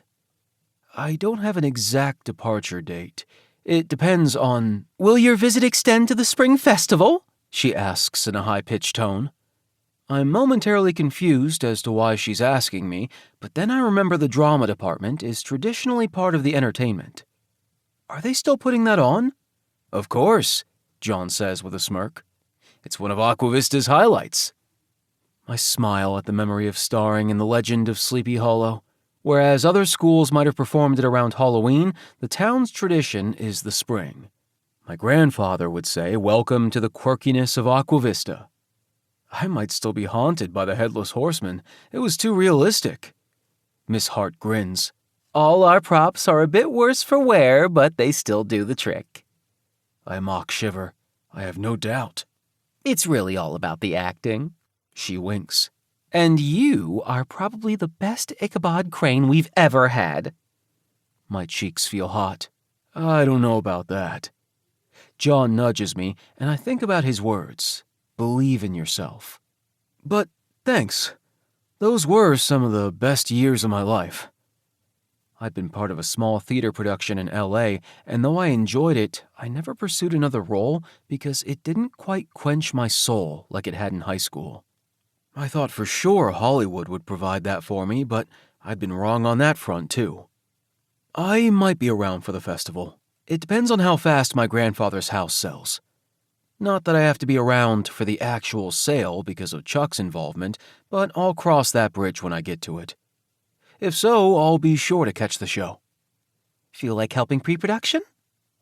Her pleading eyes meet mine. I mean, if you're not too busy. Help with what? She glances toward the high school. Our cast this year is quite chaotic. My assistant went on maternity leave and, well, you were once my star student who went off to Hollywood, so maybe you could offer some pointers? My heart balloons, but my gut churns, making me feel disoriented and a bit petrified. I don't need anything else anchoring me to this place. Besides, what could I actually offer her or those kids? I'm still trying to get my own act together, so to speak. With everything I have going on, I'm not sure of all of the time. I'm sorry. Are you sure about that? John asks, and I throw him a pointed look. Yes, of course, Miss Hart says. I shouldn't have sprung that on you. Guess I was feeling a little stressed and a lot nostalgic. Her face flushes with regret. But if you ever want to visit your old stomping grounds, we rehearse most days after school. I think of the stage and the costume closet, which all felt so magical years ago. I appreciate that. Good luck with everything, Micah. Maybe I'll see you around. Break a leg, I call out as she heads back toward the school and she waves to us.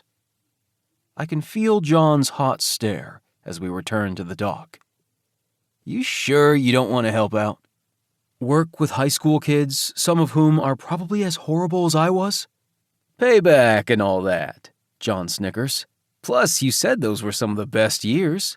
Unless you only meant being with me. That's a given. My stomach warms. Sure, it was great to see her.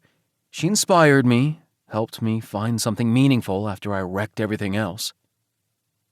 John stays silent as he helps me unmoor the boat, and once I steer us into the channel leading towards Sleepy Slip, he blurts, I still think you should consider helping.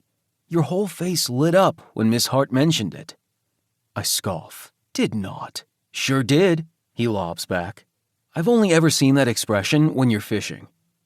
Don't sell yourself short, I tease. I light up for you, too.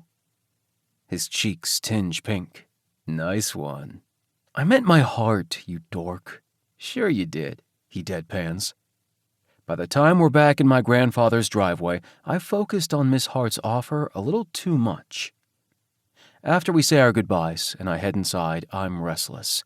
Aaron is either finished for the day or out on a supply run, and it makes the house feel too empty. Though I'm glad he's not here to see how out of sorts I am. Once I've finished my lunch, I head to my car with the idea of driving to the bar and asking John if he needs help. Instead, my car steers toward the high school as if it has a mind of its own. After the dismissal bell, I wait in the parking lot as the school empties of students and staff. Listening to the chatter outside my window, it's evident things haven't changed all that much since my graduation. Students still group together to gossip and share details about their lives. I can also spot the loners and outcasts like me, backpacks slung over their shoulders, relief in their expressions that another school day has ended. Before I can question my motives even more, I'm out of the car and heading toward the building. I stop in the office and ask where to find Miss Hart. Is she expecting you?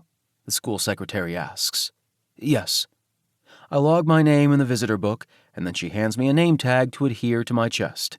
I turn toward the hall, thankful she's not someone who recognizes me.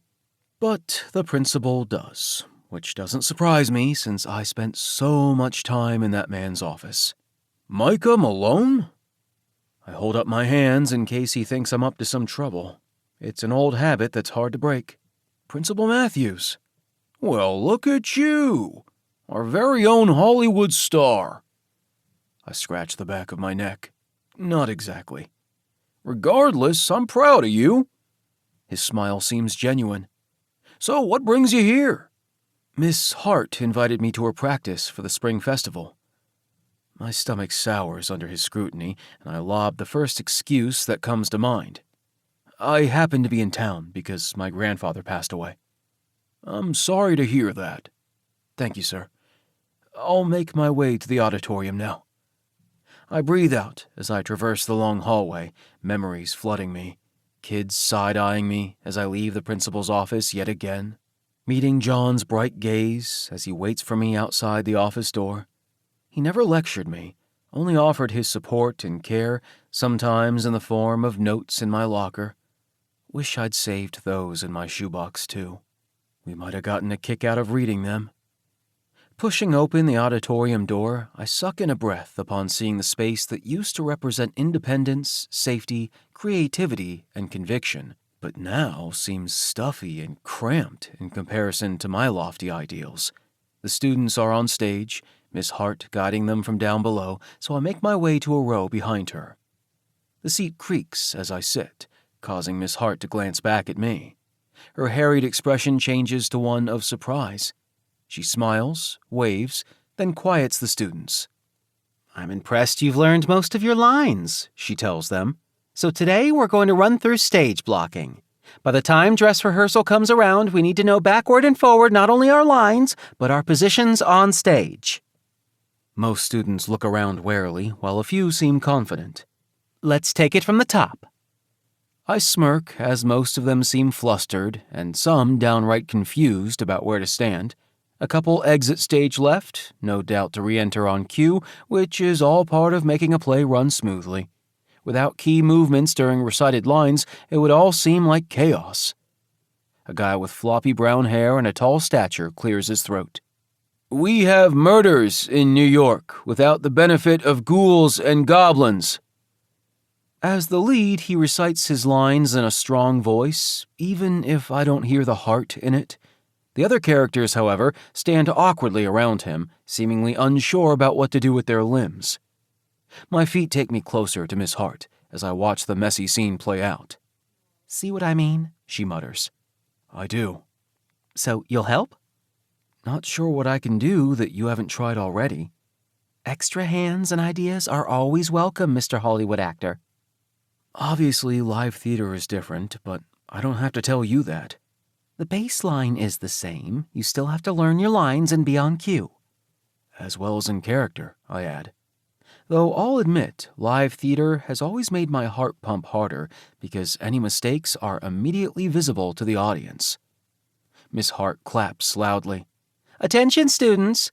Let's welcome Micah Malone to our rehearsal. He's a former student who lives in L.A. and has gotten small roles in commercials and film. He's here to assist me. Some look impressed, others bored. I've been right where you are, so if it's okay, I'd like to give you some pointers. Most of the students move closer to the edge of the stage to listen. It's true what Miss Hart said about memorizing your lines being vital, but setting up the scene for the audience is just as important. What do you mean? Asks the girl who plays Ichabod's love interest, Katrina Van Tassel. What I mean is, you need to envision every scene. Not only where your character stands, but how they react to each line. You must get inside their head, understand their motive and how they might feel in that moment. It'll help you connect with the story you're telling and the audience. And each other? The kid playing Ichabod asks. Exactly. Ichabod is a flawed character. In the scene I just watched, he thinks he's better than the townspeople, that he's intellectually superior and above their old-fashioned ideas and customs, including their belief in the supernatural. Micah is absolutely right, Miss Hart says. So how would Katrina, Brom, and the other townsfolk respond to his superiority complex? Feel it in your gut. Show it in your features and words. When Miss Hart instructs them to take the scene from the top, I can't help feeling energized. And as the students attempt to work off of our advice, I'm thrumming with energy.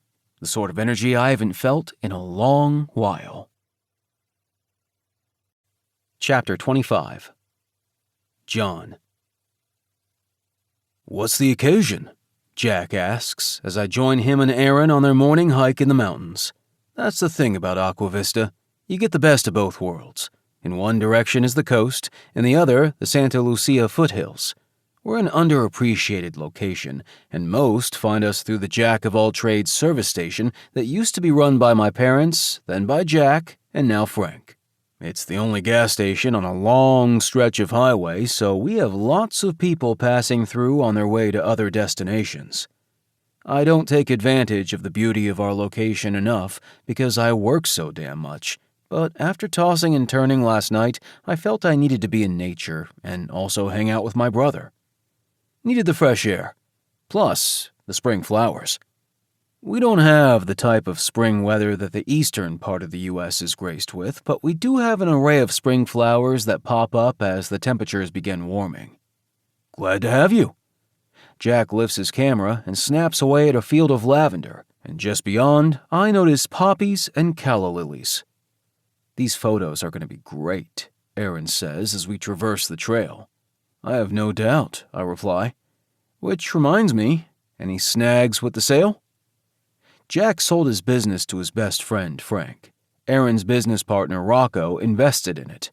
It's currently undergoing renovation to add a snack counter, updated bathrooms, and bolder colors to match the quirkiness of the town. Jack had no desire to change the plain aesthetic left over from our father, but Frank appears to be all in on Rocco's ideas. I fall somewhere in the middle. An update is probably long overdue, but most travelers only pass through town, so the vision would be lost on them. All the paperwork has been signed and filed, so I think we're all set. Yep, smooth as butter, Aaron adds, and Jack rolls his eyes before wrapping an arm around him and kissing his head. It's certainly strange to see my grumpy brother so affectionate, but Aaron seems to bring it out of him. And the space in town? Just like I started with a completely blank slate opening the bar, Jack is doing the same in the former butcher shop on Main Street, where he plans to open a retail business to feature his photography. Aaron is dividing his time between helping me plan and finishing the Malone house. Does that work for you? My gaze swings to Aaron. If it feels like too much, no way. I love being part of both projects. Glad to hear it. I'm simultaneously relieved for Micah and bummed that Aaron doesn't have to draw out the renovation to keep the man I adore in town. Speaking of Micah, how's that going? Jack asks hesitantly. I think about our trip to LA, which felt like a whirlwind because it essentially was, but I wouldn't trade it for anything, except maybe the one part. We filled out the divorce papers. You did? Micah didn't mention anything. Not that he has to, Aaron sputters. But I didn't even catch a hint after your trip, and normally I'm pretty good at reading his mood, being in his company every day.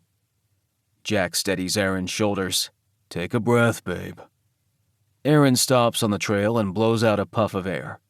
Sorry. No worries. I'm glad you and Micah have become friendly, I admit. It was actually one of his selling points for having me accompany him to LA. He brought the papers with him so we could discuss the divorce. Saying it aloud leaves a raw taste in my mouth. Jack frowns. I'm sorry. It's all cool. I push out the words.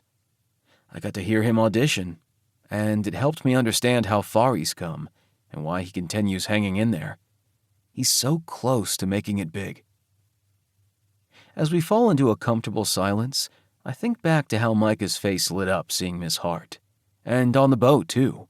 It all feels so muddled, my brain and heart warring with each other, trying to find a good enough reason to make him stay. At the halfway point, we stop to hydrate. Some might disagree, Aaron says, but I think your relationship with Micah is amazing. What do you mean? Jack asks him, clearly taken aback. It's obvious they love and respect each other on a level most separated couples wouldn't. Aaron lifts the water bottle to his lips.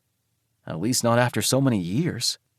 That's because our distance has to do with circumstances outside our marriage. After all this time, do you honestly still believe that? Jack swipes a forearm across his mouth. I still think if he wanted to be with you, he would make it happen. There are no opportunities for him here. We tried the long-distance thing. I stayed with him for a couple of weeks and ended up hating L.A. You know this. Yeah, okay. He paces back and forth. I just worry about you. You're a good brother, Aaron says and kisses his cheek. His face grows red. I try. Do you? I playfully nudge him. Maybe not hard enough, he mutters. So, you and Micah have become friends, huh? I ask as we start our descent. I think so? Aaron winces as if doubting himself. He told me all about how he loves fishing and how he got into acting. Speaking of which, we met Miss Hart in Sunrise Bay. My gaze swings from Jack to Aaron. She was Micah's drama teacher and the one who fostered his love of theater? Yes, he told me all about her. That's awesome. She asked Micah if he was interested in helping with the production during the spring festival. Jack glances at Aaron. I was telling you about all the activities, remember? Uh-huh. Aaron's eyes light up. Is he gonna do it? I'm not sure. They always perform The Legend of Sleepy Hollow, and back in the day, he was the lead. Ichabod Crane? Aaron asks, and I nod. He opens his mouth to ask something else, then changes his mind. Maybe why that specific play in the spring, but by now he's used to the oddity of this town. He loved it. And was good at it, Jack admits. Was he good at fishing, too? Aaron asks. He walks out of the house with his pole every morning. Has it become a daily thing? I smile to myself. It centers him. Always has. Used to go out with his grandfather. I heard. What a nice memory, Aaron muses. Jack throws me a severe look. Until he ruined it. Whatever, I sigh, experiencing whiplash from Jack's moods about my husband. He made mistakes. We all did. How did Micah ruin it? Aaron asks, his tone tentative. I'll fill you in later, Jack grumbles. I stop abruptly. Why are you so anti-Micah? I just don't want you hurt, he huffs out. It would be great if you could finally move on. Sometimes it's hard to move on from the love of your life. Could you easily move on from each other? I ask purposely. Oh, am I the love of your life? Aaron teases. Jack rolls his eyes. For the time being. They smile at each other, all lovey-dovey, and it makes me wish I hadn't asked. But I still want to make my point. If Aaron decided he had to go back to San Jose, what would you do? I'd follow him, Jack replies without hesitation, and obviously liking that answer, Aaron intertwines their fingers.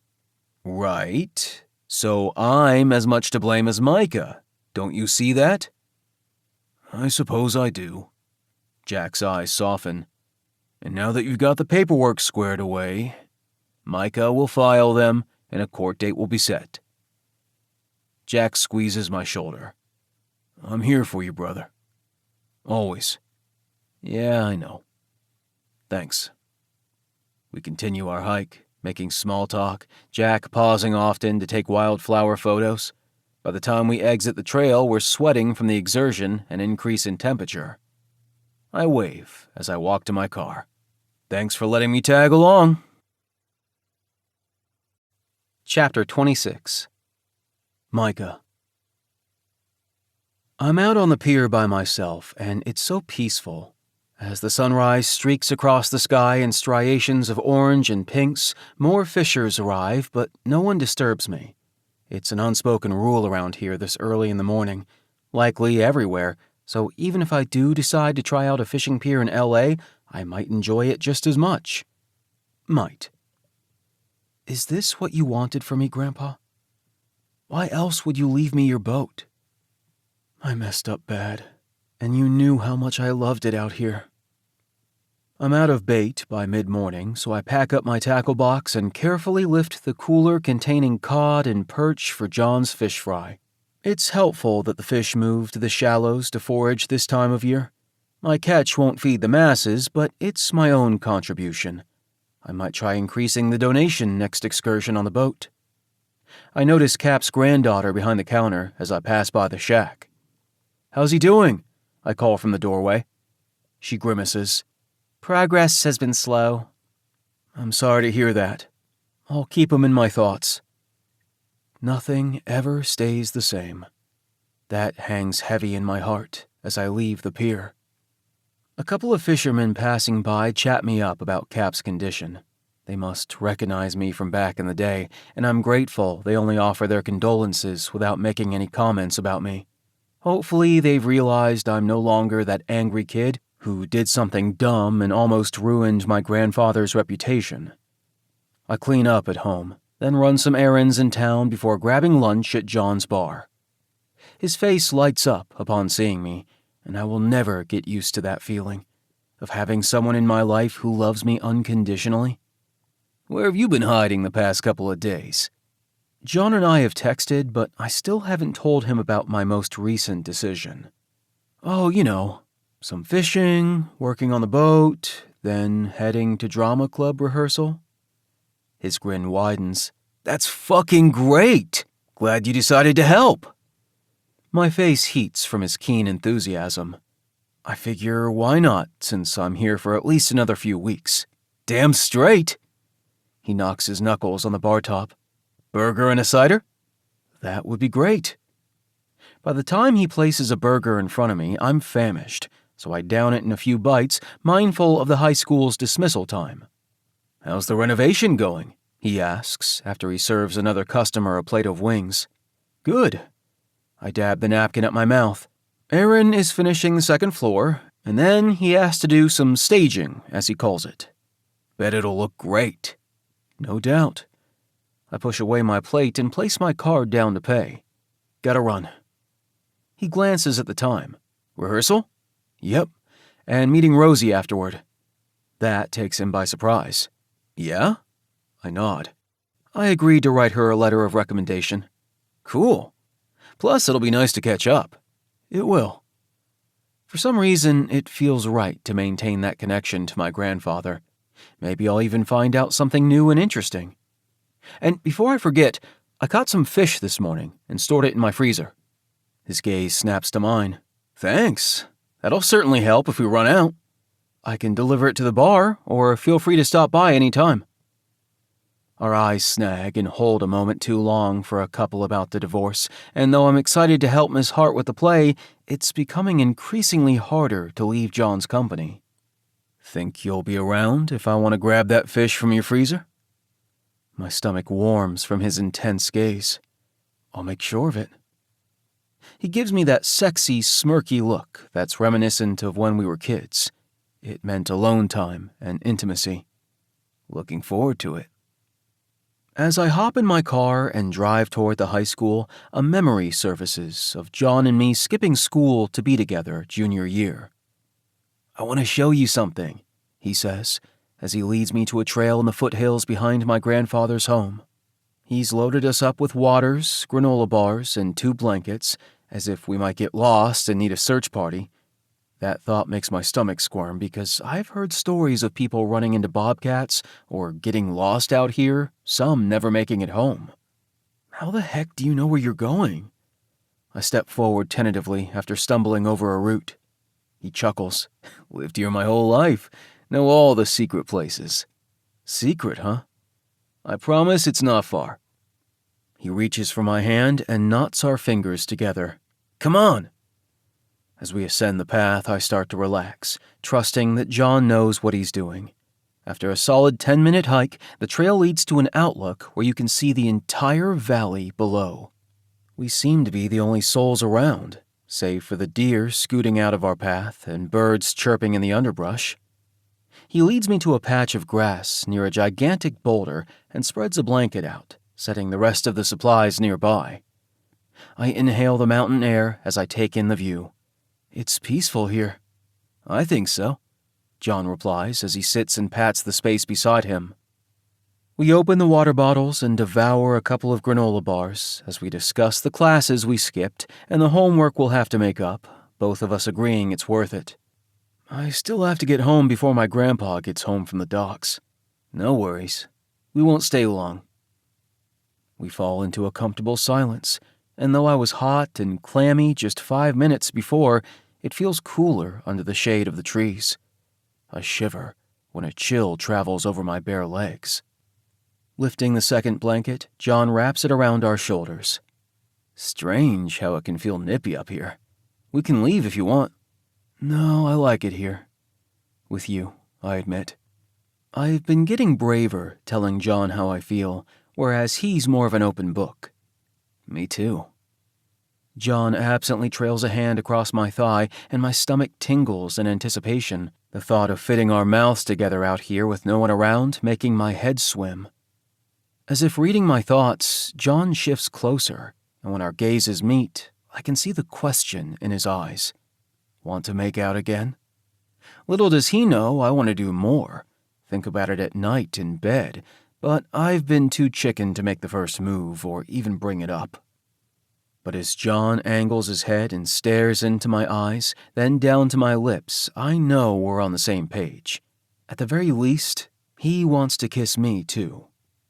Micah, do you... Feeling bold, I flick my tongue against John's bottom lip. I've learned plenty of tricks from our hours-long makeout sessions. John groans and digs his fingers into my waist, tugging me closer. That action alone is enough to make my dick hard. When his lips part, I crush my mouth to his, desperate to kiss him again, to explore his mouth with my tongue. John seems just as eager as he urges me to straddle him. This is a new position, one I like because now we're super close, chest to chest, groin to groin. I groan as John tangles his fingers in my hair and deepens the kiss. Oh my God, Jay. This feels so good. Now it's my turn to cup his face and drag his lips to mine. Our mouths stay joined until they feel bruised, but I couldn't stop kissing him if I tried. As the light bathes us through the canopy of trees, I feel heated again, and not only from the sun. I can feel John's hardness like a wooden post through his shorts. The fabric separating us creates just the right amount of friction, but after a few minutes more, it feels too raw and like it's not enough. Keeping in mind we're outdoors and only hidden by trees and a blanket, I find the courage to brush my fingers against John's zipper. He hissed through his teeth. That feels good. Do it again. So I do, Rubbing him through the material as he squirms and groans. Hand on his button, I ask, "Is this okay?" "Please." John adjusts the blanket higher around our shoulders and devours my mouth again. His tongue probes deep as he rocks his hips toward my hands, letting me know just how much he wants me to touch him. I unbutton and unzip John's shorts with shaky fingers, then lower his briefs until his cock protrudes. Even in the shadow of the blanket, I can't stop staring at how thick and full his shaft is. John's voice is hesitant when he asks, "Is something wrong?" "No. I just never—" "We can stop." When he tries to scoop back, I grip his shoulder. "I don't want to. Unless you do." "No, I want you to touch me. So fucking much." "Me too." Feeling emboldened, I encircle his shaft and stroke upward. I hear John's breath hitch. "Feels good. Have you ever done this before?" "No. Have you?" "Not like this." His eyes soften. "Not with you." I blow out a breath, not stupid enough to pretend I'm his first, but his words are like a salve. He wants me to touch him, to kiss him, to spend time with him. I've never felt like this about anyone before, and I can't tell if it's only a crush or way more. John leans back, positioning his arms on the blanket behind him to allow for more room.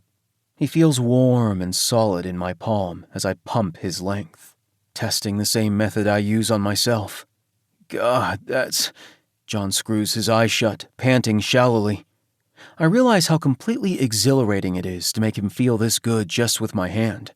After another minute, I fall into a decent rhythm, using my thumb to stroke the underside of his glands, which he seems to like if his shuddering breaths are any indication. "Does this feel okay?" "So good." John's voice is raspy, which makes my entire body tingle. His eyes are open, blissed out as he watches me. I'm gonna come." I lean forward to seal our mouths together, and our tongues stroke in time with my fingers and his shallow thrusts into my hand. Another minute more, and he groans his release against my lips, his body quivering, warm cum spurting between us. It's the most intimate moment of my life, and I feel on top of the world.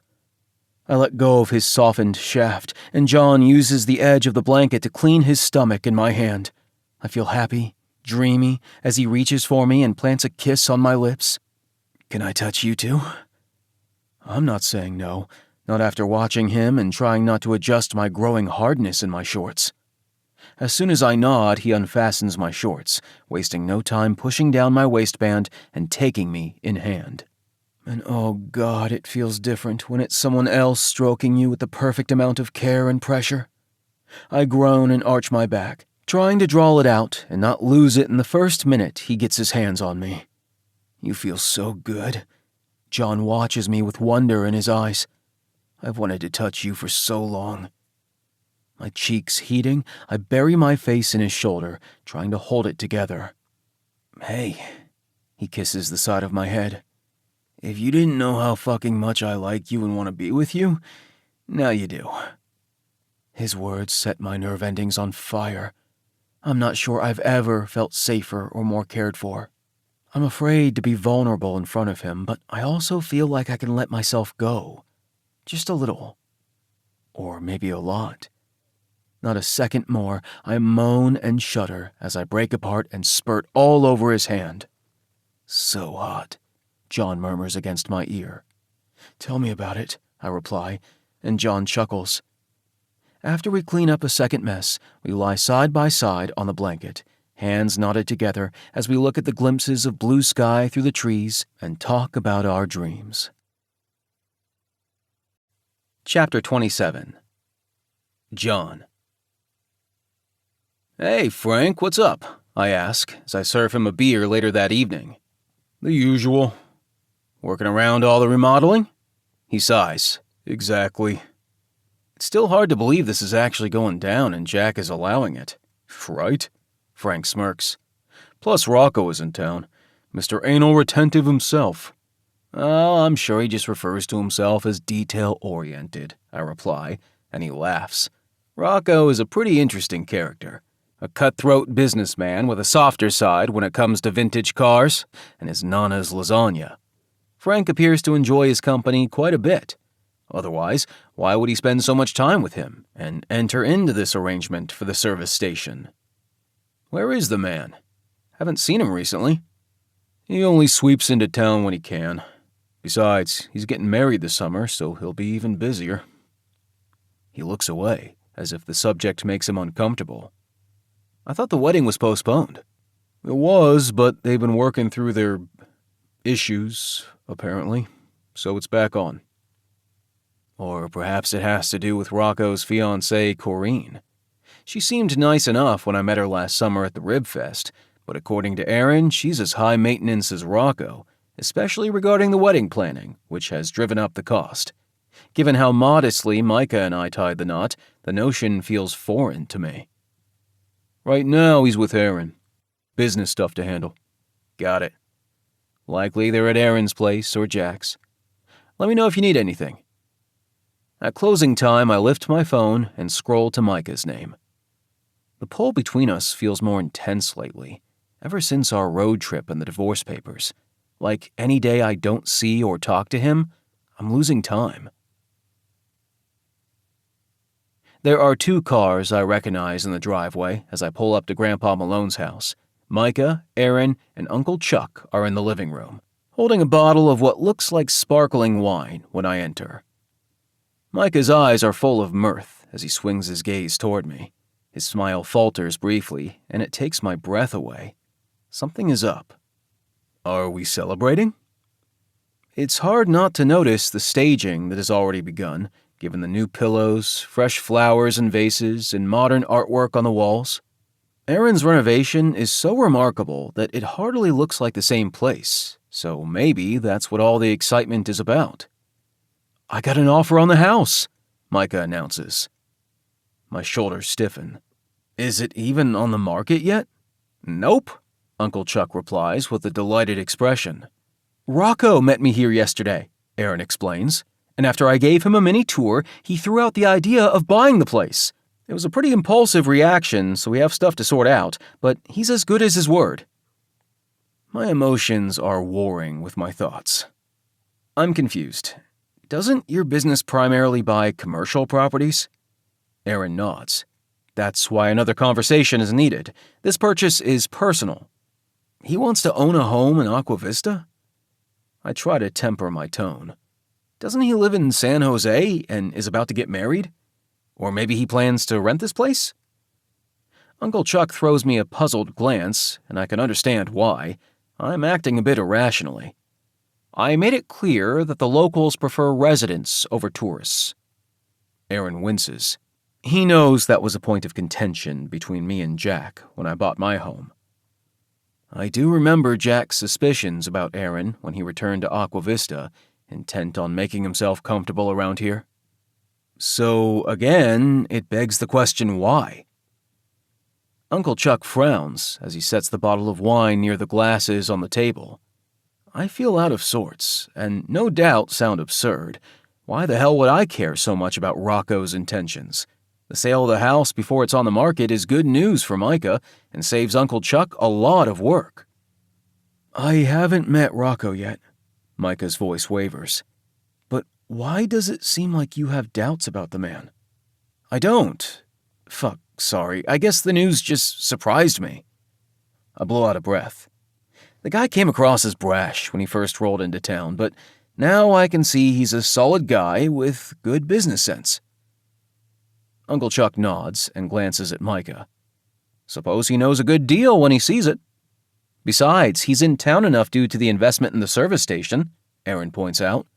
And he and Frank have become pals, so maybe he plans on longer visits. Or a second home for him and Corinne, I add, trying to sound more reasonable. It makes total sense now that my nervous system has calmed a bit. Uncle Chuck heads to the kitchen and comes back with another glass. Plus, he put in a good offer. I glance at Micah warily. Are you absolutely sure you want to sell to him? Or at all? He hesitates. That was my plan from the beginning. It's only icing on the cake that it's someone everyone knows. Plus, I could use the money to get a more permanent place in LA. True, I choke out, then screw my eyes shut at how perfectly everything is taking shape.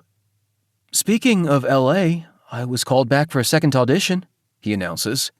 That's amazing, Aaron exclaims, but his gaze is guarded, perhaps recalling the conversation from our hike. My heart pounds at the news, pride and discomfort constricting my chest. Congrats! I knew you could do it. Good for you, son. Uncle Chuck claps him on the shoulder. Sounds like you'll be heading back earlier than expected, I force out. Actually, no. He offers a small smile. This audition is by video call. Lucky that, I remark, trying to steady my breathing. He nods. Besides, I made a commitment to see the spring festival through, and I don't want to let anyone down. I'm sure Miss Hart, of all people, would understand that you have a great opportunity. No, he interrupts sharply. Don't want to disappoint anyone else. The room grows quiet as our gazes clash. I'm not sure if he's referring to me, my family, his grandfather, or all of the above. I want to counter the sentiment, but I can't seem to make my lips form words. My head is spinning with too many thoughts, while my heart is taking a direct hit. Thankfully, Uncle Chuck breaks the ice. Then I guess we have stuff to celebrate. Aaron reaches for the Prosecco, carefully removing the wrapper and popping the cork. Everyone grab a glass. When luck meets opportunity, Uncle Chuck calls out as we clink glasses. Don't forget hard work, Aaron adds. Micah and I stay silent. I take a sip, but it doesn't go down well. Obviously, Micah's trip is coming to an end, and it's a bitter pill to swallow. I knew he wouldn't stay forever, but at least we have a few more weeks to hash out anything left unsaid. I'll have to force myself to move on after I grieve him all over again. My own fault, because I could have kept my distance, but why would I want to? Any time I can get with Micah is precious, but closure will be good for us. At least, that's what I keep telling myself. Jack shows up with Aunt Dina, who brings takeout from the Asian restaurant in town. I half expect Frank and Rocco to make an entrance next, but apparently they're busy at the service station. According to Micah, they plan to officially meet at the property tomorrow. I can feel Jack watching me, but I shrug him off. No way I want to admit he was right, despite how well I saw this coming. After the leftovers are packed away, our family and friends leave one after the other. Glancing toward the kitchen, I suddenly remember the original reason for my visit. I'll grab the fish from your freezer on the way out. Jay, wait. Micah's hand on my arm stills me. I don't want you to leave. Can we just sit out back by the fire? Or do you need to head home? It's been years since we built a fire with the backdrop of the mountains and watched the embers slowly fade into ashes until well past midnight. I'd like that. Micah opens another bottle of wine while I start the fire, using kindling and newspapers left over from Grandpa Malone's stash. Once it's blazing, we sit beside each other on the wicker furniture with the faded floral print cushions. It's obvious Aaron hasn't tended to this outdoor space yet, but I suppose now it's unnecessary. Something catches my eye on the west side of the property. It's a twister of smoke and sparks, so his neighbor must be having a bonfire of his own. Burning leaves again, Micah bites out. It's not allowed in these parts because it can contribute to air pollution, but some folks do it anyway. Apparently, Grandpa suggested he use them for compost or mulch, but he didn't listen. My gaze is fixed in that direction. Rosie tell you that? Yeah. She also mentioned he and Grandpa had some sort of dispute regarding the property line after he moved in. I wouldn't put it past him to be the one who started those rumors about my grandfather, so screw him and whatever he's doing over there. I wince. You might want to give Rocco a heads up about him. Good idea. He takes a gulp of his wine. Jay, I know hearing the news, it's okay. I watch the flames dancing in front of us. This is just everything falling into place. Guess so, he mutters. Promise me something? Micah, don't... I have a feeling I know what... Please, he insists. Fine, I huff out. Say what you have to say. He angles toward me. Promise you'll try to date and find someone who gives you what you deserve. I push the words out because I know it's what he needs. I will. His eyes dim as he nods. It's not difficult to spot the anguish that matches my own. After another moment, I say, You promise to. I don't need, yeah, you do. Just because your dreams took you in a different direction doesn't mean you don't deserve things too. Fuck, he whispers. I promise. His expression is solemn, and I can see the emotions bubbling beneath the surface. He averts his eyes as if he doesn't want me to see how wrecked he feels. I'm a mess too, but I still need to know we're on the same page. You okay? Yeah. Or I will be. He rubs at a spot right above his heart. I knew this day would eventually come, but it still feels raw and achy, almost like it did the first time I left you, and the time after that when you left L.A. And the time after that, I interject, when you drove off after my parents' funeral. Seems we're always leaving each other. He nods. But as kids, we spent every moment together until graduation, and even after. We got married, for Christ's sake. Come here, I say, pulling him into a tight embrace. Sometimes life is shit. But this right here will always feel like heaven.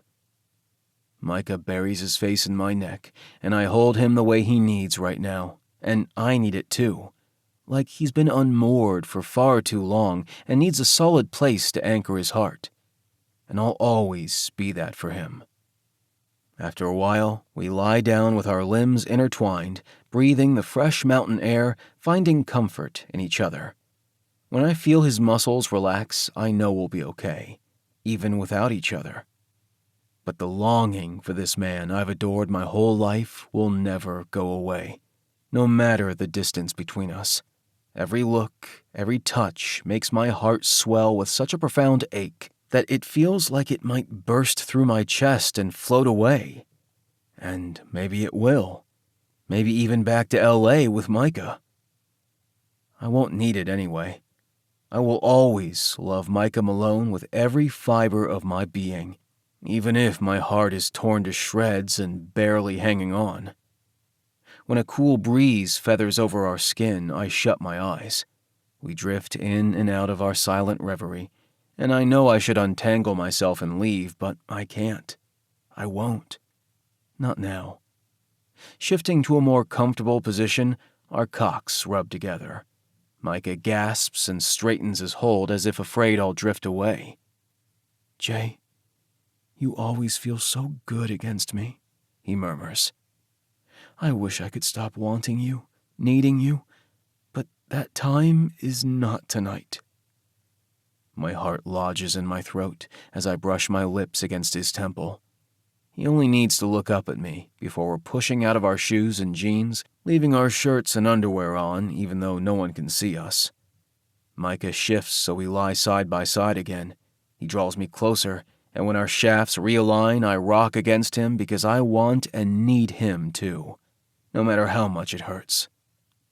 Our tongues tangle and our hands roam as we rut against each other.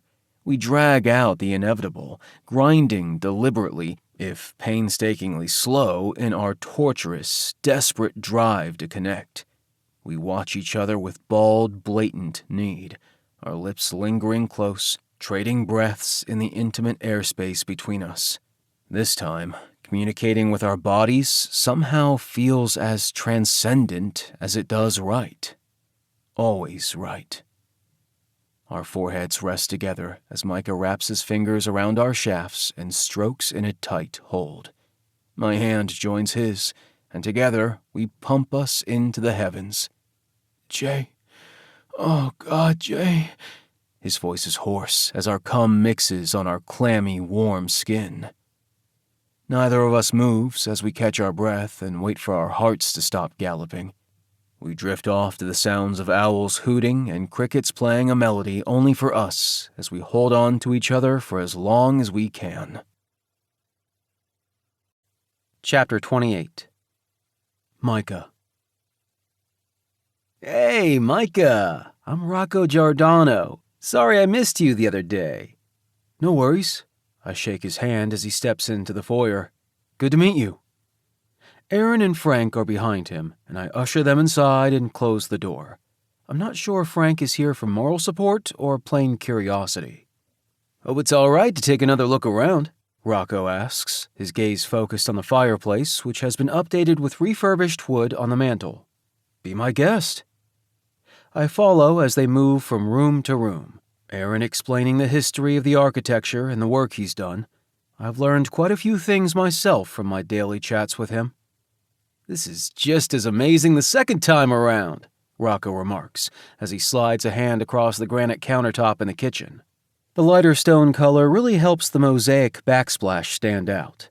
This is the only room Aaron had help with installation from the supplier. He painted all the cupboards himself. Aaron is very good at what he does. I try to see the place from a buyer's perspective. I might be doing the same in LA, though the houses won't have the same craftsmanship. Aaron invested his own money into the remodel, absolutely convinced he would get it back twofold, and based on Rocco's offer, he was right. He is, Rocco straightens.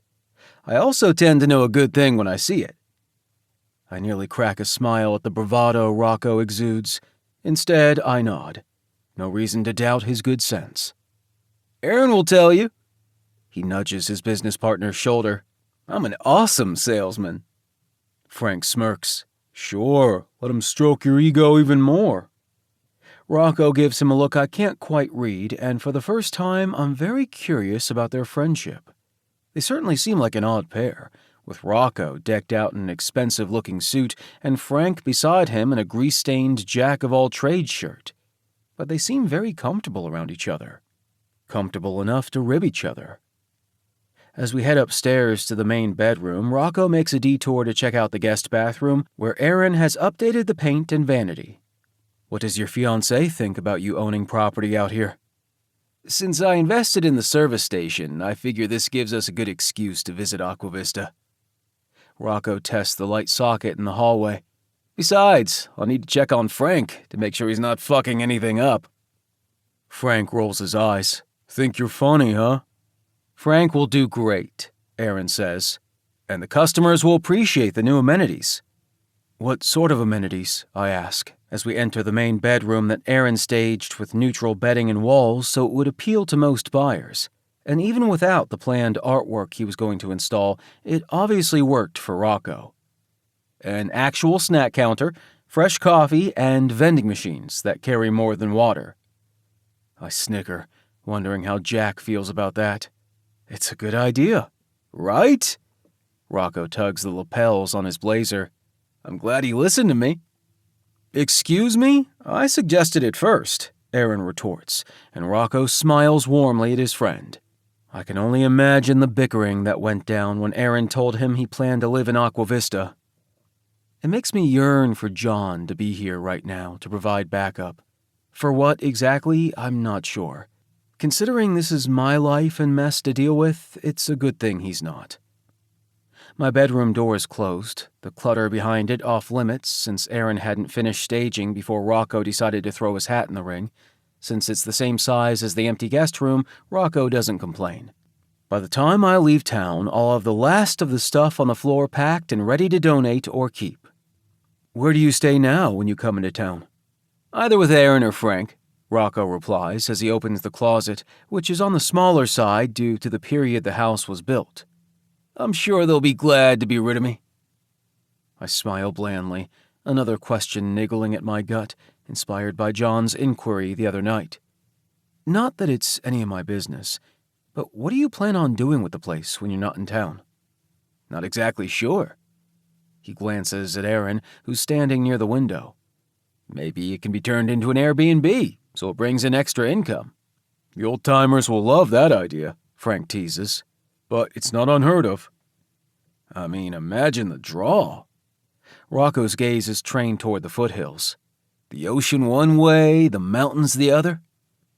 Do you hike or surf? I ask, suddenly curious what Rocco does for recreation. Hell no, Rocco replies, and we all laugh. I enjoy seeing the sights by car. I'm more of a spectator, if you will. Nothing wrong with that, Frank adds, and I realize he has similar tendencies. Another thing they have in common. Besides, the way you were down in those drafts last night, you'd never last in the mountains. Not fair, Rocco pouts. I was thirsty. I'm sure there's water in beer, Aaron quips. In wine, too, Frank adds with a wink. Okay, I get the message loud and clear. I need healthier habits. I can't help smirking at their banter. It makes me ache for easy companionship, the kind I had as a kid. You're right, Aqua Vista does have quite the appeal. I motion for him to follow me to the balcony, where I throw open the French doors and breathe in the fresh air. For the first time, the house and surrounding landscape don't make my stomach tighten. Instead, I feel nostalgic. After all, it's not Aqua Vista's fault that I had such a crappy upbringing and brought loads of baggage with me. Rocco watches me closely as he steps toward the railing. Are you having second thoughts about selling? Not at all. My life is in L.A. I blow out a breath. I think I just never fully appreciated the town, or this property for that matter. Neither did I, at first. Rocco thumps Aaron's shoulder. He had to convince me, and now I see the beauty. Hey, not only Aaron, Frank says with a pout. I swayed you too. Aaron throws me an amused glance. You two bicker like an old married couple. What the hell are you talking about? Rocco's face flushes, and Frank gets busy scrutinizing the wrought iron chair I've fallen asleep in countless times. Aaron barks out a laugh. I'm only messing with you. I try to break the awkwardness with another pressing question. Any chance you're interested in adding a used boat to the sale of the house? A boat? Rocco looks around the yard below. My grandpa left it to me. He worked on a fishing boat, and I helped sometimes. Rocco glances at Aaron. Chuck didn't mention it. Neither did Aaron. That's because I'm hearing about it now, Aaron tells him. I would have no clue what to do with a boat. He winces. And I also don't need any added stress. No worries. It was foolish to upset the apple cart. The boat sale will have to remain separate. I only thought of it since you mentioned traveling and being a spectator. Nothing like being out on the water during the sunrise or sunset. Frank's eyes widen. Well, listen to you. Sounds like you're missing it. Nah, I've gotten my fill since I've been back. The lie comes easily to smooth the path away from this discussion. I'm sure one of the fishers at the docks will take the boat off my hands. Why not take it with you? Rocco asks. No place to store it. I don't mention that I barely have room for myself. Speaking of the docks, I hear Cap had a stroke, Frank says. Then to Rocco and Aaron, he's run the tackle shop on Sleepy Slip for decades. Yeah, it's a bummer. I rub the back of my neck. He's been a fixture for as long as I can remember. Frank nods. Maybe someone in his family can take over the business. His daughter and granddaughter are helping out, so we'll see. Maybe they'll give the place a facelift while he's away, Frank teases. Like the service station, Aaron adds excitedly. I don't know, Frank shrugs. Some things are better left in their original condition. That place had character, you know? This house does too, Aaron argues. But a little upkeep never hurt anything. You're right, I admit, considering how Cap's shack could do with some new paint. And you did an incredible job. Aaron beams before suggesting we head back downstairs and we make small talk as I walk them to the door. Rocco reaches out to shake my hand. I'll get in touch with Chuck so we can draw up the paperwork. My stomach tilts uncomfortably, but it's likely only nerves. Sounds good. Aaron playfully elbows Rocco. Look at you, about to become a bona fide Aqua Vista resident. He huffs out a laugh. So much for your town curse. You heard those ridiculous rumors? Damn, I hope it doesn't include my grandpa's house being haunted or whatever the kids are saying, though he wouldn't be here if he had a problem with it. Frank told me some things. Aaron, too. He holds up a finger. Oh, and Beth. I forgot you've been talking with her, Frank says. Careful, she might forecast your future. She was right about me, Aaron admits. I open my mouth to confess the same, then clamp it shut. Looks like the horizon is doing its job, keeping John and me at arm's length. Or should I say, in different cities? She did make a prediction. Rocco's tone is a cross between amusement and discomfort. But only because I asked, and even then I was half joking. Frank nudges him. You didn't tell me this. He narrows his eyes. Because I still think it's bullshit, and I didn't exactly like what she had to say. Well, don't leave us in suspense, Frank eggs him on.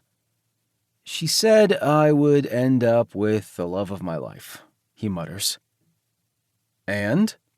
Aaron's eyebrows pull together. What's wrong with that? Nothing. He shifts awkwardly, as if recounting their interaction makes him uneasy. So I pointed out that I am marrying Corrine. Beth looked away and didn't respond. So? Aaron scoffs. That doesn't mean... He huffs out a breath. Then she said, I wish you all the best. The foyer grows silent. Well, you did ask, I wince. I did. I shrug. It all depends on what you believe. True, and like I said, it's all BS. I notice Frank is suspiciously silent. We shake hands again before I close the door behind them. I lean against the wood and look around the space. With all the clutter gone, it looks clean and sleek, but also stark and not lived in, which makes sense with all the updates. Did I really just sell my grandfather's house? Chapter 29. John. The next few weeks seem to intensify at lightning speed. The bar feels more crowded, especially in the lead-up to today's spring festival. While that's kept us busy along with this evening's fish fry, I'm also glad to see how much Seth has stepped up to take the load off. He's gunning for more responsibility, and if he keeps it up, I'll be more than glad to delegate. Micah has been busy with the sale of the house, his second audition, which he thinks went well, prepping his grandfather's boat for sale, and the play. We still text constantly and see each other when we can. He's stopped by for one meal or another nearly every day. I glance out the window to the shining sun, which feels refreshing after the moderate temps and rainfall as spring takes hold. There's a certain energy in town, an excitement about the season that you don't feel many other times of the year. Almost like a rebirth, a reprieve from the unpredictable weather. Though spotting the migrating gray whales is always a sight. I pat Ross on the back. Think you can cover for me for an hour? Sure thing, boss. A moment later, I'm out the door, and the closer I get to the large grassy field where most events in town are held, the more my stomach scrambles with nerves.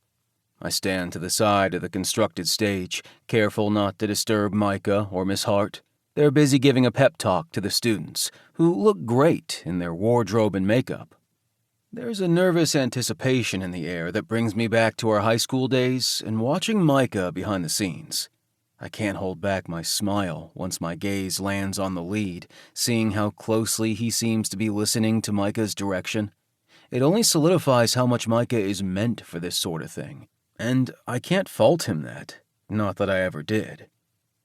By the time the play begins, the rows of chairs are completely filled, and June joins me on the sidelines with a blanket so we can sit on the grass to watch the production. I'll admit he looks happy behind the stage, June whispers to me, like he's really enjoying himself in that role. He's definitely passionate about helping the students. As soon as he decided to help Miss Hart, he went all in, never missing a practice and going above and beyond for the kids, even staying after rehearsal to help the lead actor go over lines. She presses her arm against mine. Sorry, kiddo. I offer a sad smile. You haven't called me that in a while. Thought maybe you needed your big sister's support. I know you're hurting, even if you act all diplomatic about everything. Yeah, I am. The dull throb in my chest hasn't gone away since he showed up in town. But it's still right to let him go. She doesn't argue, only says, Jack told me about the divorce papers. Us filling them out still feels surreal. He'll file them when he returns. And when is that? He wanted to see this production through, plus all the paperwork for the sale of the house. I paused to take in the headless horseman, which makes many in the audience gasp. So likely soon. She frowns. Sounds like he's about done tying up loose ends. Suppose it's long overdue. She pulls me in for a hug like she did when we were kids, except I'm way bigger now, so her arm barely fits the breadth of my shoulders. We watch the rest of the play in awe because, outside of a couple of slip-ups, it's entertaining and successful, given the applause at the final curtain. A couple minutes more and the kids file out to take a bow. June and I are loud with our whoops and hollers, especially when Miss Hart appears with Micah and they lift their arms high before bowing as they get showered with praise. "That's Micah Malone," a man behind me blurts. "What's he doing back in town?" "Obviously didn't make it in Hollywood," the woman beside him says. I turn to glare at them, and they avert their eyes, undoubtedly embarrassed to have their comments overheard. They know nothing about Micah as an adult, and few took the time to try and understand him as a kid. Thank God for people like Miss Hart, who put all her faith in him. My parents, too. June says her goodbyes so she can help Aunt Dina at Honeycomb, and I wait a bit longer, hoping to catch Micah's eye. I near the stage and wait at the bottom of the steps as Micah busies himself, helping Miss Hart and the students clear the props as best they can so the production crew has less to clean up. When he sees me, he grins and descends the steps 2 at a time. "You made it!" "Of course I did. Great job." "Oh, I didn't do anything. It was all the kids. But you helped them perform better." He rubs the back of his neck. "Yeah, maybe a little." "Oh, please don't be modest," Miss Hart says, carrying an armload of costumes down the steps. "If I could bottle up your enthusiasm for theater, I would." "Where do you think I got it from?" he retorts, and she smiles. It's true. I haven't seen Micah this animated since high school drama club. I wait as many of the students hug Micah and Miss Hart, introduce their parents, and then say their goodbyes. Fuck, that's so good to see. He deserves that. "All right, I'm going to head back to the high school," Miss Hart says. "I'll be right behind you," Micah tells her. She eyes us. "Take your time. No rush." I hold up my hands. I need to get back to my bar anyway. Feel free to stop by for drinks, on me. "We might just take you up on that," Miss Hart says. "Fish fry for dinner?" "We'll be heating up the oil and pans in a couple of hours." Micah nods and smiles. "See you later, then." I walk back to the witching hour, stopping to chat with townsfolk on the way. I briefly step inside Honeycomb to buss Aunt Dina's cheek, and then I wave to Beth, who is thankfully busy with a trio of customers in her shop next door. I walk into a hopping bar and immediately get to work, picking up any slack from Ross and Seth. Before I know it, it's the dinner rush, and we're serving fish and chips to most of the patrons. I help in the kitchen for a while, but thankfully I hired the best staff, and they have it all handled. Jack and Aaron stop in with his mom, Isabel, and her friend, May, who runs the inn and motel. When the guys see how busy we are, they offer extra hands to run food to tables, which I always appreciate. I'm so distracted, I don't even notice Miss Hart and Micah have pulled up 2 stools at the bar until they wave to get my attention. I smile as I take their drink orders. Be right back. I serve Micah a cider and Miss Hart a white wine, which she says will pair well with her fish dinner. Speaking of which, I grab their plates from the kitchen and set them in front of them. "The perch you caught for me," I point out. Micah's eyes widen. "Are you serious?" I'm actually not sure, but I'm pretending it is. "Oh, goody, I'll pretend too," Miss Hart says, as she inhales a forkful of beer-battered fish. "Need my help?" Micah asks when the door opens and more people step inside. I wave him off. "Just enjoy your dinner." I check in on them when I can, as well as on Uncle Chuck, Aaron, and Jack, who grabbed a table in the corner with the ladies. When I see that Micah's and Miss Hart's plates are clean, I reach for them. On me. For entertaining the town this afternoon. Miss Hart grips her chest. You are the sweetest. Thank you, Micah mouths. I'm not sure how much more time passes before I see Miss Hart stand and grab her bag. Stop by before you leave town? I will, Micah replies, as an air of solemnity descends between them, maybe because all their hard work has come to an impressive end. Micah used to say the week after a production felt like a letdown, and I get that sentiment. Sort of like it does after the rib fest and fish fry. Like you can finally catch your breath, but lament all the energy and excitement leading up to the event. We might lock you in the costume closet and only let you out to help us for our fall production, Miss Hart teases Micah. I wink. If you need any help with that, let me know. Miss Hart laughs as they hug, and then she waves as she heads out the door. Micah seems lost after she leaves, like he doesn't know what to do with himself. How about that help you offered? He nods, gratitude and relief in his expression. It reminds me of how lost he seemed the month after returning from our wedding in Vegas. Happy but adrift, and I did everything I could to keep him occupied. It'll never feel as peaceful, contented, and clandestine as it did our first night back in town before we told our families we were connected for life, till death do us part.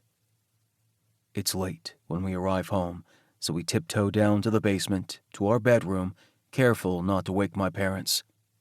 Once undressed, we fall into bed, exhausted but giddy with excitement. I can't believe you're my husband, I exclaim, as if we hadn't tested out the word the entire trip home. And I like that you kept your name, for when you make it big. Shh, they'll hear us, Micah says before winding his arms around my neck and planting a kiss on my lips. Husband? Fuck, I love hearing you say it. I blame Micah for being too adorable, too irresistible, as I lick down his throat and give in to the urge to suck a mark into his skin right above his breastbone. Micah grunts, his fingers gripping my neck. What the hell? I'm marking you, I tease. You're mine now. Always have been, always will be, he murmurs, and my shaft stiffens just like that. Just by uttering those words, he makes my chest swell and my cock hard as nails. When I draw a nipple between my teeth, Micah hisses. I snicker as my hand covers his mouth. Now who's loud? I can't help it when you do that. He squirms against me as I focus on the other nub, his eyes blazing even in the dim room. Let's make it official. Didn't we already do that in the hotel room? Not that I'm complaining. The memory of us making love all night, sometimes slow and sweet, other times fast and hard, arouses my senses even more. I lick down his stomach, grasp his thighs, and nip at each hip bone before soothing the sting with my tongue.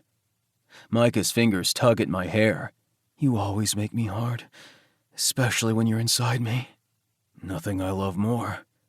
I inhale his scent as my nose grazes across his groin, his coarse hair tickling my lip. The head of his shaft bumps my chin, pre-cum tacky against my jaw. I angle my head to lap at his cock, savoring the salty taste as a fresh burst awakens my taste buds. When I increase suction and take more of him between my lips, Micah arches and rocks his hips, spurring me on. My tongue licks and twists in time with my mouth, and I sense that I'm already bringing him to the edge. Fuck me, Jay. I pull off and reach for the lube, but his fingers still grip my scalp as if they have a mind of their own and aren't quite finished reveling in my giving him head. I chuckle to myself, enjoying how responsive he is to my every touch. I take firm hold of his thighs and spin him to his stomach. Micah clutches the pillow and buries his head, his moan muffled. Damn, this ass. I knead his cheeks, feathering soft kisses on each side as he writhes against the mattress. Impatient as ever, Micah lifts to his knees and slides his hands behind him to part his cheeks, inviting me in. Fucking hell, I growl, drawing his hips closer and wasting no time swiping the length of his crease with my tongue. He gasps as I get to work on that tantalizing hole, licking, sucking, and nibbling around his tender pucker. Skin softening, I prod my tongue inside as Micah groans and squirms, fisting the sheets. He tastes like sweat mixed with the fancy soap from our hotel room, and I can't get enough of wriggling my tongue into his hole until he's a pleading, sobbing mess. "Please, Jay." I pull back after one last lick and reach for the lube, liberally drenching my fingers and cock as he rolls to his back. It's his favorite position because he likes watching me. I confess I like it too. My hand winds around his neck as I bend forward to bring our mouths together. He eagerly kisses me back, nipping my lip and sucking on my tongue until my eyes practically cross with raw need. When my finger reaches down to his taint, he lifts his knees to smooth the way. Prodding my finger inside his hole, his lips part, his eyes glassy. I make quick work of adding a second digit. Our eyes hold as I thrust in and out of his ass, and soon enough, there's bald desperation in his gaze. I remove my fingers and adjust my hands to the underside of his knees. Going bare is one of the best feelings, but I can't help drawling out the anticipation. Tell me how much you need me to fuck you. I need it bad. Don't want anyone else inside me. Only you, my husband, the man of my dreams, he murmurs, and my heart nearly gives out because holy fuck, hearing those words from the man I love is heady. I bend to kiss his jaw, cheeks, and lips before I line up my cock to his entrance. His entire body trembles as I prod against his hole, barely penetrating it. I'll never want anyone but you, I whisper, as I rock farther inside. He gasps as his eyes spring to mine. His face is flushed pink, his gaze soft, a sheen of sweat dampening his bangs. My hand trails up his chest to his shoulder, squeezing for leverage. I shift to his neck, my fingers caressing his fluttering pulse, content that it matches my own. My initial thrusts are shallow as I grow accustomed to his tightness and heat, the pressure perfect, like we were always tailor-made for each other. I watch as, inch by inch, my shaft slips between his smooth, round ass cheeks. When my entire length disappears inside his body, inside my husband, my forever love, I nearly unravel right then and there. I pull almost all the way out, then watch how my cock splits Micah in two again, admiring how fucking hot and debauched he looks. Feels so good. Love you so much, he sighs, seeming completely adrift as my shaft throbs inside him. My fingers tighten on his thighs as I toggle between leisurely rolls and deeper thrusts, dragging moans and sobs from him. Love you more. I bend to fit my mouth against his tongue dipping past my lips and flicking tenderly against mine. We groan in unison as I push his knees higher and change my position. My pants turn hoarse, and I'm dying to lose myself, but I also need to prolong this incredible feeling. I can feel his cock leaking between us, so I draw back enough to fit my hand around his warm, stiff shaft and begin stroking. His hand reaches blindly to grip my thigh as his eyes search mine. I might die if I don't come right now.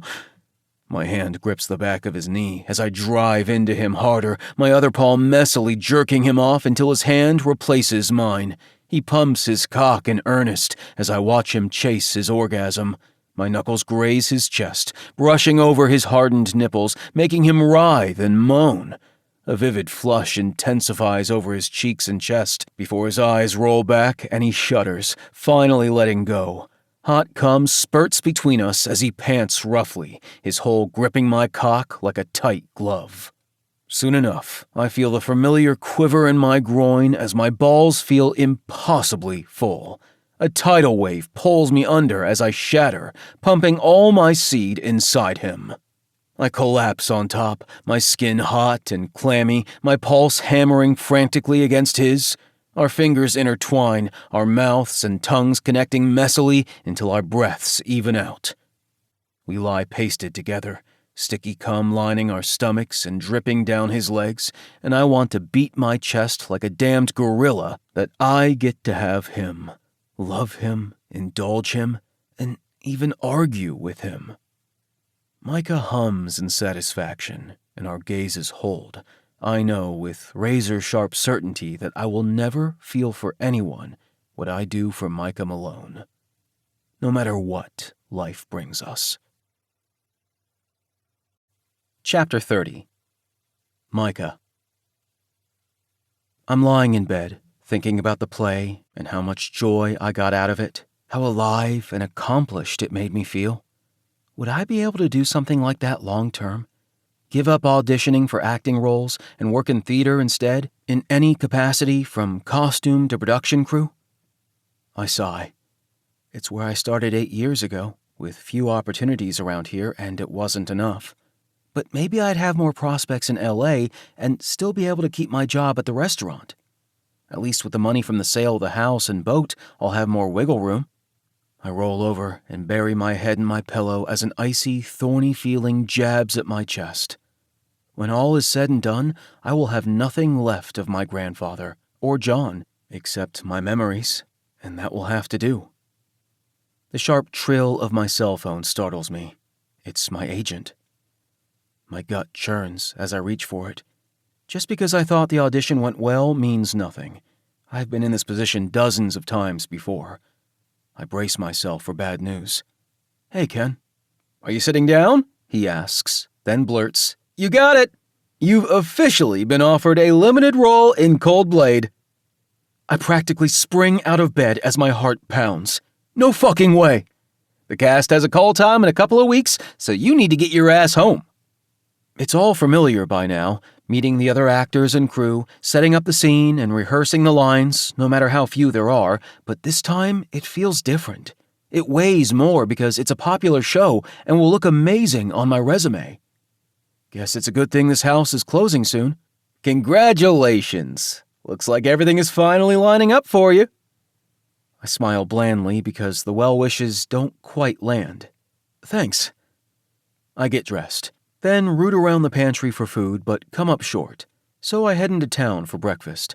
The weather is perfect, the sky a vivid blue, and I feel, dare I say it, proud of myself for killing it in my audition. "Hey there, handsome," June says as I find a stool at the counter. "I enjoyed the play the other day." "Thank you," I smile, but my stomach quivers when I imagine John's reaction to hearing the good news from LA. June takes my order, then turns over a mug and fills it with steaming coffee. I doctor it with cream and sugar and enjoy my first few sips. As I dig into my pancakes, I feel someone sit beside me. "I'll have the same," Beth says to June. "But make them blueberry." "Good morning," I say, as she flips her cup and June pours the coffee. She sips while I check emails on my phone from the production company. After several seconds of silence, Beth leans forward to catch my eye. "Seems you got lots on your mind." "I definitely do." I almost tell her I got cast in a popular show, but John needs to hear it first. Instead, my voice wobbles as I throw out, "My grandfather's house sold, so I'll be hitting the road soon." She smiles. "Dina told me the news. Rocco is a good man, and I'm sure he'll make good use of the property." It feels like a ball of jagged ice is trapped in my throat. I didn't think I'd feel this way. So emotional, so forlorn about leaving a place I was never sure about to begin with.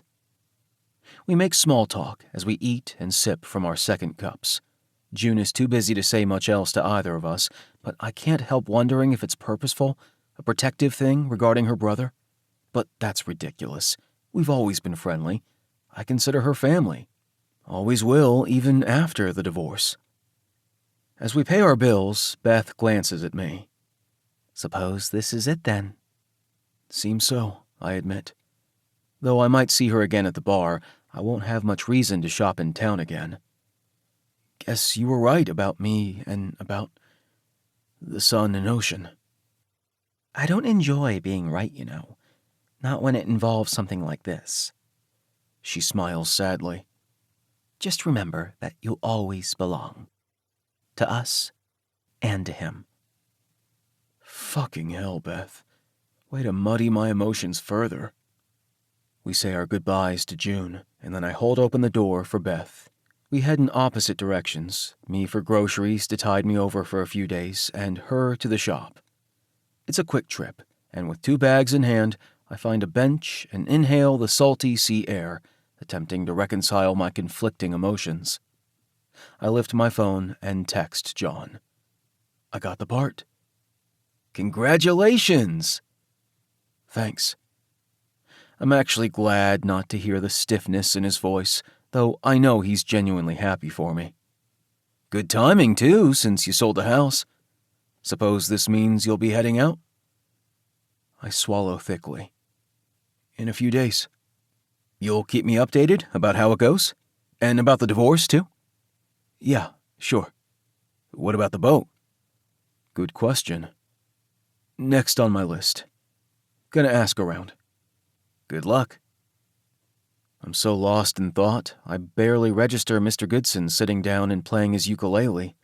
I acknowledge him with a nod, then relax and listen for a while, thinking back to our conversation when I first arrived in town, the better part of 2 months ago. Being married that long means you've both evolved into many different versions of yourselves. You'll grieve who they were 1,000,000 times over, but the key is to embrace who they've become. John and I have undoubtedly evolved apart, and, in a sense, even together. When he finishes the final stanza, I stand. That was lovely. See you later, Mr. Goodson, I say, though that's unlikely. All is not lost, young man, he declares, with as much confidence as he did that day. I stare at him. What do you mean? I can see the pain written all over your face. Well, no, I just have a lot going on right now. He scrutinizes me for a long moment, and I wonder why I can't just tell him the truth. I assume you're leaving, aren't you? That's when I realize he's privy to town gossip as well, must be hearing all the goings-on right from this very bench. Yes, sir, I am. And though I'm happy about my future opportunities, I feel conflicted about them too. Always remember your roots, he winks. Good luck to you, young man. Thanks. As I walk away, I suddenly remember the rest of our conversation that day. Real love is eternal. It keeps you rooted, even when you're split apart. I deposit my groceries in the pantry before heading back to my car. Once I park at the dock, I walk toward the warehouse. The same man wearing the Sleepy Slip Storage logo on his shirt approaches me. What can I do for you? I was wondering if you know anyone willing to take my grandfather's boat off my hands. I look away from his probing eyes. I live in L.A. He adjusts the toothpick from one side of his mouth to the other. I can ask around and keep an eye out.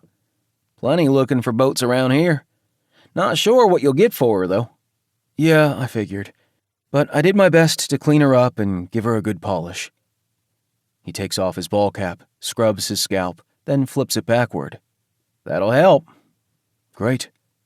I'll be leaving town in a few days and would like to rent storage for the boat again, until she sells.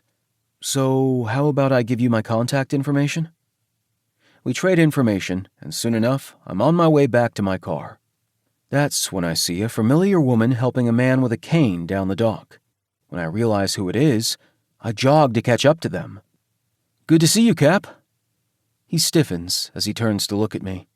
He looks ill, and one side of his face is drooping from the effects of the stroke, which likely makes it hard to form words. You, too, Micah? His daughter looks wary as she grips his arm. He was determined to come here today. Stubborn, huh? I tease. Can't say I blame you. Don't want to waste more time staring at four walls. He's winded by the time he gets out the sentence, so I just smile and nod. Need any help? I ask. Oh, good, he says, and I know better than to try anyway. Instead, I speed ahead to hold the door open as she walks him to the bait shop and they step inside. Before the door shuts, I take stock of the supplies on the shelves, the bulletin board to share town news, and the peeling paint inside and out, as if I'm taking a snapshot of this moment, though I'll undoubtedly be back again before I leave town. I stand by my statement that some things are better left in their original condition, because change is hard and nostalgia beckons the soul. Besides, there's no telling what'll happen in 6 months' time for any of us. Chapter 31. John. A few days later, I receive a text from Micah. How about a final boat ride? As I drive toward the dock, I'm not sure how I could refuse him. This is likely it. Everything feels so final because it essentially is. As soon as I see Micah standing on the casting deck of his grandfather's boat, my breath catches. I will always have that image of him as my last. You look good up there, I call to him. You sure you're ready to give this up? He smiles. The boat or the fishing? I step onto the deck and steady my feet. Both? No way I can take the boat with me. He motions toward the bait and tackle shop. I put word out at the shack and warehouse that I'm looking for a buyer. Good plan. If I remember correctly, there is a bulletin board where fishers pin stuff they're selling or are interested in buying. Old school style, but it works. In the meantime, she's going back into storage at the warehouse. Then I suppose we need to give vitamin C one last good run. He meets my eyes and nods. Untie the stern? I make my way toward the back of the boat to loosen the rope while he takes the bow side. When he gets behind the wheel, I push us off, and soon enough, we're heading to the open water. He slowly increases the speed, making the water spray from the sides of the boat, and I'll admit it's exhilarating. He loops around the bay a couple of times before slowing down. We float as we take in the view of the horizon and beach. How about the fishing? I ask, returning to our previous conversation about what he's giving up. I'm sure you can find similar places in the LA area. He cuts the engine, but stays seated instead of reaching for his pole. Wouldn't be the same. Why not? The vibe is different there. Maybe there's a vibe you just haven't found yet, I offer. In all this time? Doubtful. He sulks. I wish I could bring this small-town energy with me, but life is a bit more complicated than that. Tell me about it, I mutter, reaching for a water bottle from his cooler. Maybe focus on the positives of LA. What do you like most about it? He stares off in the distance. The opportunities for acting jobs? Well, that's obvious. Anything else? I can name things off the top of my head when I think about the epicenter of where he lives, including his eclectic neighborhood and all the places within walking distance. But imagining the constant congestion of traffic and people makes me shudder. The beach, I guess, he replies, though I rarely visit. And the food variety. Wow, what a list, I deadpan. But I bet you can't name stuff about Aqua Vista either. He thumps my knee. You, of course. That's always number one. My chest aches with sadness and longing. What else? Coming back here helped me appreciate a few things. I take a swig of my water and replace the cap. Do tell. There's a certain charm to the simpler, slower pace of a small town, even with everyone being in my business, he teases. He might be unwilling to admit it, but I know he longs to redeem himself with certain folks. Then there's my love of fishing, appreciating the life my grandfather built, catching up with old friends. Like Miss Hart? I ask, as another boat passes close by. Yeah. Micah lifts his hand in a wave, as boaters are known to do. That was a lot of fun. Did it remind you how talented you are, even behind the scenes? I'm not sure Micah has ever really considered that possibility. Sure, but I'm still a dime a dozen. He puffs out a breath. Too many people vying for too few jobs. Getting this part doesn't guarantee anything. but I am grateful for the opportunity. The silence grows between us, each lost in our thoughts as we enjoy the sun warming our faces and the soft wind cooling us down. "So what now?" I finally ask. "I don't know. Considered casting my rod in the water, but not feeling it today." I study him, noticing the shadows beneath his eyes and the wrinkles lining his forehead. That's surprising. Got too much else on my mind. He stands and starts the engine, which coughs and sputters before firing up. "Grab lunch with me? I don't have much food at the house, and I'm not sure I want to go into town, but I can still... How about soup and sandwiches at my place?" "Sure, why not?" His eyes brighten. "Just like old times."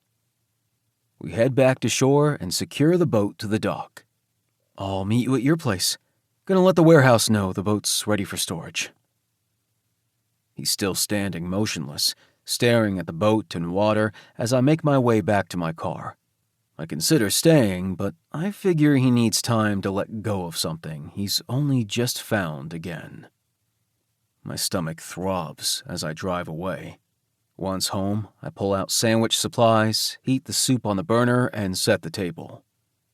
Micah shows up about 10 minutes later, and he still seems distracted, looking around the house as if noticing it for the first time. It's different from when we lived here as kids. I've put my stamp on the decor, but there are still remnants of my parents everywhere. Photos and dishes, trinkets and leftover furniture. "Smells good," Micah says, as he sinks into a chair and dives into his lunch. We eat and discuss his departure time tomorrow as if it's a casual, offhand topic and not killing us. He helps me clear the table, and as he's absently placing his plate in the dishwasher, his gaze snags on something in the other room. He makes a beeline to a bookshelf lined with framed pictures. He lifts the one of us from high school graduation. His grandfather even posed with my parents for that one. And then there's the one of us newly married, showing off our rings. I step up behind him to glance over his shoulder. God, we look so young. I couldn't even grow facial hair. He laughs as he twists toward me. His fingers stroke the scruff on my chin. Glad you finally can, because it's sexy as hell.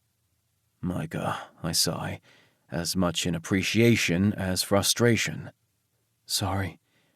Can't help loving you. Wanting to be with you.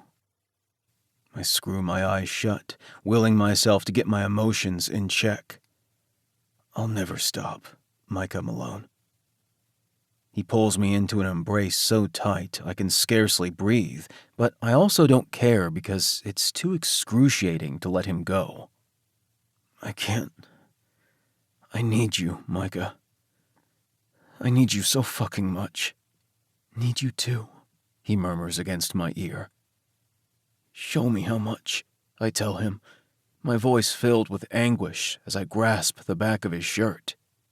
And then Micah's breath is against my lips, his tongue sweeping the seam of my mouth as if asking permission, and there's no fucking way I'm saying no. Our kisses are slow as we take our time exploring, memorizing with lips and teeth and tongues. In that moment, I'm certain no one else's mouth or taste will ever do. He's ruined me for all others. When I pull back to catch my breath, the angst in his eyes tells me he feels as wrecked as I do. We burrow our hands in each other's hair and moan into each other's mouths until we're both hard and needy. We undress each other between kisses, leaving a trail on the way to the bedroom. Part of me doesn't want to have this room represent our last memory, but the other part wants to smell him on my sheets for days. Micah urges me back on the mattress, kissing every part of me he can reach, from my nipples to my hip bones, licking and nipping, making blood rush to my cock. It's exactly what I need, for him to consume me, to stem the tidal wave of grief swelling in my heart, if only for a couple of hours. Micah retreats momentarily to grab the lube from my nightstand. I watch as he coats his fingers, then reaches behind my balls to rub the slickness over my hole. The cool sensation makes me shiver. And as he works the tip of his finger inside, I fight the urge to cringe. "You're so tight, baby," Micah croons. "Are you sure?" 100%. When I lift my knees to my shoulders, he swears under his breath as he looks me over, and I feel flayed open, just as I did professing my love junior year after my woodworking class, where I made him a rough carving of a sailboat. Micah had been afraid to tell me it had warped and rotted the following week. I force the foreshadowing out of my mind because I know we're more than that. When he leans forward and flutters his tongue over my sack, I groan.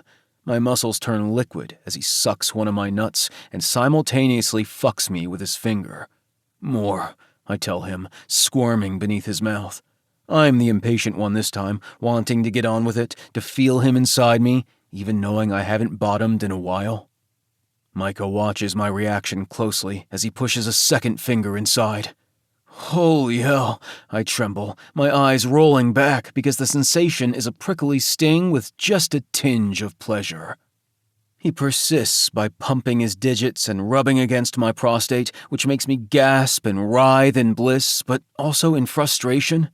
And then my nerve endings flare to life like an electric current when Micah slides my cock inside the heat of his mouth. He sucks me with flawless pressure, still opening me with his fingers, and my thoughts blur to static while raw pleasure permeates my senses. "Fuck, you're gorgeous," Micah murmurs. "Just look at you." I part my lips to respond, but I can only manage a low moan. Fingers stuffed inside me, he bends forward to connect our mouths in a messy but perfect kiss. I whimper shamelessly, my fingers hooking around his nape to keep our lips and tongues connected. When we finally part, Micah's mouth is shiny, his eyes a bit dazed. He removes his fingers, and I instinctively clench, needing to feel that fullness again. Micah promises to only be a second. "Need a condom?" "No," I blurt, setting my soles down on the mattress. "Want to feel you bare." Micah's gaze captures mine. "Jay, are you sure? I get checked regularly." My voice is hoarse and needy. "You?" I hear his contented sigh. "I do too." He opens the lube and applies it liberally to his cock, and then he's hovering over me again, the tip of his shaft brushing my balls. Lifting my knees, he scoots forward, and I breathe out as the cock head breaches my rim, slowly, ever so slowly. I dare not rock, no matter how much I want to, because this time the burn is more intense, more overwhelming, even as he shallowly thrusts to help me get accustomed to the feeling. Micah grits his teeth, as if holding back. "I can't believe I get to have you like this." A moment later, I feel his balls brushing against my ass, and he's fully seated inside me. So fucking good. But I need you to move. I squirm and rock before he takes over, pulling almost all the way out, then driving forward again, setting a pace that transforms the leftover sting into a ripple of soul-stirring bliss. And underneath that pleasure is a profound peacefulness that inhabits every inch of me. Because this is Micah and me joining in our rawest sense. He makes my heart quake, my skin buzz, and being connected like this is the purest form of love. I know this man, know him deeply and intimately. I'm sure of him. Always have been and always will be. I rock to meet his every thrust, the bed shaking from our effort as he fucks me fast and hard. It's exactly what I need, to feel every inch of him, for hours after, even if it destroys me. Sweat is trickling down my back and pooling at his temples, and when our eyes catch, he momentarily stills as if to meet the weight of the moment head-on, to capture it, bury it deep for when he's hundreds of miles away. When the intensity of his gaze becomes too much, I close my eyes and wind my fingers around my shaft, concentrating on stroking myself into oblivion. Oh, hell. My body twitches as a warm, tingling flush moves through my limbs and pools in my nuts. In another moment, Micah's hand is there on top of mine, jerking in time with his thrusts. It doesn't take much longer for my back to arch, my mouth opening on a soundless gasp as I sail beyond the edge of the horizon, my cum spurting all over my chest. Micah thrusts jerkily before he's meeting me there, his body rigid, his groan deep as his orgasm rips through him. He unloads inside me, riding out his orgasm with slower, longer thrusts before he slumps on top of me. We quietly pant as we cling to each other, our hearts thundering in unison, my legs loosely encircling his hips. It's another minute before I feel the wetness against my throat. My eyes sting in response as I try to blink the tears away. He wipes his eyes as we break apart, but we still don't speak. Or maybe we can't find the words for what we feel or just shared. I nearly protest when Micah rolls off me, my body feeling too weightless, too empty after his bulk and mass anchored me in place. But it's only to grab a damp towel to wipe us down as I lie nearly lifeless, barely able to process what the next hours might feel like. When he tries to dab at the cum trailing down my legs, I still his hand. Leave it. Want it there. I hear him swear under his breath before he sets the towel down and gathers my face in his hands. I know this is it. This is goodbye, and I want to screw my eyes shut, to not remember his shattered gaze.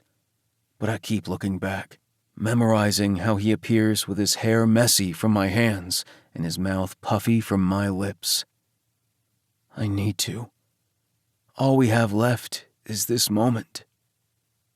Micah bends to kiss me so tenderly that my eyes close automatically.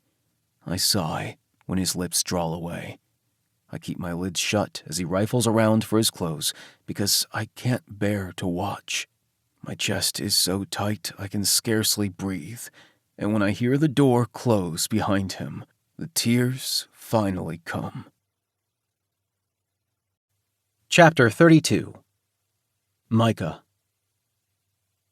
I can't wipe my tears fast enough, so I say fuck it and let them come as I drive away from Aqua Vista. It feels too permanent. I should be excited about the opportunity ahead, but for the moment, I'm not. Instead, I'm emotional in a wholly different way. I honestly didn't think leaving would affect me so much, having stayed away for years. But I suppose between the house, boat, and marriage, I've always maintained a tenuous connection, almost like I could return at a moment's notice. Not that anyone would want me after all I've done. Except maybe John and Miss Hart, and possibly the drama club kids. I turn up the tunes and sink into the long drive, stopping halfway through for food and to stretch my legs. It was way more entertaining having John with me on this lonely stretch of highway. The farther I get from Aqua Vista, the more unsettled I feel. What the hell is wrong with me? Must be nerves and the pressure of succeeding, but also the deep ache of being away from John, potentially for good. Leaving him was one of the hardest things I've ever done. Even harder than the first time because back then we still had hope and plans. By the time I pull into Los Angeles proper, I'm mentally and physically exhausted. When I have trouble finding parking near my building, the ball of frustration in my gut knots even tighter. It's not lost on me that I've gone from an entire house to myself, parking included, to vying for a spot on the street while renting a small room. When I can finally turn off the engine, I grab my bag and one of the boxes of personal items from the house and walk the 2 blocks to my apartment. Dennis and Kira are on the couch, having Chinese takeout. It smells divine, and my stomach growls. "Hey, welcome home," Dennis says. "And dig in, we've got plenty." "Damn, thanks. Let me just put my things away." I head to my bedroom to deposit my things, wondering where I'm going to fit the other mementos I saved from my grandfather's life. They might have to stay in the trunk until the sale of the house goes through and I make some decisions about housing. I'll admit it feels disconcerting in this cramped bedroom and city after enjoying Aqua Vista for the first time in a long while. I remove my toiletry case, then head to the bathroom to take a leak and clean up. By the time I'm finished and back in the kitchen, Dennis and Kira are already cleaning their dishes. I grab a plate and fork and dig into the beef and broccoli container. I confess I missed the food, and I stifle a moan because it tastes so good. I sit at the table with a soda and my loaded plate and scarf it down. Kira is on her phone and heading toward Dennis's bedroom for privacy while he fills his water glass at the sink. Long drive, eh? I nod around another bite of food. All good around here? Yeah, Kira's been dealing with a work emergency, but other than that, we've just been wedding planning. Exciting. I reach for an egg roll and take a bite as Dennis watches me. It is, but a ton of work. I'm trying to help as much as I can. Do you have a date set? He smiles. Next summer. Plenty of time, I wink. For both of us, actually. What do you mean? I absently graze my fork through the leftover rice on my plate. I'm not sure what your plans are for the apartment, but I want to find a place of my own now that my grandfather's house has sold. He grins. Look at you moving up in the world. I nearly choke on my soda. I suppose it's about damn time. It's not like you've been lazing about. His glass clinks as he sets it in the sink. You've worked your butt off and finally got a kick-ass roll. Thanks. I wait as the sound of a police siren fades outside. Feels a bit surreal. I bet. I suppose a little nerve-wracking, too? Definitely, but I trail off with a yawn.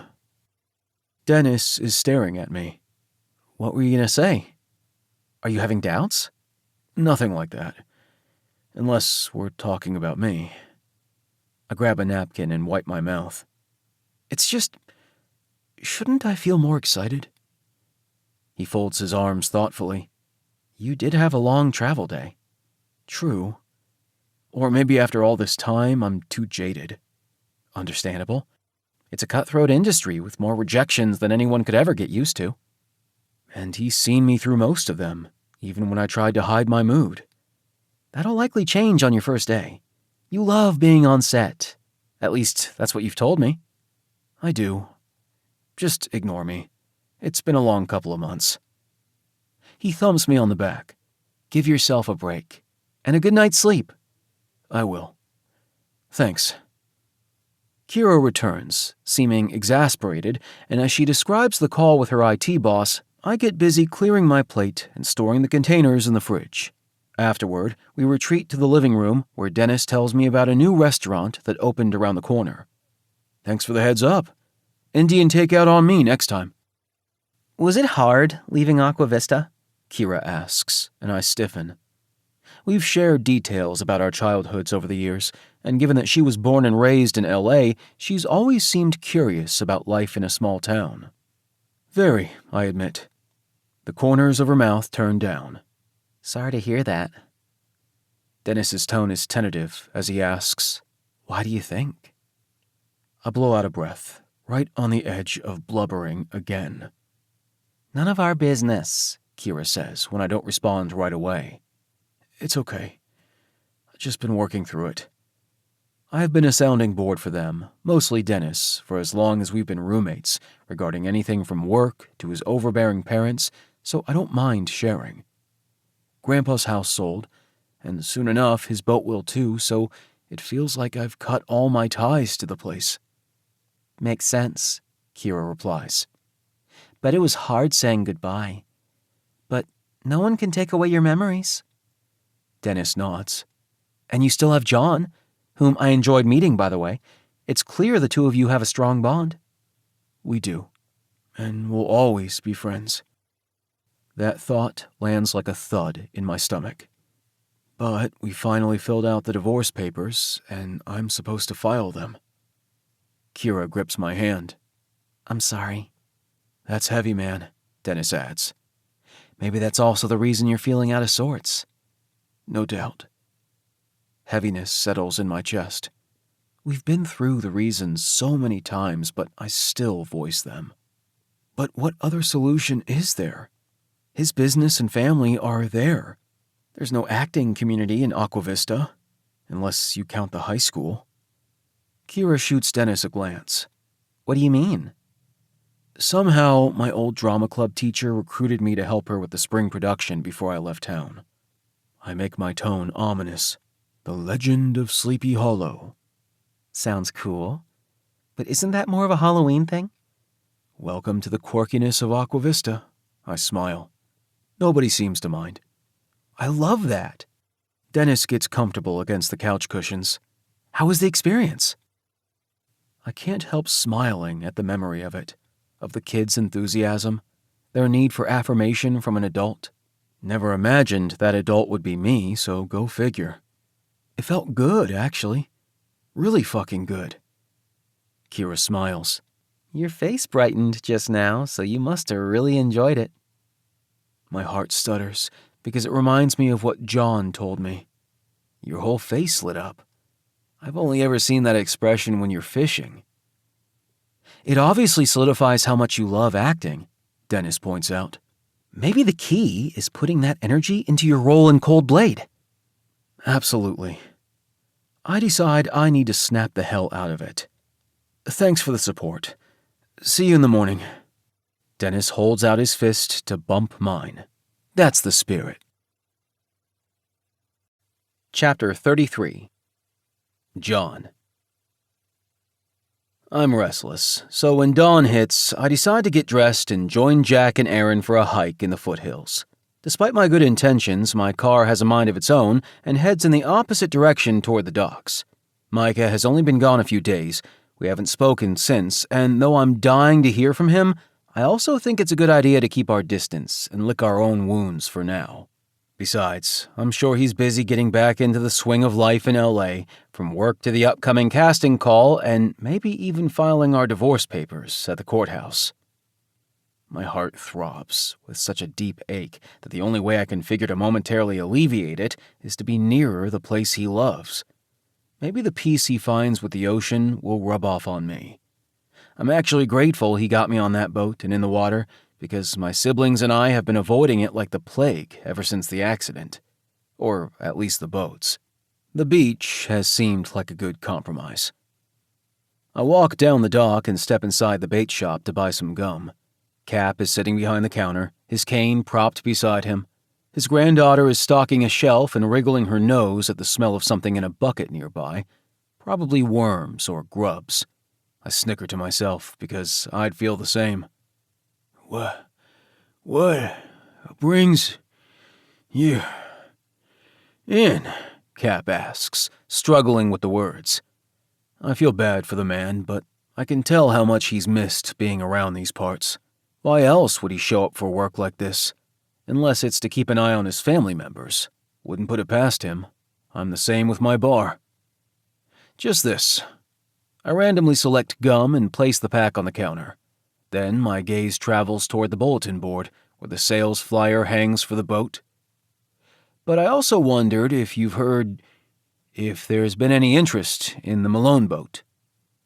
Not that I'm aware of. He scowls. But you know what somebody did have an interest in? I straighten at the question. What's that?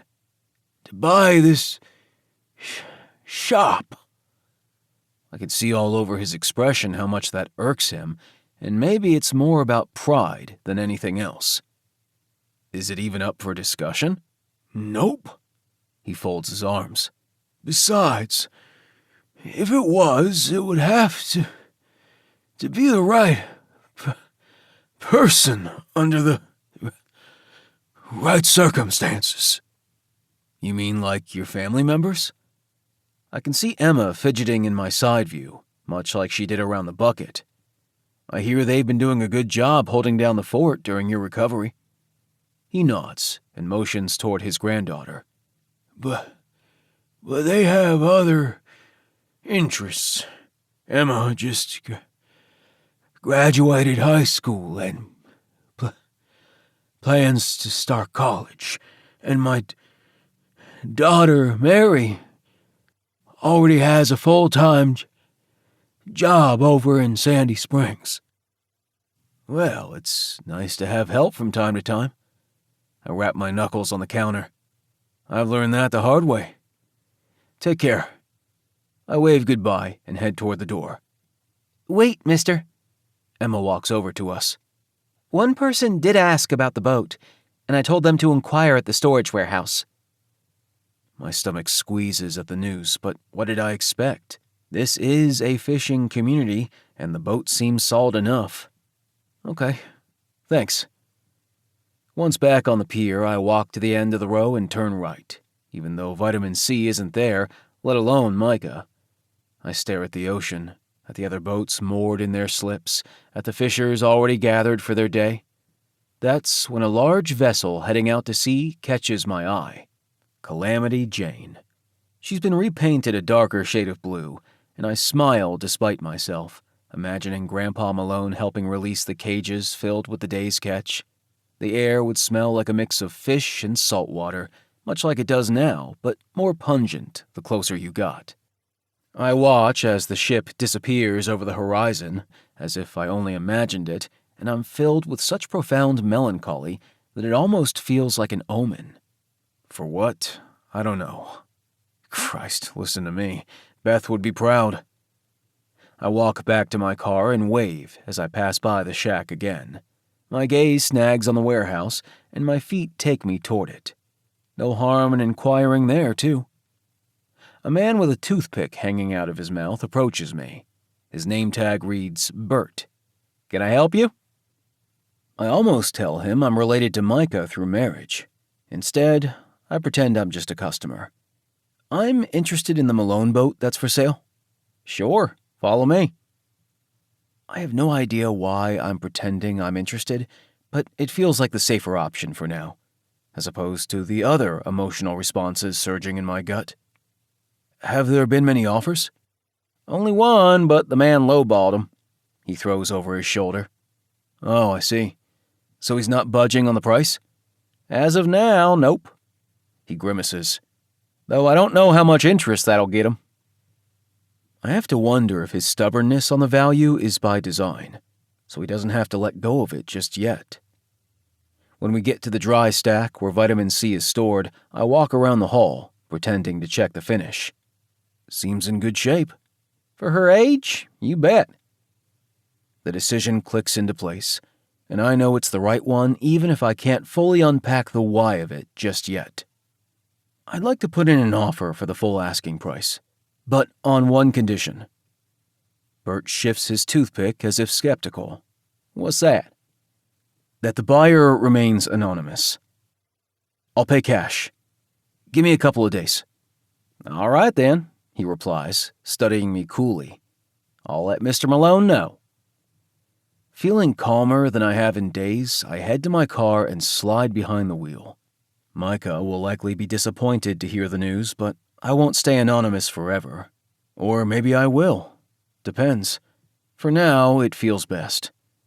By the time I get to my house, I've come to the realization that my impulsive purchase is predicated on the desire to keep a piece of Micah for myself. Or rather, something he treasures. And you never know, maybe with time I'll become a boatman or a fisher. I don't have many hobbies outside of work, so I just might surprise myself. That night, I feel halfway human again, even whistling to myself as I greet and serve customers at the bar. The idea of being able to hold on to something that represents Micah and our life together brings me temporary peace. You look better than I expected, June says as she slides onto a stool. I'll have to agree, Jack adds from behind her. We're here to offer support, brother. Sadness filters through June's gaze. We know how painful it's been for you. I press against the stitch in my chest. Appreciate that. I keep my emotions at bay and fill their drink orders, but after a few minutes of chit-chat, it's getting harder to keep my earlier decision to myself. I bought a boat today, I announced nonchalantly. Well, it's not official yet, but I have savings enough that I can manage it. What the fuck are you talking about? Jack nearly spits out his beer. You going through a midlife crisis or something? June shushes him. Let him explain. It's a used boat. Small enough to handle. I blow out a breath, wondering if I should have kept it to myself a while longer. I'm not sure why I expected anyone to understand. One I'm already quite familiar with. My siblings stare at me until the answer registers in June's expression. You bought Micah's boat. I did, I admit quietly. and the idea still feels right in my gut. But I can see Jack winding up. Why the hell would you— I don't need anyone to question me, I bite out. I'm a big boy and can make adult decisions for myself. Yes, you can. June throws my brother a severe look. I'm sure you have your reasons, even if they're nostalgic. You're right. Sorry. Jack studies me. Maybe you think Micah will come back for it? Or maybe you plan to take it to him at some point? Those thoughts have crossed my mind, even if the logistics don't line up. Still, I don't admit it. Actually, Micah won't know I bought it. Cash purchase. Can you even afford— Of course he can, June hisses, and I want to kiss her for trusting me. Jack will come around eventually, but he's got to ride me and brood about it first. Thanks for the vote of confidence. Besides, I thought it would be good for us. Jack's eyebrows knit together. Good for us? I smirk. Yeah, we live near the ocean. None of us have been brave enough to step foot on a boat since the accident. June's eyes widen. Johnny, I don't think— Micah got me out there. I smile sadly. I was terrified, but it turns out I enjoyed myself. We never ventured far beyond the breakwall, and never chanced it if a storm was brewing. A sobering quiet descends in the air, swirling around us. It's still painful to talk about, but we're getting there. June's late husband, Dan, was an avid boater, and she seemed to only tolerate it. They went for long rides more than she liked, but I thought sailing eventually grew on her. It certainly did on my parents. They looked forward to being invited for a ride.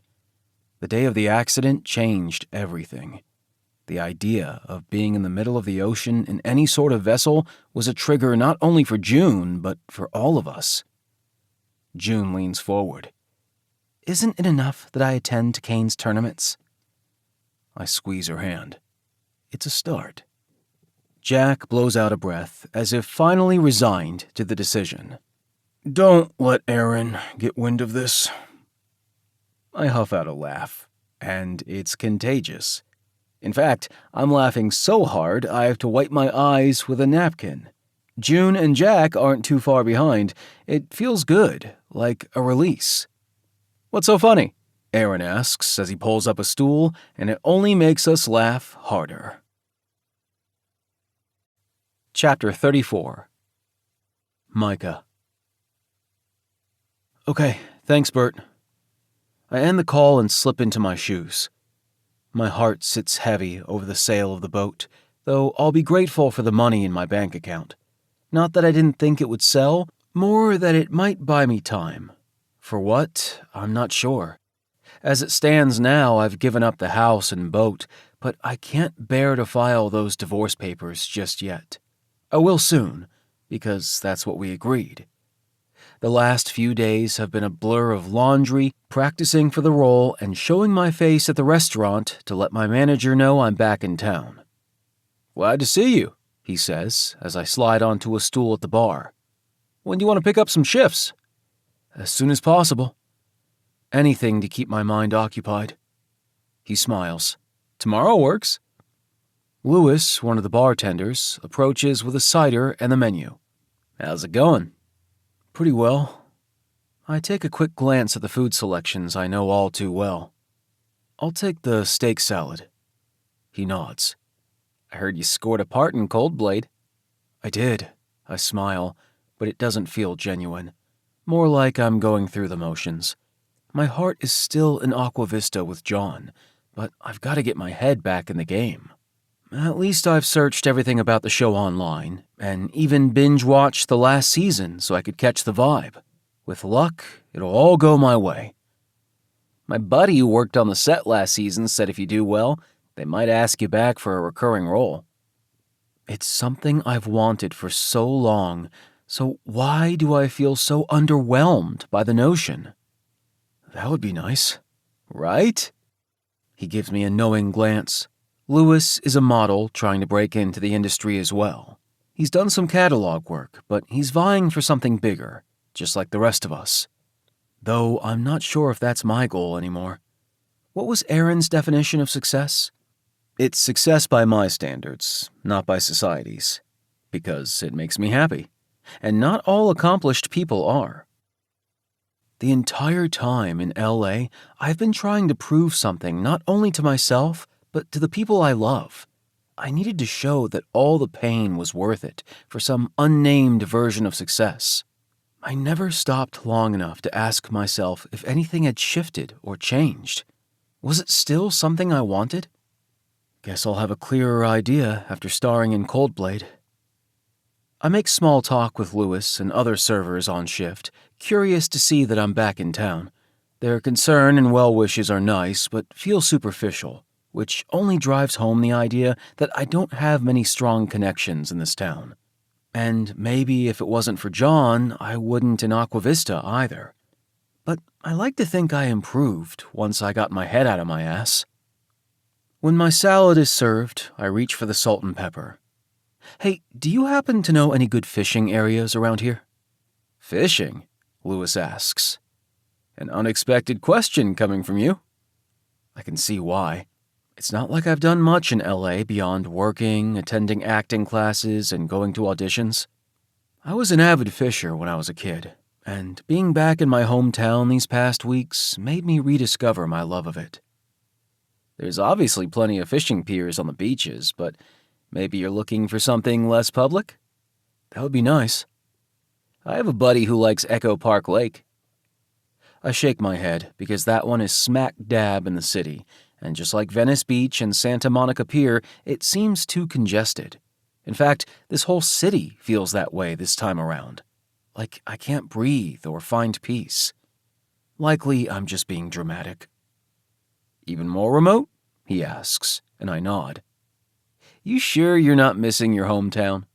Fuck yes, I think, and the visceral response blindsides me.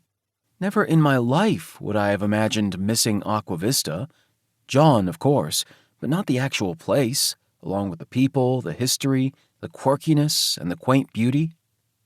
Instead of admitting to my confusing thoughts, I reply, hell no. Lewis snickers. I'll ask around. Appreciate it, I reply, then dig into the rest of my meal. After finishing my cider and paying the tab, I head out the door. See you tomorrow. Back on the sidewalk, I skirt around a group of tourists, wishing I'd driven instead of walking the few blocks. But the weather is pleasant, and as soon as I push past this active district, I'll have more breathing room. Not like I had in the foothills or even on the pier, but it'll have to do. As I pass by a newspaper stand, something catches my eye. It's the history magazine Grandpa had stacks of piled in the spare room. Can I help you? The man asks. Oh, sure.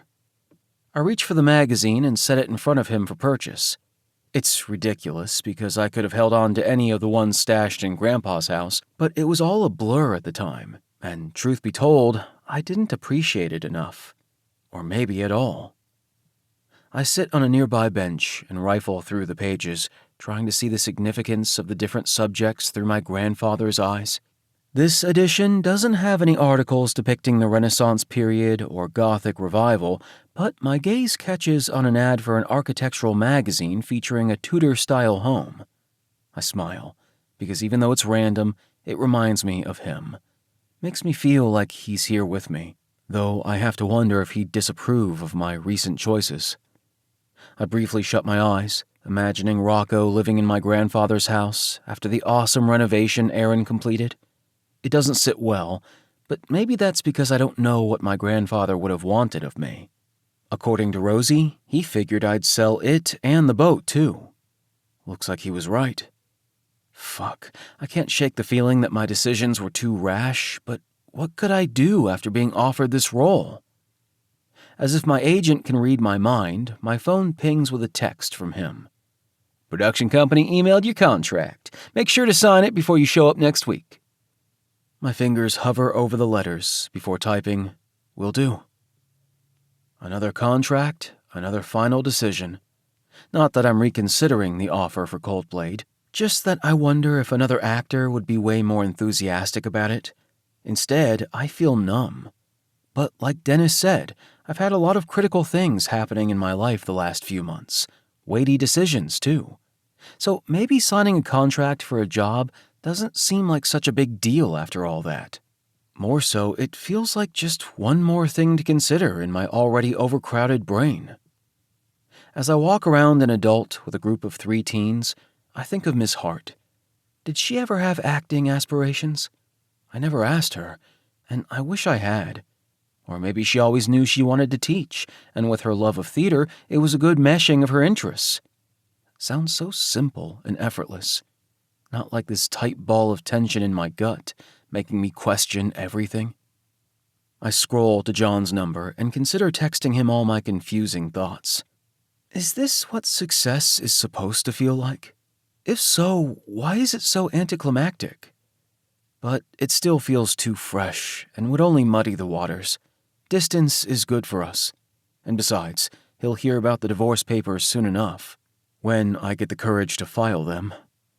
Needing to inhale more fresh air, I push to my feet and walk away from the crowded stores and restaurants. In the adjacent neighborhood, I spot a house for sale and take the time to imagine myself buying property of my own in the near future. That puts me in a better mood. Owning something in LA instead of renting a room. It sounds ridiculous since I just sold the property I inherited, but at least it gives me something to look forward to here, in the city I've lived in, existed in, for the better part of 7 years. That thought solidly in place, I call Chuck. He answers on the first ring. I was just about to give you a jingle. Great minds and all that, I reply. I was wondering when you think would be a good time to start looking for a place of my own down here. Soon, if you can help me tie up a couple of loose ends with the paperwork. Of course. Is there something we missed? Do you know anything about the boundary dispute between your grandfather and his neighbor? Oh, for Christ's sake, did that man say something about the property line again? He did more than say something. He filed something. Chapter 35. John. A week after the purchase of the boat, I invite June and Jack to Sleepy Slip. The boat is still docked in slot number 18, and I watch as they maneuver their way around fishers and boaters to get to me. Neither looks particularly thrilled, but I appreciate the effort they make to meet me here.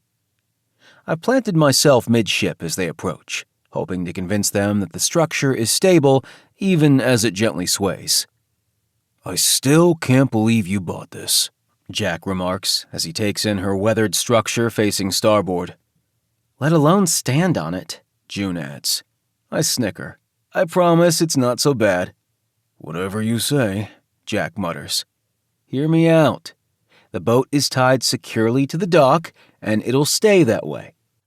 I motion to the picnic basket at my feet. I brought a bottle of wine and some dinner for us to enjoy. June's eyes widen when I open the lid. Is that pie from Slice of Life? I wink. Sure is. She scoffs. You don't play fair. I chuckle and hold out my hand for her to join me. She teeters a bit before finally taking hold of my fingers. She has a death grip on me as she carefully places her foot on the gangway to step down on the boat deck. I let go when I think she feels secure enough. See? That's not so bad. It's only because of the pie, she teases. I glance over her shoulder to Jack, who looks a bit green, and now I feel bad for even suggesting this outing. You can bow out if it's too much. No, I'll be good.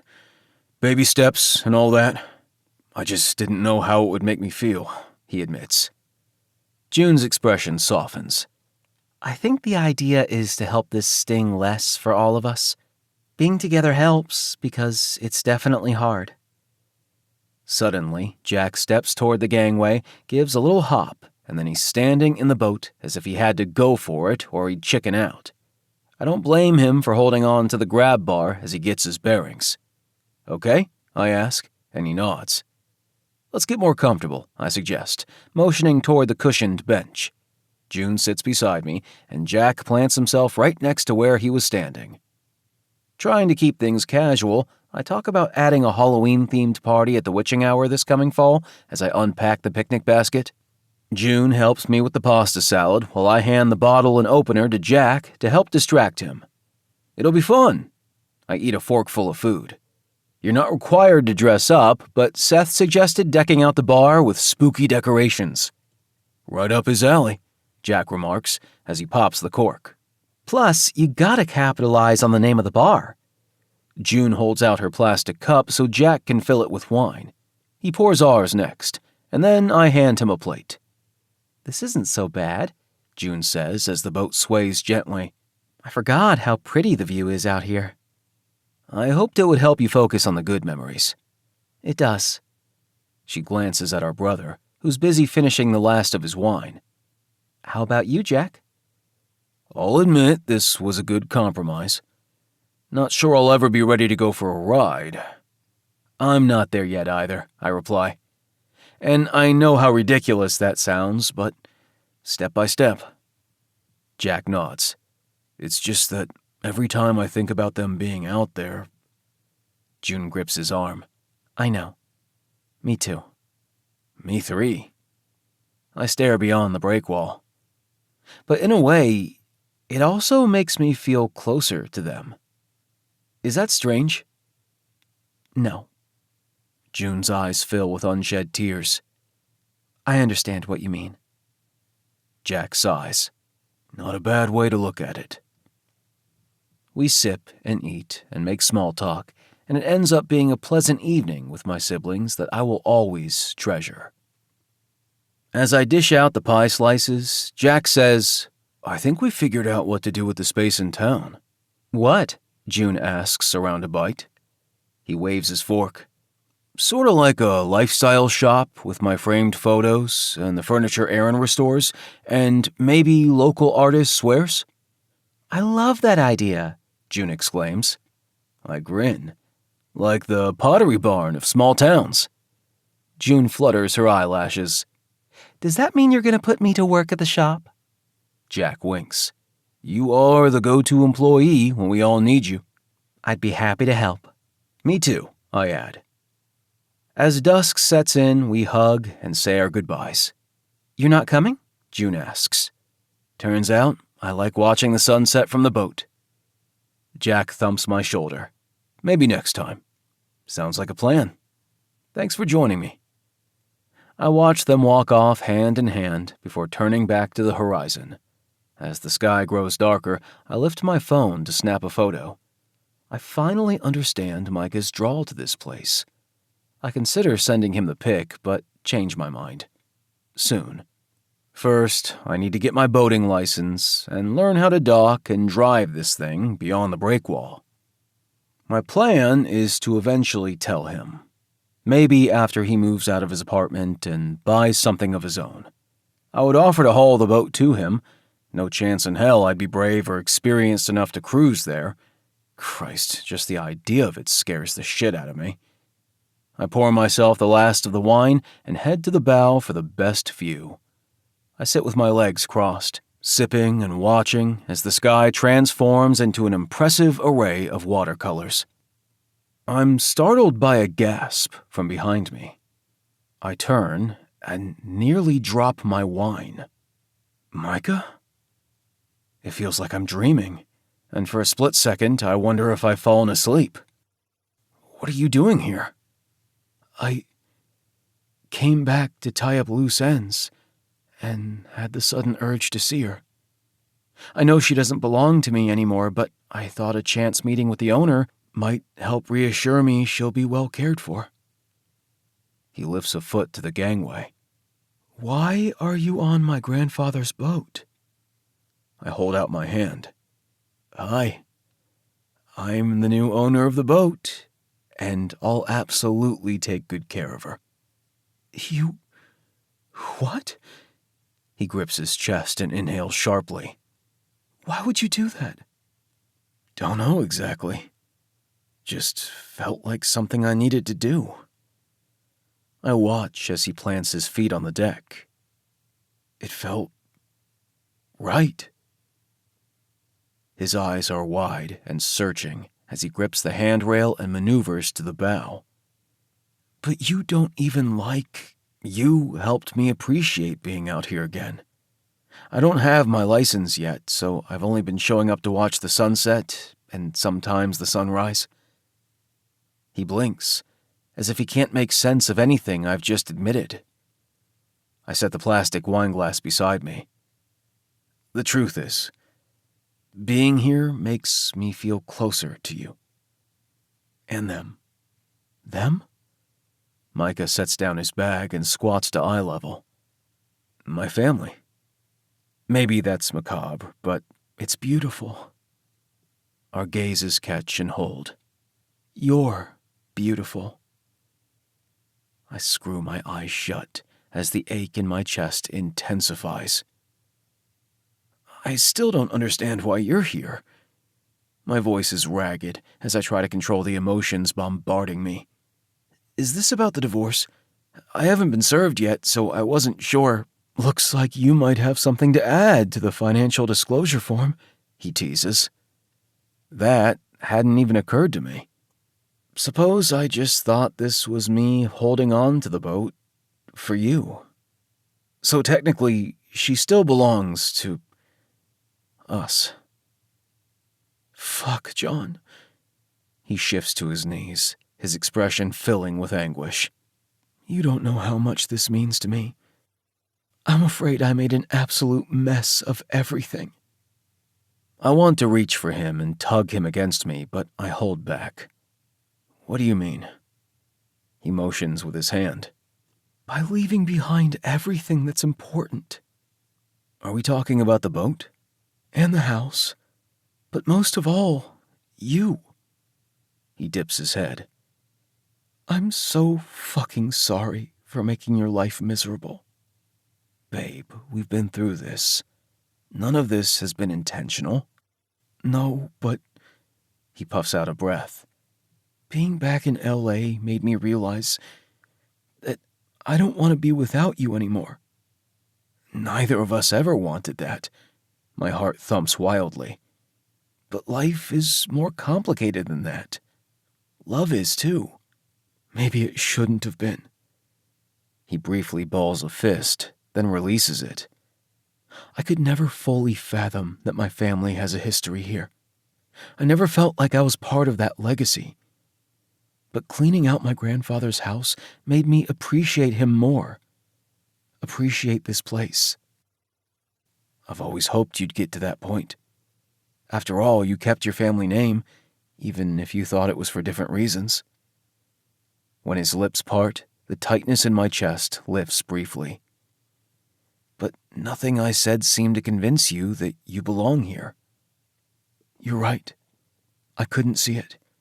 Or at least, I wouldn't let myself see it. He stares into the distance. Then it hit me that I don't belong in L.A. either. I frown. No, I don't believe you do. His eyes spring to mine. Why didn't you tell me that? You made it seem like I needed to leave in order to... Because you do belong in theater in some way, shape, or form. I swallow the lump in my throat. Your acting is great, and L.A. has the most opportunities to help fulfill your dreams. Maybe those dreams have changed, or were misplaced to begin with. Not sure I follow. What about the part in Cold Blade? He averts his eyes. I turn them down. What? I straighten at the news. Why? Isn't that what you always wanted? He shakes his head. I thought it was. Turns out, I was wrong. I brush a trembling hand through my hair. I don't know what to think. Micah is silent for a long moment before his gaze meets mine again. I realized that I feel the most peace and contentment when I'm with you. Micah, please let me finish. His breathing is labored as he tries to get his thoughts together. I feel similarly when I'm on this boat or fishing. But the most unexpected revelation I've had is that working with Miss Hart and those kids was deeply fulfilling. I could tell it was, I reply in a hoarse voice. But I didn't think it fit with your goals in L.A. I thought I had something to prove, that I had to make it in Hollywood. He grimaces. Because if I didn't, then leaving you wasn't worth the risk. Babe, you didn't need to prove anything except that you were going after your dream, no matter the outcome. Yeah, maybe. But I jeopardized this. He motions between us. Our life together. And I hate that I ruined that for you. All these years I've grieved what we once were. Hey, I made my own decisions. We were in this together. Micah sits heavily beside me, and we fall into silence, each lost in our thoughts. I lift my wine and down the rest of it.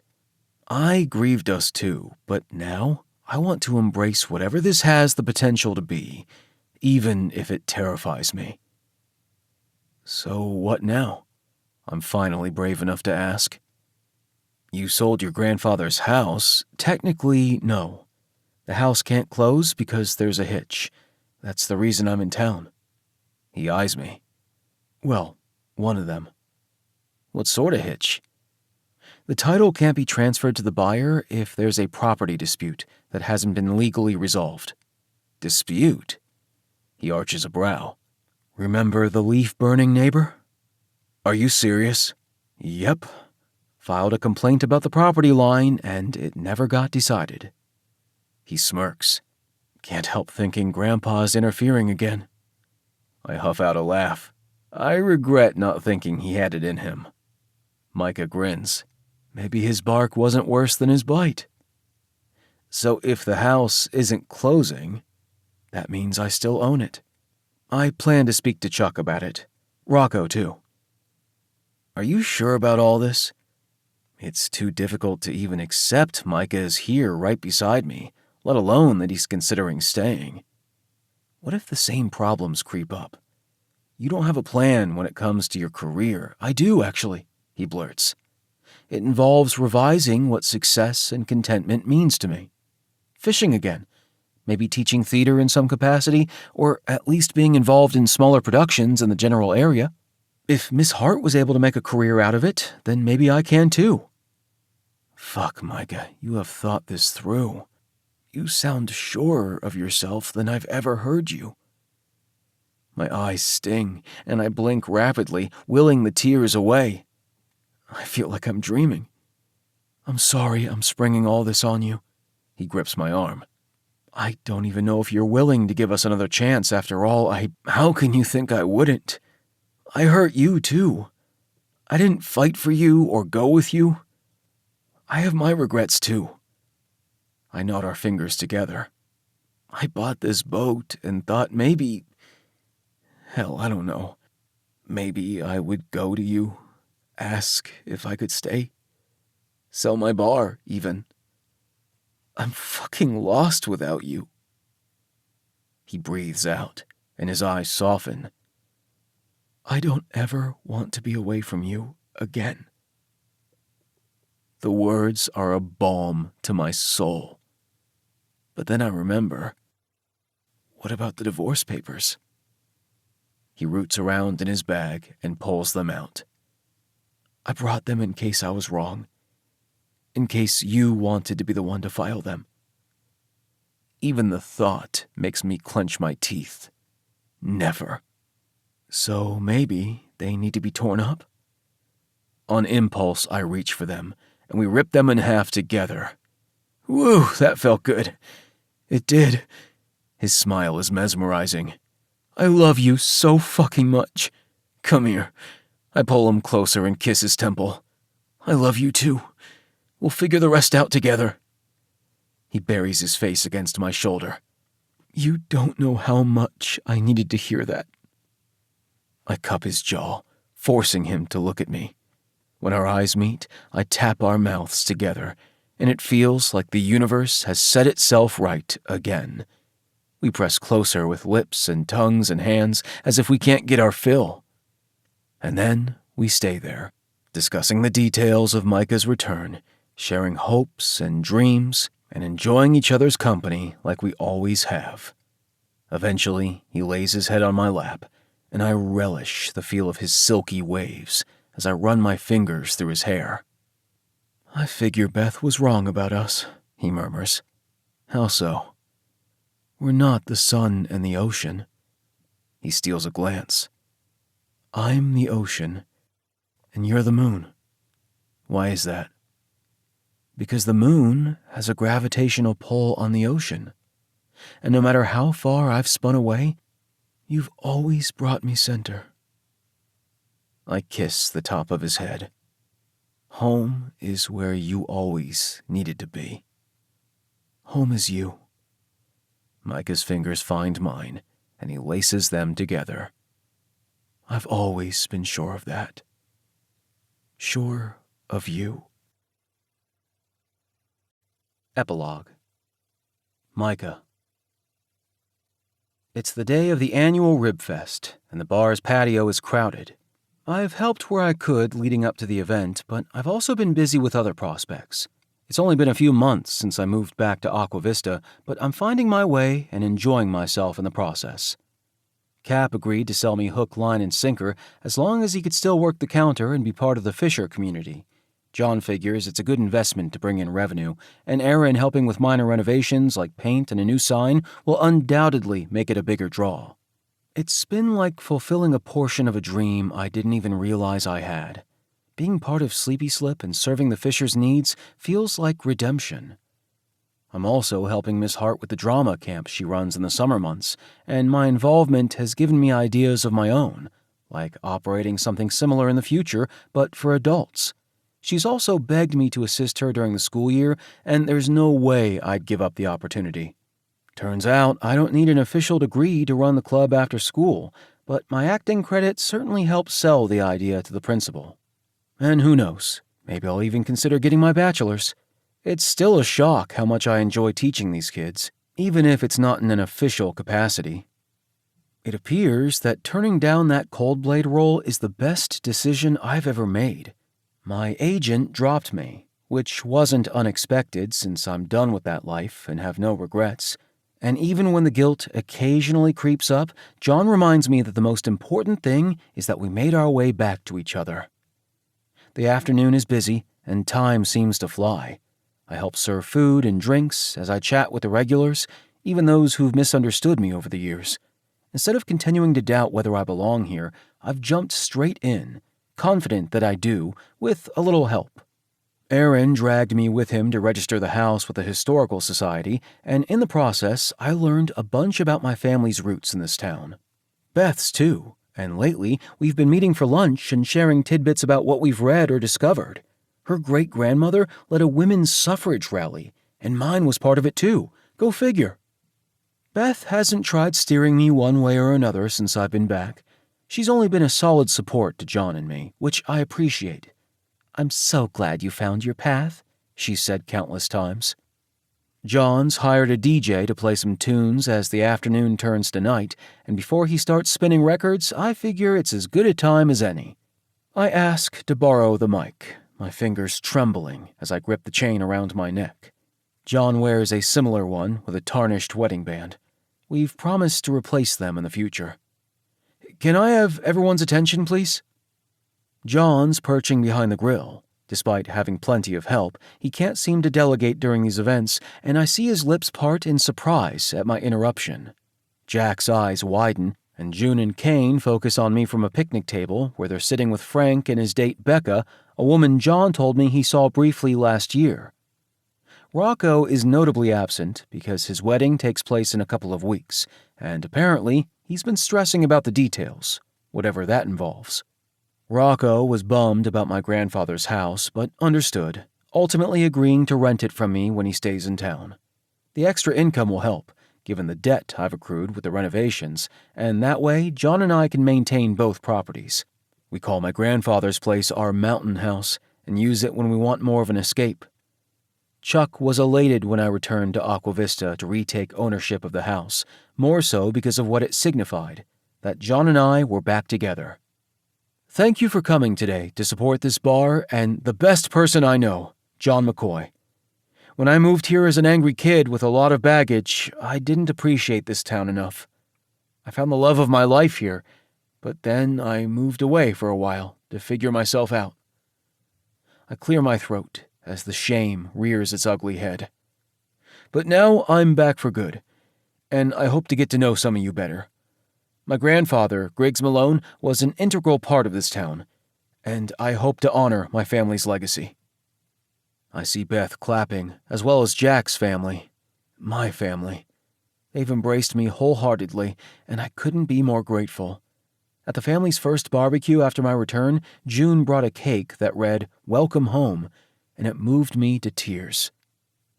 That said, I know how much people around here enjoy a good tradition.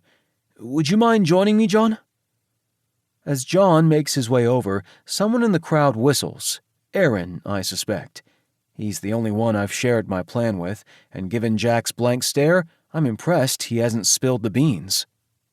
My gaze snatches on a person I've only met a handful of times. My infamous neighbor, Mr. Leafburner himself, who I've only recently learned is named William, and only because my very charming husband helped smooth the way. John somehow got William to drop the dispute as long as we allow him to stack his woodpile over the property line.